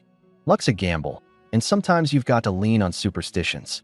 I turned away from the tavern and headed to the research lab, spending 20 prestige and 400 purple crystals to unlock level 3 gathering efficiency and level 3 stamina recovery. Blank rune, no suitable target at the moment. The Southern Ghost Tribe's whereabouts remain unknown. Upgrading the research lab requires progress on 5 research tasks, so I randomly picked out 2 place fillers. Now, where did I put that territorial expansion permit? I tapped to activate it, and my perspective was instantly elevated, as if I were a hawk surveying my entire territory from above. The intricate details of reality were simplified. The boundaries of my land and structures became crystal clear. A green rectangular marker moved wherever my gaze went. It really felt like I was playing a simulation game. After a brief moment of thought, I placed the green marker in the eastern part of my territory, right next to the training grounds. My vision returned to normal. Heading outside the walls, on the surface, nothing seemed visibly different. However, when placing the building's shadow earlier, the prohibition marker had disappeared. This land was now part of my legal territory. Time to start farming, I said with a slight smile. Just this one expansion decree had granted me hundreds of acres of new land. Once Xiangyi resolved the other 3, my territory could grow by a whole square kilometer, an increase of 2/3. Cavalry. Hopefully, we'll get a hero with matching synergy, I muttered, pulling out another reward. Mythical grade War Beast Stable Blueprint. Size, 800 by 800. Materials, Premium Sandalwood X 1500, Amethyst Coins X 800. Effects. 1. Increased Magical Beast Estrus Frequency. Offspring production plus 20%. 2. Beasts become more docile toward allies, fostering stronger bonds with riders. 3. Improved coordinated combat capabilities. 4. When bonded fully, enables telepathic connection. Split-Earth rhinos are extraordinary magical beasts. They'll be sufficient for the early stages, I noted as I flipped through the bestiary. Master, Elena gently reminded me. Chioer said the Split-Earth rhinos were our allies. I know, I nodded. The fact that they're allies makes them easier to trick. Wild ones aren't nearly as cooperative. The land is dealt with. Now to bolster our territory and military strength. I headed straight for the Crystal Mountain, spending 15,000 amethyst coins to recruit 15 little light dragons. With plenty of food supplies, these little ones would mature into a fighting force quickly. Flight capabilities were a rare asset in the early stages, especially when paired with the spellcasting classes, which aligned perfectly with Elena's leadership synergy. In critical moments, this would undoubtedly become an elite surprise force. Congratulations on your war victory. Rewards: Territory Expansion Decree X1, Territory Core X1, Selectable Occupied Building, choose one. Expedition Settlement, gained 800 reputation points. While waiting for Xiang Yi, 3 system notifications echoed in my mind. As for the selectable occupied buildings, I didn't even bother to look. They were all trash options. What did surprise me, though, was the 800 points of reputation. Looting is always the fastest way. An entire afternoon passed as I waited. Inside the Lord's Manor, I was discussing the crop planting plans with Wang Fugue when Elena suddenly turned her head and glanced toward the doorway. Moments later, rushed footsteps echoed through the corridor. My lord, something's wrong. Thunk. Wang Qianqian burst through the door, her face full of worry. I found the location of a lich. Sit down and explain slowly, I said, pulling a chair over. Wang Qianqian began recounting everything she had discovered, detail by detail. Lord, I frowned. Yes. The little girl nodded vigorously. The distance is too far, I couldn't hear much. But I'm sure that lich crossed regions and teamed up with other races to find a lord with the attribute of supreme light. I froze. Isn't that basically spelling out a wanted poster? Could it be that those high-tier races are all reincarnators trying to nip me in the bud? That doesn't make sense. My good mood instantly disappeared. Even with the system bonus, I wouldn't dare underestimate the lords of myriad races. Just a lich alone made someone at the 3rd tier like Wang Qianqian flee in a panic. What about even stronger races? My people can resurrect, but I cannot. Qianqian, thanks to you. I patted the little girl's head and turned to Wang Fugue. Take Qianqian to the purification pool. Wang Qianqian really is like a newborn calf unafraid of tigers. To venture into enemy territory without clear knowledge of friend or foe, without purification, if she were harmed, that'd be the end of her. But precisely because of this, not only did she bring back intel, but it also ironically ensured the lich didn't detect her. Otherwise, the aura of the light-born humans would have been exposed instantly. As you command, Wang Fugue bowed. Wait. A sharp light flashed in my eyes. Call Chioer here. Crossing regions to kill me? My gaze turned frosty like a sharpened blade. You're a reincarnator too. Thinking it through, if Wang Qianqian could escape unscathed from the lich's territory, even with the benefit of a free person's identity, it proved Clara's strength was limited. From my assessment, the undead lich was probably at the 4th tier. However, Xiang Yi and Elena were both at the peak of the 4th tier, not to mention the exclusive 20% personal army bonus they each had as heroes. One-on-one, Xiang Yi would crush her. The issue is the overwhelming hordes of undead. Once Dabai and the others grow stronger and with the blessing of light. I smirked coldly. Who says only undead can play the numbers game? My undead legion is the 4th calamity. I flipped open the Lord's Ordinance and let my fingertips glide over the pages. Procedure for addressing interracial invasions. Content. Before the trial begins, Blue Planet is under the protection of the rules. Crusades against alien races can directly employ the strong proclamation, Interloper. A foreign affairs template popped up. New contact, Clara White. Relationship, hostile. Declare war. Costs X10 prestige to activate strong proclamation Interloper. A lowly undead dares to provoke the holy light? I snapped the book shut as a knocking sound came from the door. Enter. Wang Chioer pushed the door open and stepped in, speaking softly. Lord, you called for me? About that.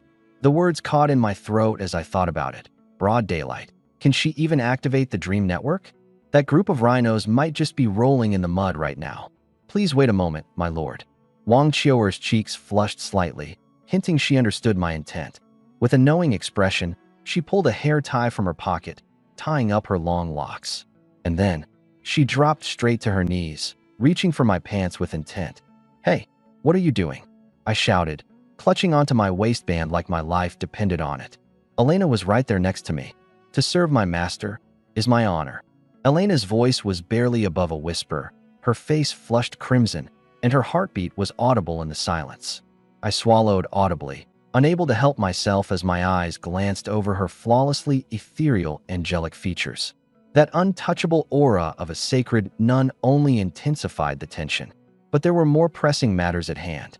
Qiuer, can you contact the earth-shattering rhino right now? I want to strike a deal. Oh, yes I can. Wang Qiuer stood up hastily, twisting her fingers behind her back bashfully. Please, my lord, share the details with me. Hold on. Stop calling yourself a servant. Just Qiuer will do.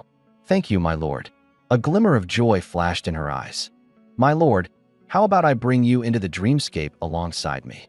Wait, is that possible? Yes. Before I could respond, Wang Qiuer seated herself on my lap, arms gently wrapping around my neck as she closed her eyes.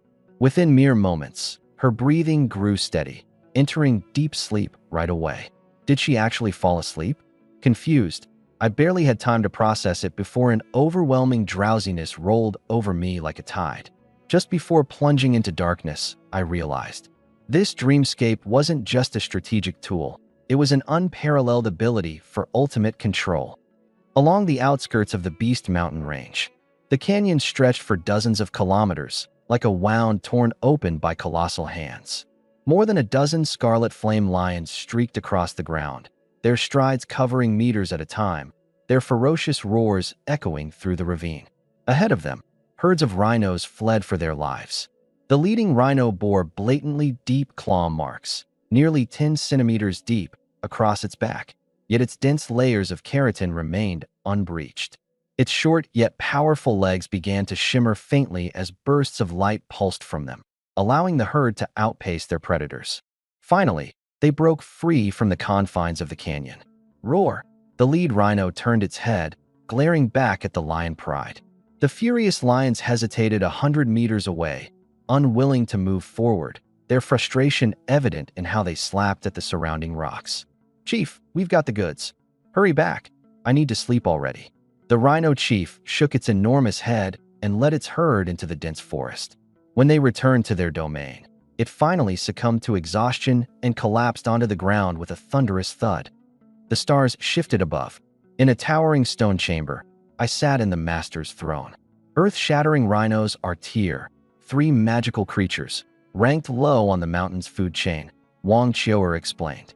They rely on a rare plant to reproduce, but those only grow in the depths of the mountain range.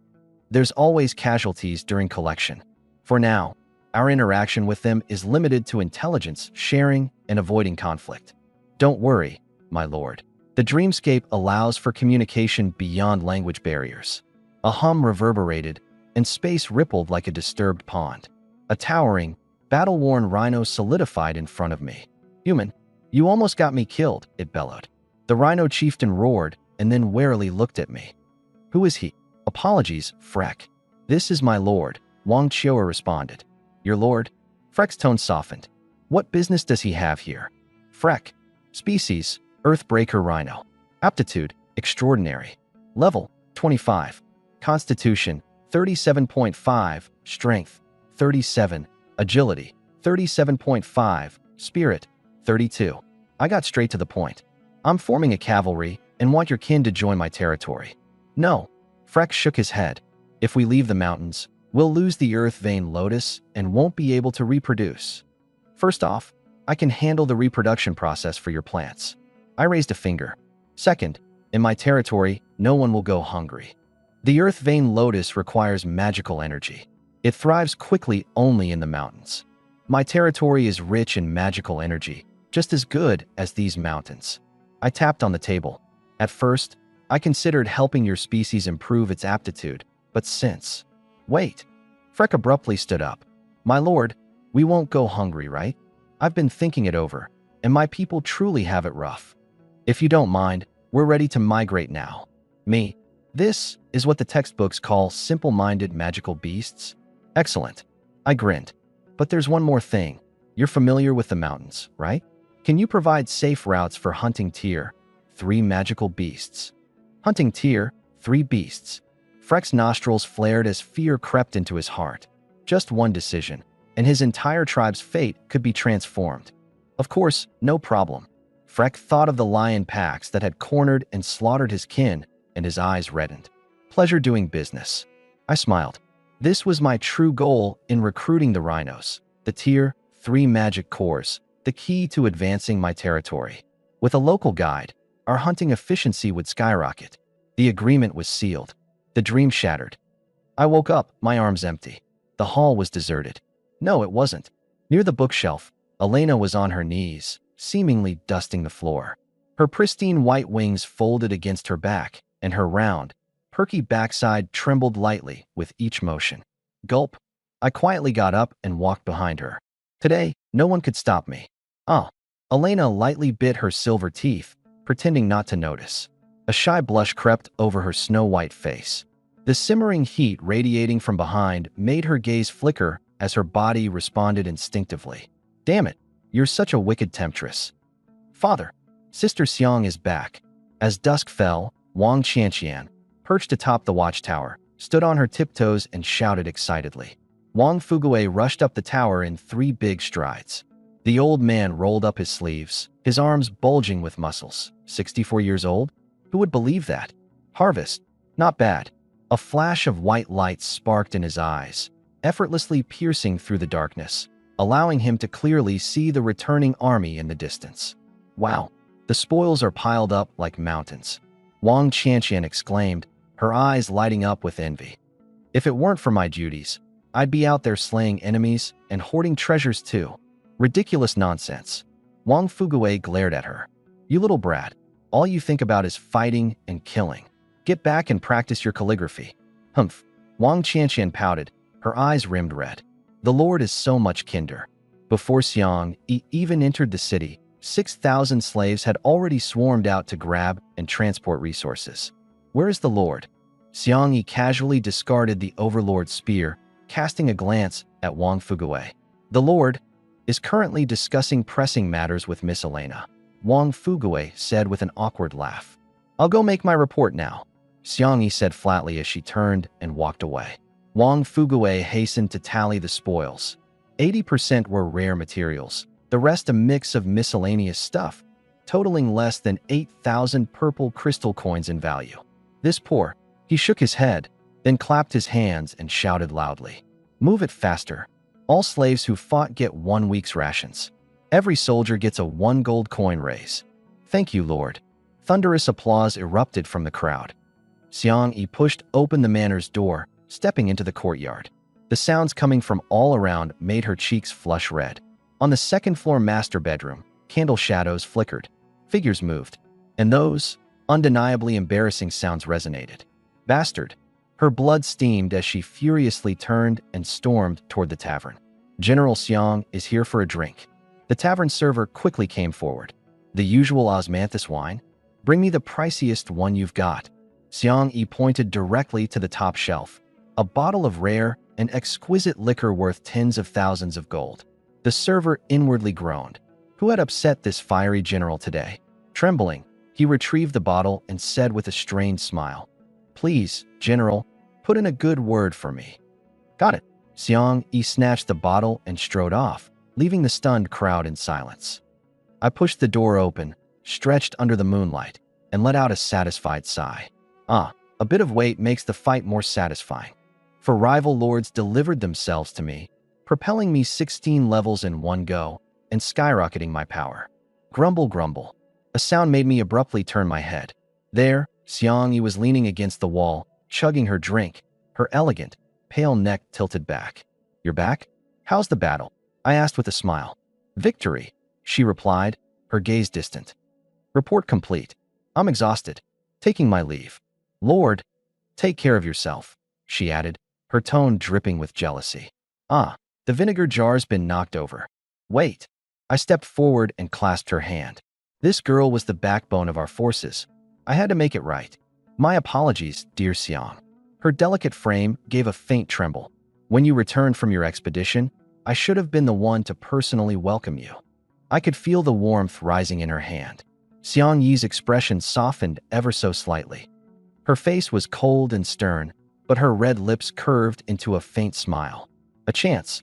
I wrapped my arm around her waist. Forgive me. Xiang Yi tried to retreat, only to find she was backed against the wall. And my lord. The aroma of wine mixed with her light fragrance filled the air. Without hesitation, I leaned in and kissed her passionately. Our lips met. Her eyes widened in shock. She tried to push me away, but her hands, soft and weak, rested against my chest instead.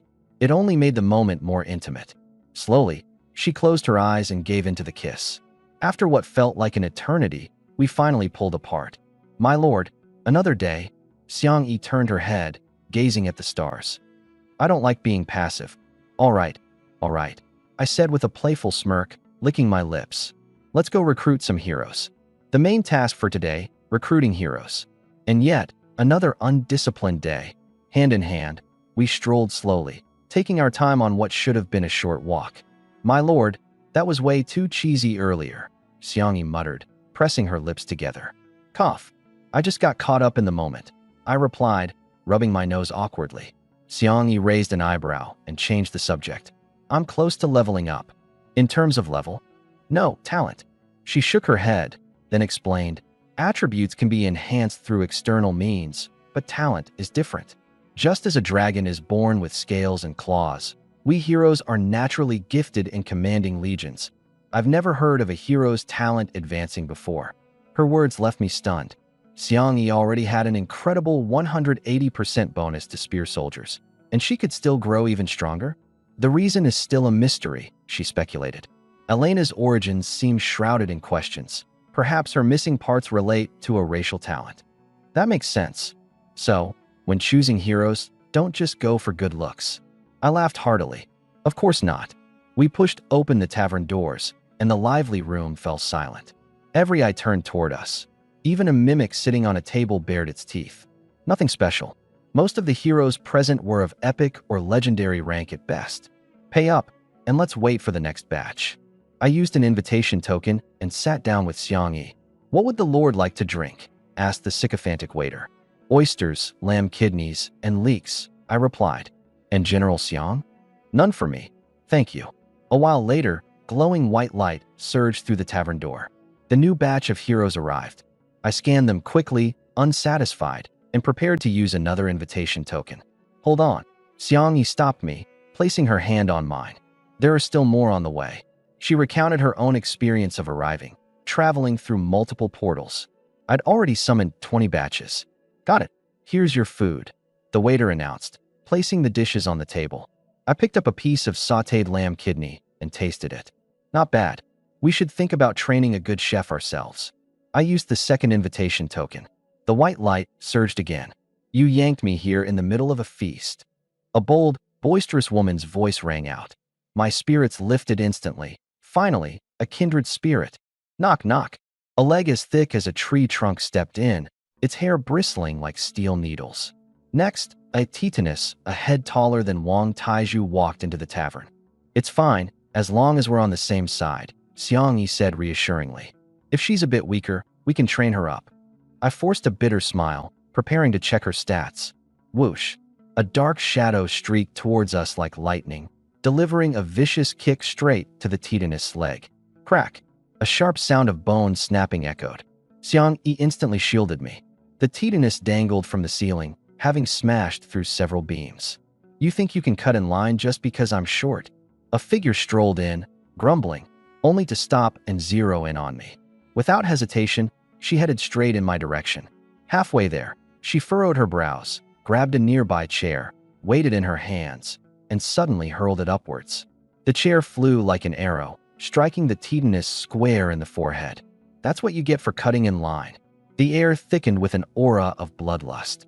The titaness, her arrogance thoroughly beaten down, scrambled to her feet and turned as if to spit a few venomous words.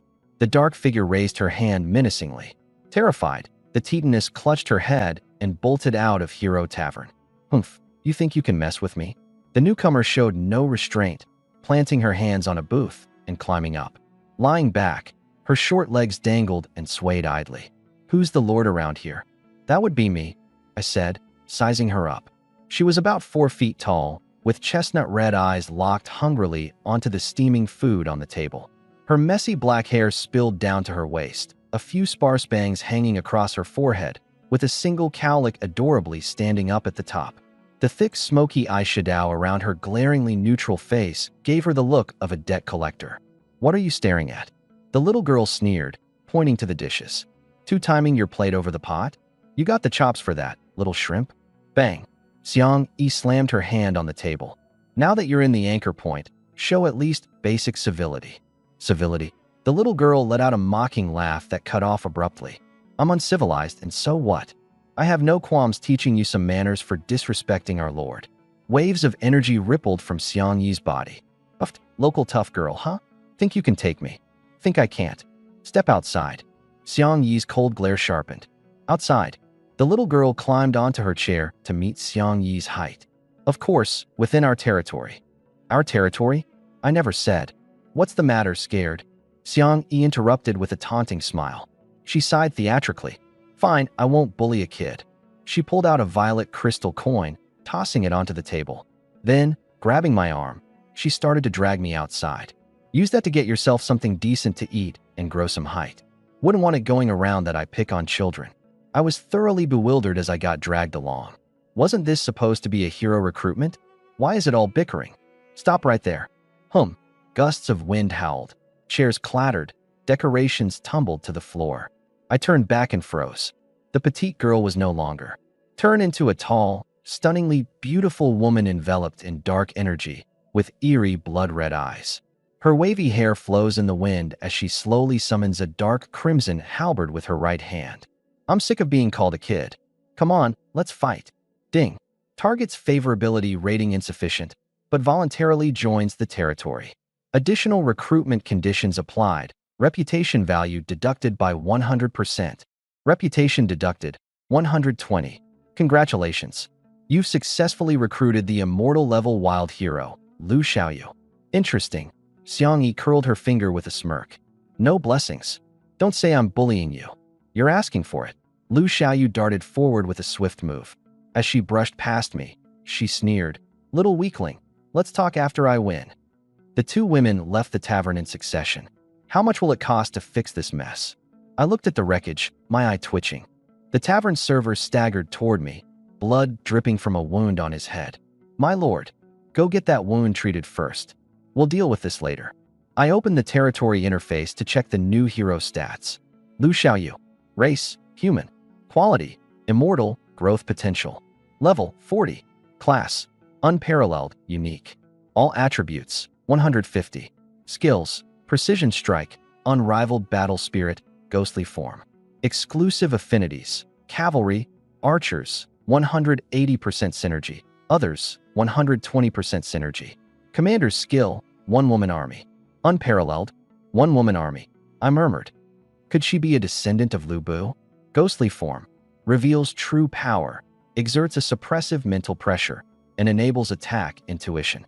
Reverts to youthful form afterward, with an increased appetite to stockpile energy. I see now. I exhaled in relief. At least she's not actually a kid.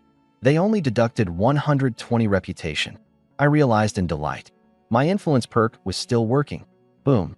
A loud crash rocked the air, the tavern trembling slightly. Not good. I dashed outside. You're asking for it. Lu Xiaoyu swung her crescent-bladed halberd, the weapon tearing through the air toward her opponent. Clang. Xiang Yi blocked with her overlord spear, kicking the halberd aside, her weapon slicing downward in one motion. You've got Tao soldiers? Lu Xiaoyu leaned back, dodging the strike. Tao soldiers? Seems like you know a lot. Let's talk after this fight. The two women's weapons clashed rapidly, a symphony of ringing metal echoing nonstop. Territory residents mistook the commotion for an enemy invasion and rushed over, only to be stopped by Wang Taizhu in time. Master, Elena glided down gracefully from above. Two battle maniacs, I muttered, my head swirling from their dazzling movements. Let Xiangyi enjoy this duel. She might even break through her limits. Whoosh! A downpour drenched the scene, the silver moon devoured by ominous clouds. With this rain, the whole territory is going to turn into a mud pit. Elena spread her wings to shield me from the rain. Master, please head back indoors. Tell them to stop fighting, and they've attacked, disturbing the villagers' rest. Crackle! A deafening thunder tore across the sky. Due to the influence of void air energy, the trial grounds barrier will dissipate in 2 days. With the barrier prematurely dissolving, faction conflict, forced declaration is temporarily unavailable, making early departure impossible. The barrier is gone. The chatroom instantly erupted in chaos. We're doomed. Other races can attack us early, but we can't escape. Why? This isn't fair. Come together. Let's crowdsource supplies from our allies at the edges. I want to go home. Despair spread like wildfire. The barrier is gone. I took a sharp breath. The myriad races are hunting me, and now even the barrier is gone. They've got me trapped. Stop fighting. Everyone, return to the Lord's Hall. Xiangyi immediately ceased her attack, while Lu Xiaoyu let out a cold snort. Her long spear dissolved into specks of light. My lord, aren't you upgrading yet? Roar asked as he looked at Xiajie. No. Xiajie looked at the 10-tier, 2 magic cores, and suddenly laughed. The barrier disappearing is perfect. Gathering them together will make the plan all the easier to carry out. Outside, the blood-armored guards placed 10 severed heads at the base of a peculiar statue. Congratulations to human Lord Zhou Yi for being the second to reach a level 3 territory. Rewards: Gold Chest X1, 2,000 amethyst coins. Dismissed. Xiajie put away the magic cores and opened the territory feature interface, deep in thought. Impossible. Long Tao's forehead was drenched in cold sweat. Too many things had deviated from his predictions. Is this the butterfly effect caused by my actions? No, that can't be. What I did shouldn't disrupt the trial's progress. There must be another massive variable at play. He glanced at the fertile fields outside the estate.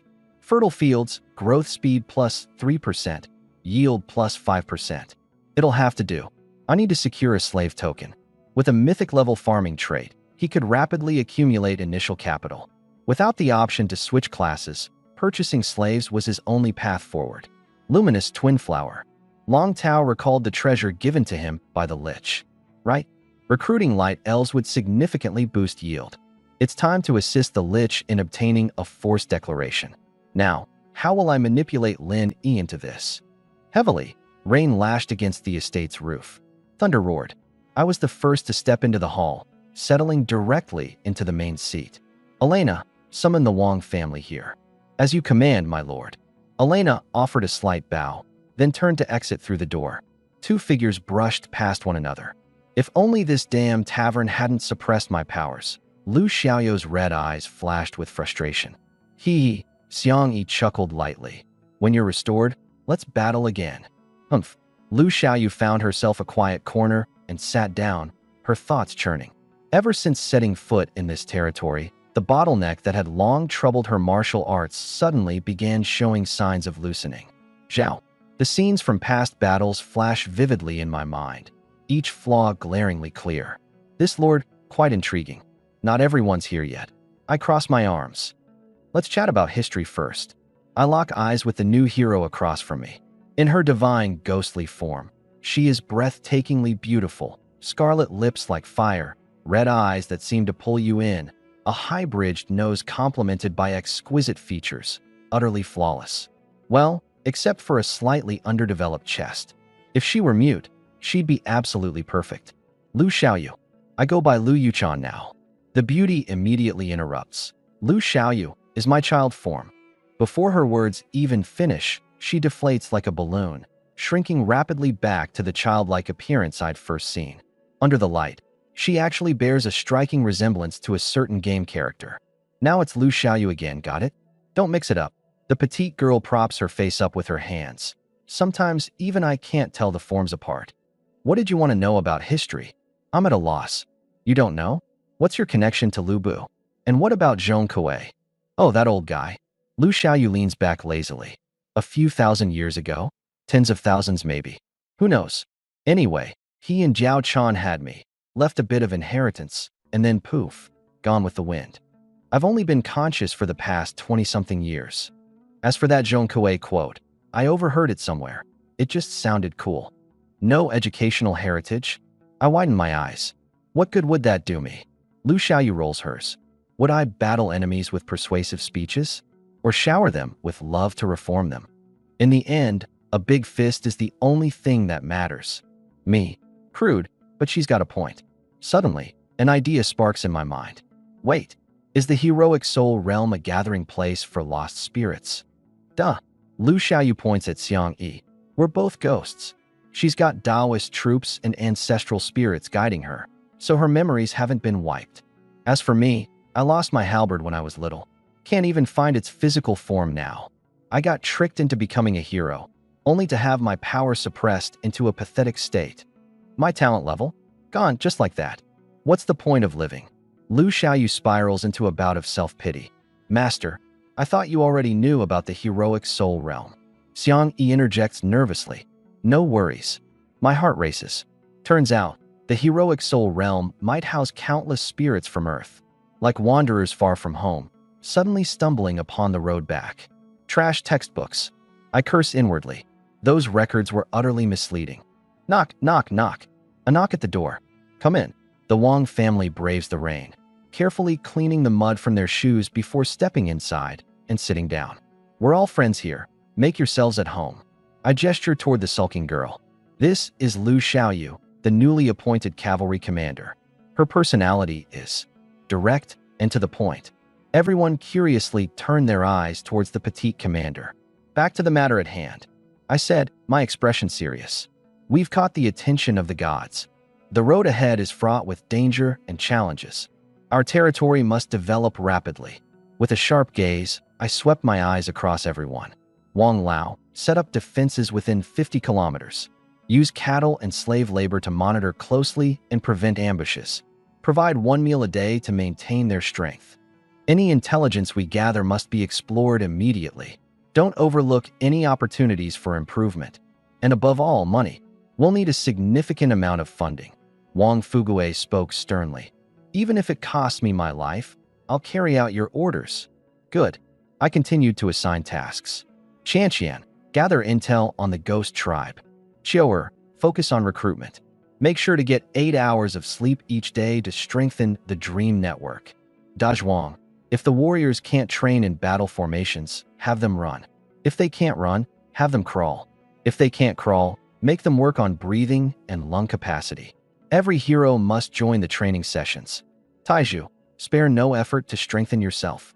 They're commanders, but your role is to take out the enemy general even amidst 1,000 troops. Everyone felt the heavy weight on their shoulders. Step 1. Upgrade the territory to level 4.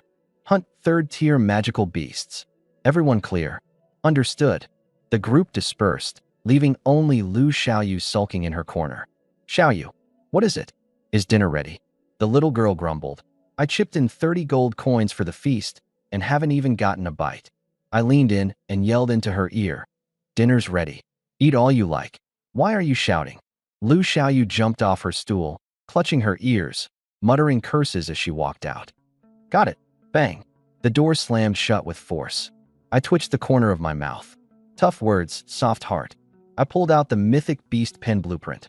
1,500 units of sandalwood required, approximately 2,800 amethyst coins needed. Opening the territory interface. Lord's Hall. Level 3. Treasury. Amethyst coins times 8,879. Gold coins times 2,101. Other data omitted. We're broke. A territory of 10,000 residents burns through resources at an astonishing rate.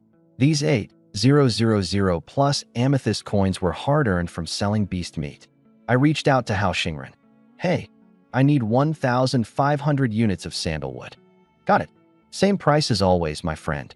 Half an hour later, the trade was complete. 1,538 units of sandalwood purchased for 1,800 amethyst coins. The barrier around us is fading. What's your plan? I asked. I want to buy high-tier equipment, but there's nothing on the market right now. Can you forge it? I froze. Weren't unit troops supposed to come with their own equipment?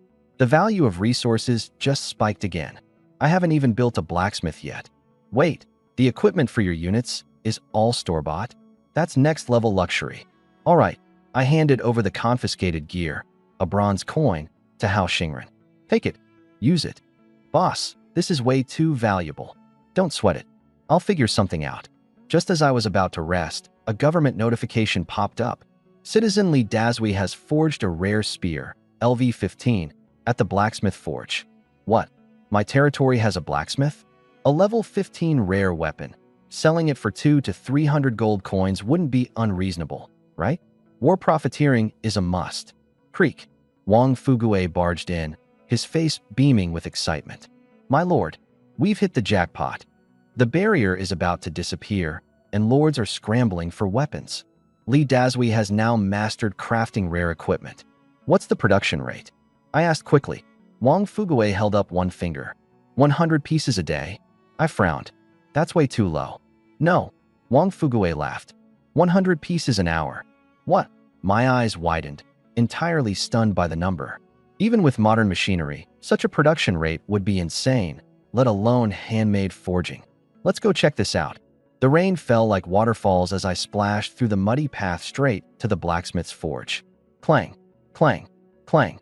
The rhythmic sound of striking metal echoed like a battlefield drum.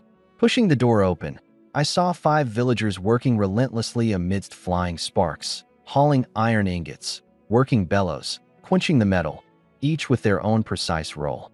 But the most eye-catching sight was a big, burly, bearded man swinging a massive hammer. Clang!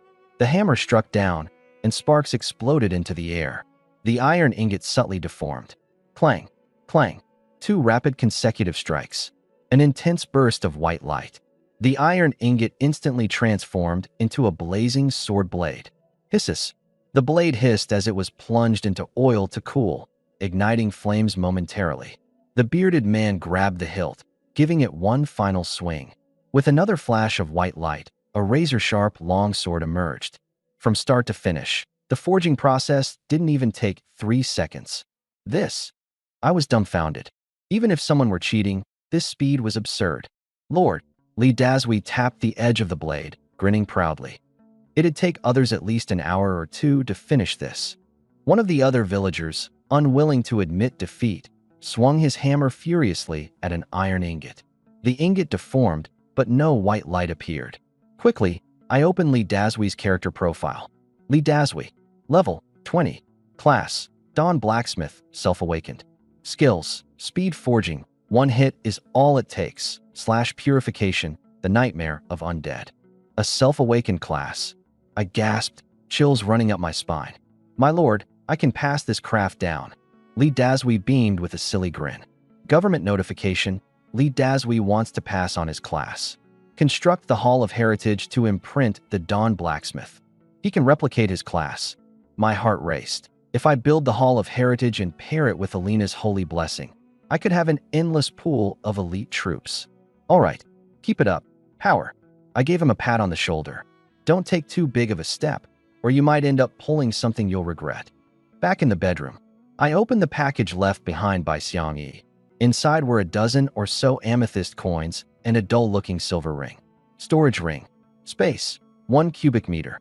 Contents, 1,000 plus amethyst coins. This was everything Lu Hao owned. I slipped the ring onto my finger and started calculating. The smithy generates 7,000 to 8,000 amethyst coins per day in revenue, comparable to a dungeon's haul. But selling advanced weapons casually? Not a wise move. Common lords couldn't afford them, and the nobles were already squeezed dry. Better move fast while there's still some fat left on the bone.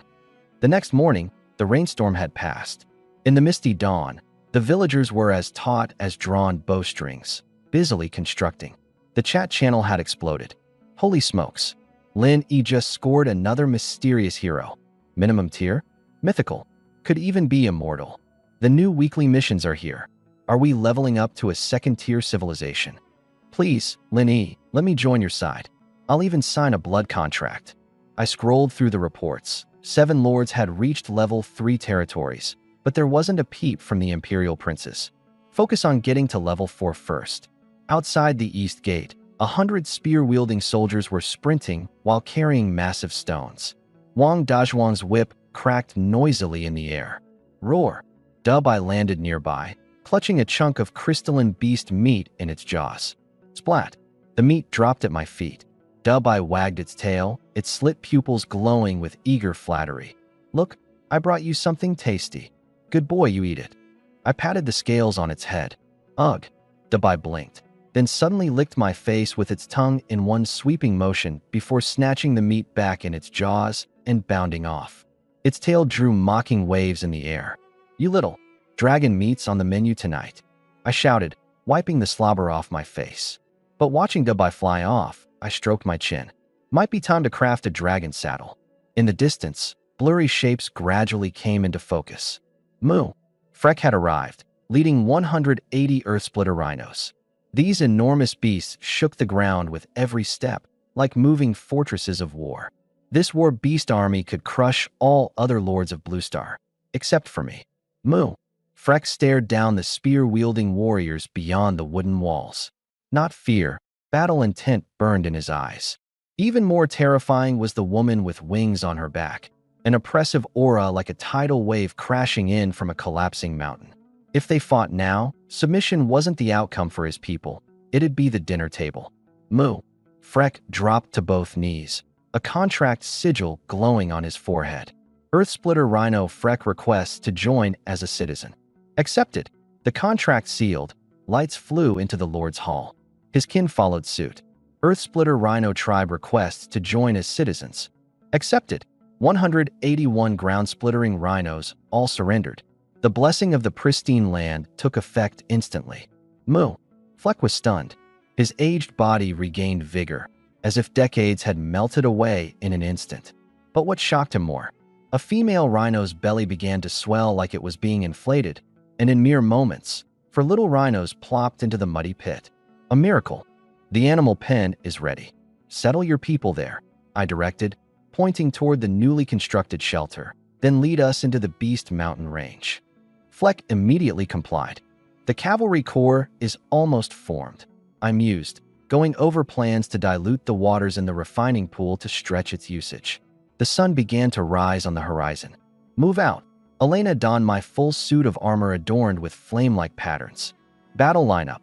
Xiang Yi, Elena, Wang Taizhu, 200 red spear soldiers, 2,000 cattle horse slaves. Lu Xiaoxue stayed behind to protect the base. I was heading out personally. I wanted to level up. At Long Tao's territory, level 18 equipment, and after an entire night, progress is only at 60%. Long Tao glared furiously at the blacksmith. It's meal time, the blacksmith said, setting down his hammer and walking off. Get lost. Long Tao was so enraged it almost caused a stroke. Even these data-driven drones had become indispensable assets now. A single rare weapon took half a day, for in 2 days, way too slow. Ever since his rebirth, the script had completely derailed. I must reach a level 4 territory before the trials. The light twin flower blooms this afternoon. Here's hoping it births an immortal tier sprite. 100 tier 3 monster cores? Where on earth am I supposed to find that? Bang! With one forceful kick, Long Tao sent the blacksmith's workshop door flying, along with Lu Yi, who tumbled out clutching his rear in pain. My lord, Louis grimaced as he rubbed his sore backside. What is it? A foreign trade caravan. They're really here. Long Tao's eyes lit up as he gazed toward the warehouse stacked with teaching materials. Lin Yi. It's a good thing I trusted the changes to the world line. These foreign traders carried treasures beyond value, though their trading rules were always bizarre. Luck is a form of strength too. With a heartless stride, Long Tao marched straight toward the foreign caravan. Respected guests, welcome. Long Tao threw his arms open in a show of enthusiasm as he approached the alien merchants. The caravan consisted of over 20 foreigners, primarily rotund beastman guards with an average combat strength of tier 3. Stealing from them? Long Tao wouldn't dare. Those guards would teach him the true meaning of despair. The caravan leader was easy to spot. A 1-meter-tall goblin with large, plump ears weighed down by gemstone earrings. His bald, wrinkly head gleamed, adorned in gold and silver, and he carried a staff slung over one shoulder. Sharp, bright eyes sized Long Tao up and down. their narrow pupils revealing a shrewd merchant's cunning. "You're the lord, I presume?" The goblin smirked, scanning Long Tao's round face. Of course, Long Tao nodded firmly. His eyes darted toward the caravan's shelves, scrolls, blood-stained equipment, pulsating beast organs. Then suddenly, a gleaming, golden token caught his eye. A slave trade permit, marked, priced at 1,000 amethyst coins. His heart raced wildly. His 30,000 textbooks were more than enough. "Do you have what I want?" The goblin's eyes never stopped sizing him up. Long Tao felt a chill run through him and quickly led the goblin to the warehouse. "Essence of Blue Star Civilization. Please appraise it. You're selling all of this to me?" The goblin finally tore his eyes away and stared at the warehouse filled with books. A big, fat question mark seemed to hover above his head. Of course, Long Tao thought the goblin was thrilled. The next moment, "Trash paper. Even wiping my ass with this would be too rough," the goblin shrieked. "This trade has been initiated by the great lord of proliferation and pleasure. What I want is joy, the joy of reproduction. And as for this territory, the only thing of value here is you." The goblin's sharp claws hooked onto Long Tao's waistband. "Oh, hell no." Long Tao's face turned ashen, his goosebumps flaring up. He staggered back a few steps, cursing all 18 generations of his ancestors in his heart. He thought this was supposed to be the lord of knowledge and truth. What the hell did reproduction, pleasure, and textbooks have in common? "Reluctant, are we?" the goblin coaxed. "For a fledgling lord of the land who has yet to choose a faith, the chance to connect with my master is a rare opportunity. Fulfill the trade, and you may choose one item, plus I'll throw in a forged claim as a bonus." I'll think about it." Clenching his behind and drenched in sweat, Long Tao shook his head furiously like a rattling drum. The goblin, disappointed, walked away. Such a rare, delightful human. What a pity. "Where's my claim?" The pale bone fragment buzzed as Clara's screech filled the hall. "If I don't see it today, I swear I'll rip off your skull." Smack. A single finger pressed down on the bone fragment. "It's here. Go get it yourself." Worn out, Long Tao flicked the bone fragment aside, then hobbled out of the hall with a golden token in hand. In the fields, 2 pure white flower buds swayed in the wind, hinting at a bloom soon to come. Proliferation and pleasure. It's rooted in the same origin as the Lord of Harvest. For the territory's faith, I'll choose Harvest. Expressionless, Long Tao used the token. Yes, he made a backdoor deal. It wasn't shameful. Becoming stronger is what matters most. Besides, he was sure many others would sell out for this kind of opportunity. Thinking about it that way, it wasn't so bad. No exclusive slaves, huh? Staring at the interface that had opened up, a flicker of disappointment crossed Long Tao's face before quickly fading. Exclusive slaves were directly tied to a lord's transaction with a divine will, each slave possessing a unique talent. These beings were extremely rare. Even among the highest civilizations, they could be counted on one hand. Such beings were at the peak of the pyramid of all races' gods. For humans, this kind of luck was impossible to come by. Almost done. They should be arriving soon, right? Long Tao licked his lips, anticipation gleaming in his eyes.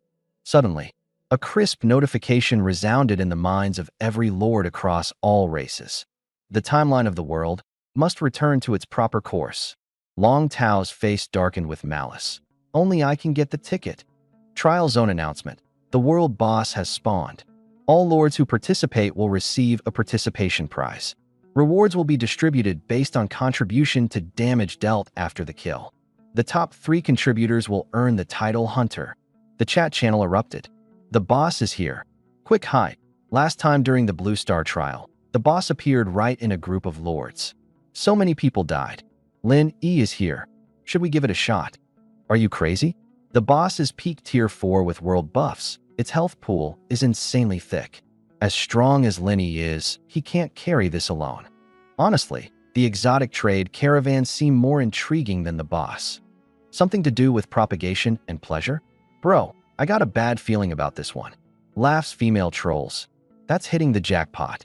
Male hyenas though, they've been eyeing me. A minotaur, belt-wearing, gold-studded weirdos. I had one of the female villagers deal with it. Careful now. Deals like these are pretty rare. It's worth enduring if you want to advance a tier 3 territory aligned with similar beliefs. You could save over a decade's progress. Endure, my ass. Get put in that position once, and you'll rethink your life choices. At the outskirts of the Beast Mountain range, I lifted the metallic mask and looked out at the vast canyon ahead. Steep cliffs stood tall as fierce winds howled around us. A 2,000-strong contingent had set out from the eastern part of our territory, traversed a raging river, and marched northward for 7 grueling hours before finally arriving. Xiangyi, send someone to scout ahead. Everyone else, hold here and rest. Understood. Xiangyi departed swiftly. Furek crouched low while Elena helped me down from my steed. Marching at full pace had left me hungry. There was no need to set up camp since the destination wasn't too far away. Along the way, hunting savage beasts and foraging wild vegetables kept our provisions plentiful. Elena stirred the stew, gently blowing on it with her crimson lips to cool it down. Once it was at the perfect temperature, she carefully handed me the bowl. "My lord, it's ready." I took it and drank deeply, the warm broth washing away some of the fatigue. I didn't expect there'd actually be a caravan. Wiping my mouth, a sly grin crept onto my lips. Though their way of trading is rather eccentric. As I remembered the collection of materials Long Tao had hoarded, my lips curled into a smirk. Suddenly, my expression shifted drastically. What? The space between my brows heated up. A faint yet undeniable pull emanated from the depths of the canyon. I immediately checked my internal shadow space. The fragment, it's vibrating. Could there be another fragment within the mountain range? The thought struck like lightning, and my face lit up with excitement. Coming here personally had been the right decision. The value of those fragments spoke for itself, whether it was replacing treasure chests, disrupting faith systems, or nullifying profession boosts. Any singular ability made them exceedingly precious. "My lord." Xiangyi approached quickly, her hands gripping the Overlord spear at an angle. Her alabaster face carried a hint of worry. "Report. The canyon is free of traps, just as Furek described," Xiangyi began, but her tone suggested concern. However, a sudden wave of danger surged from deep within the mountains. "Should we try a different entrance? If even Xiangyi feels threatened, it has to be at least a tier 4 peak level threat." I turned to Fleck. "Any other routes?" "Moo." Fleck shook his head. With advancement materials essential and the fragments showing unusual activity, we couldn't back down now. The greater the risks, the greater the rewards. Press forward, avoid that thing at all costs. Xiangyi pursed her red lips, her autumn water-like eyes reflecting my figure. "Unless I perish, I won't let any harm befall my lord." She stepped to the front of the group, raised her Overlord spear with a flourish, and commanded, "Troops on alert. Suppress your presence. Cross the canyon." 50 spearmen entered first in a V formation, with the rest of the troops following closely behind. Squeak, squeak. The moment we entered the canyon, the lead spearman drove a group of 10 or so large black rats our way. Thrust. Wang Tieju's silver spear struck like a viper, instantly killing the largest one. The remaining black rats, noticing the larger group of humans ahead, tried to flee, but it was too late. What awaited them was a barrage of cold steel spears. 15 iron-eating rats, each over a meter long, lay lifeless and neatly lined up before me. Obtained Tier 2 Magic Cores X9, Tier 1 Magic Cores X6. Obtained Pelts X12, Meat X800, Teeth X45. Obtained Weak Metal Essences X10. Talk about unlucky, I muttered, clicking my tongue. Producing Tier 1 Magic Cores? Whatever those rats went through must have been rough. The march continued. In the distance, a few black and red striped cats noticed our presence and bolted away. "Moo." Fleck raised his head, scratching the ground with his front hoofs, visibly agitated. "Old foes of yours." I raised a brow. "Moo." He nodded fervently. "Well, what a coincidence." A grin tugged at the corner of my lips. "Old acquaintances, huh? You must know where they live." Fleck bellowed in excitement. It was clear that these lions had hunted his kind mercilessly, and revenge had been a long time coming for him. "Hold on." I yanked on his ear and slid off his back. "Lead the way, but don't alert them."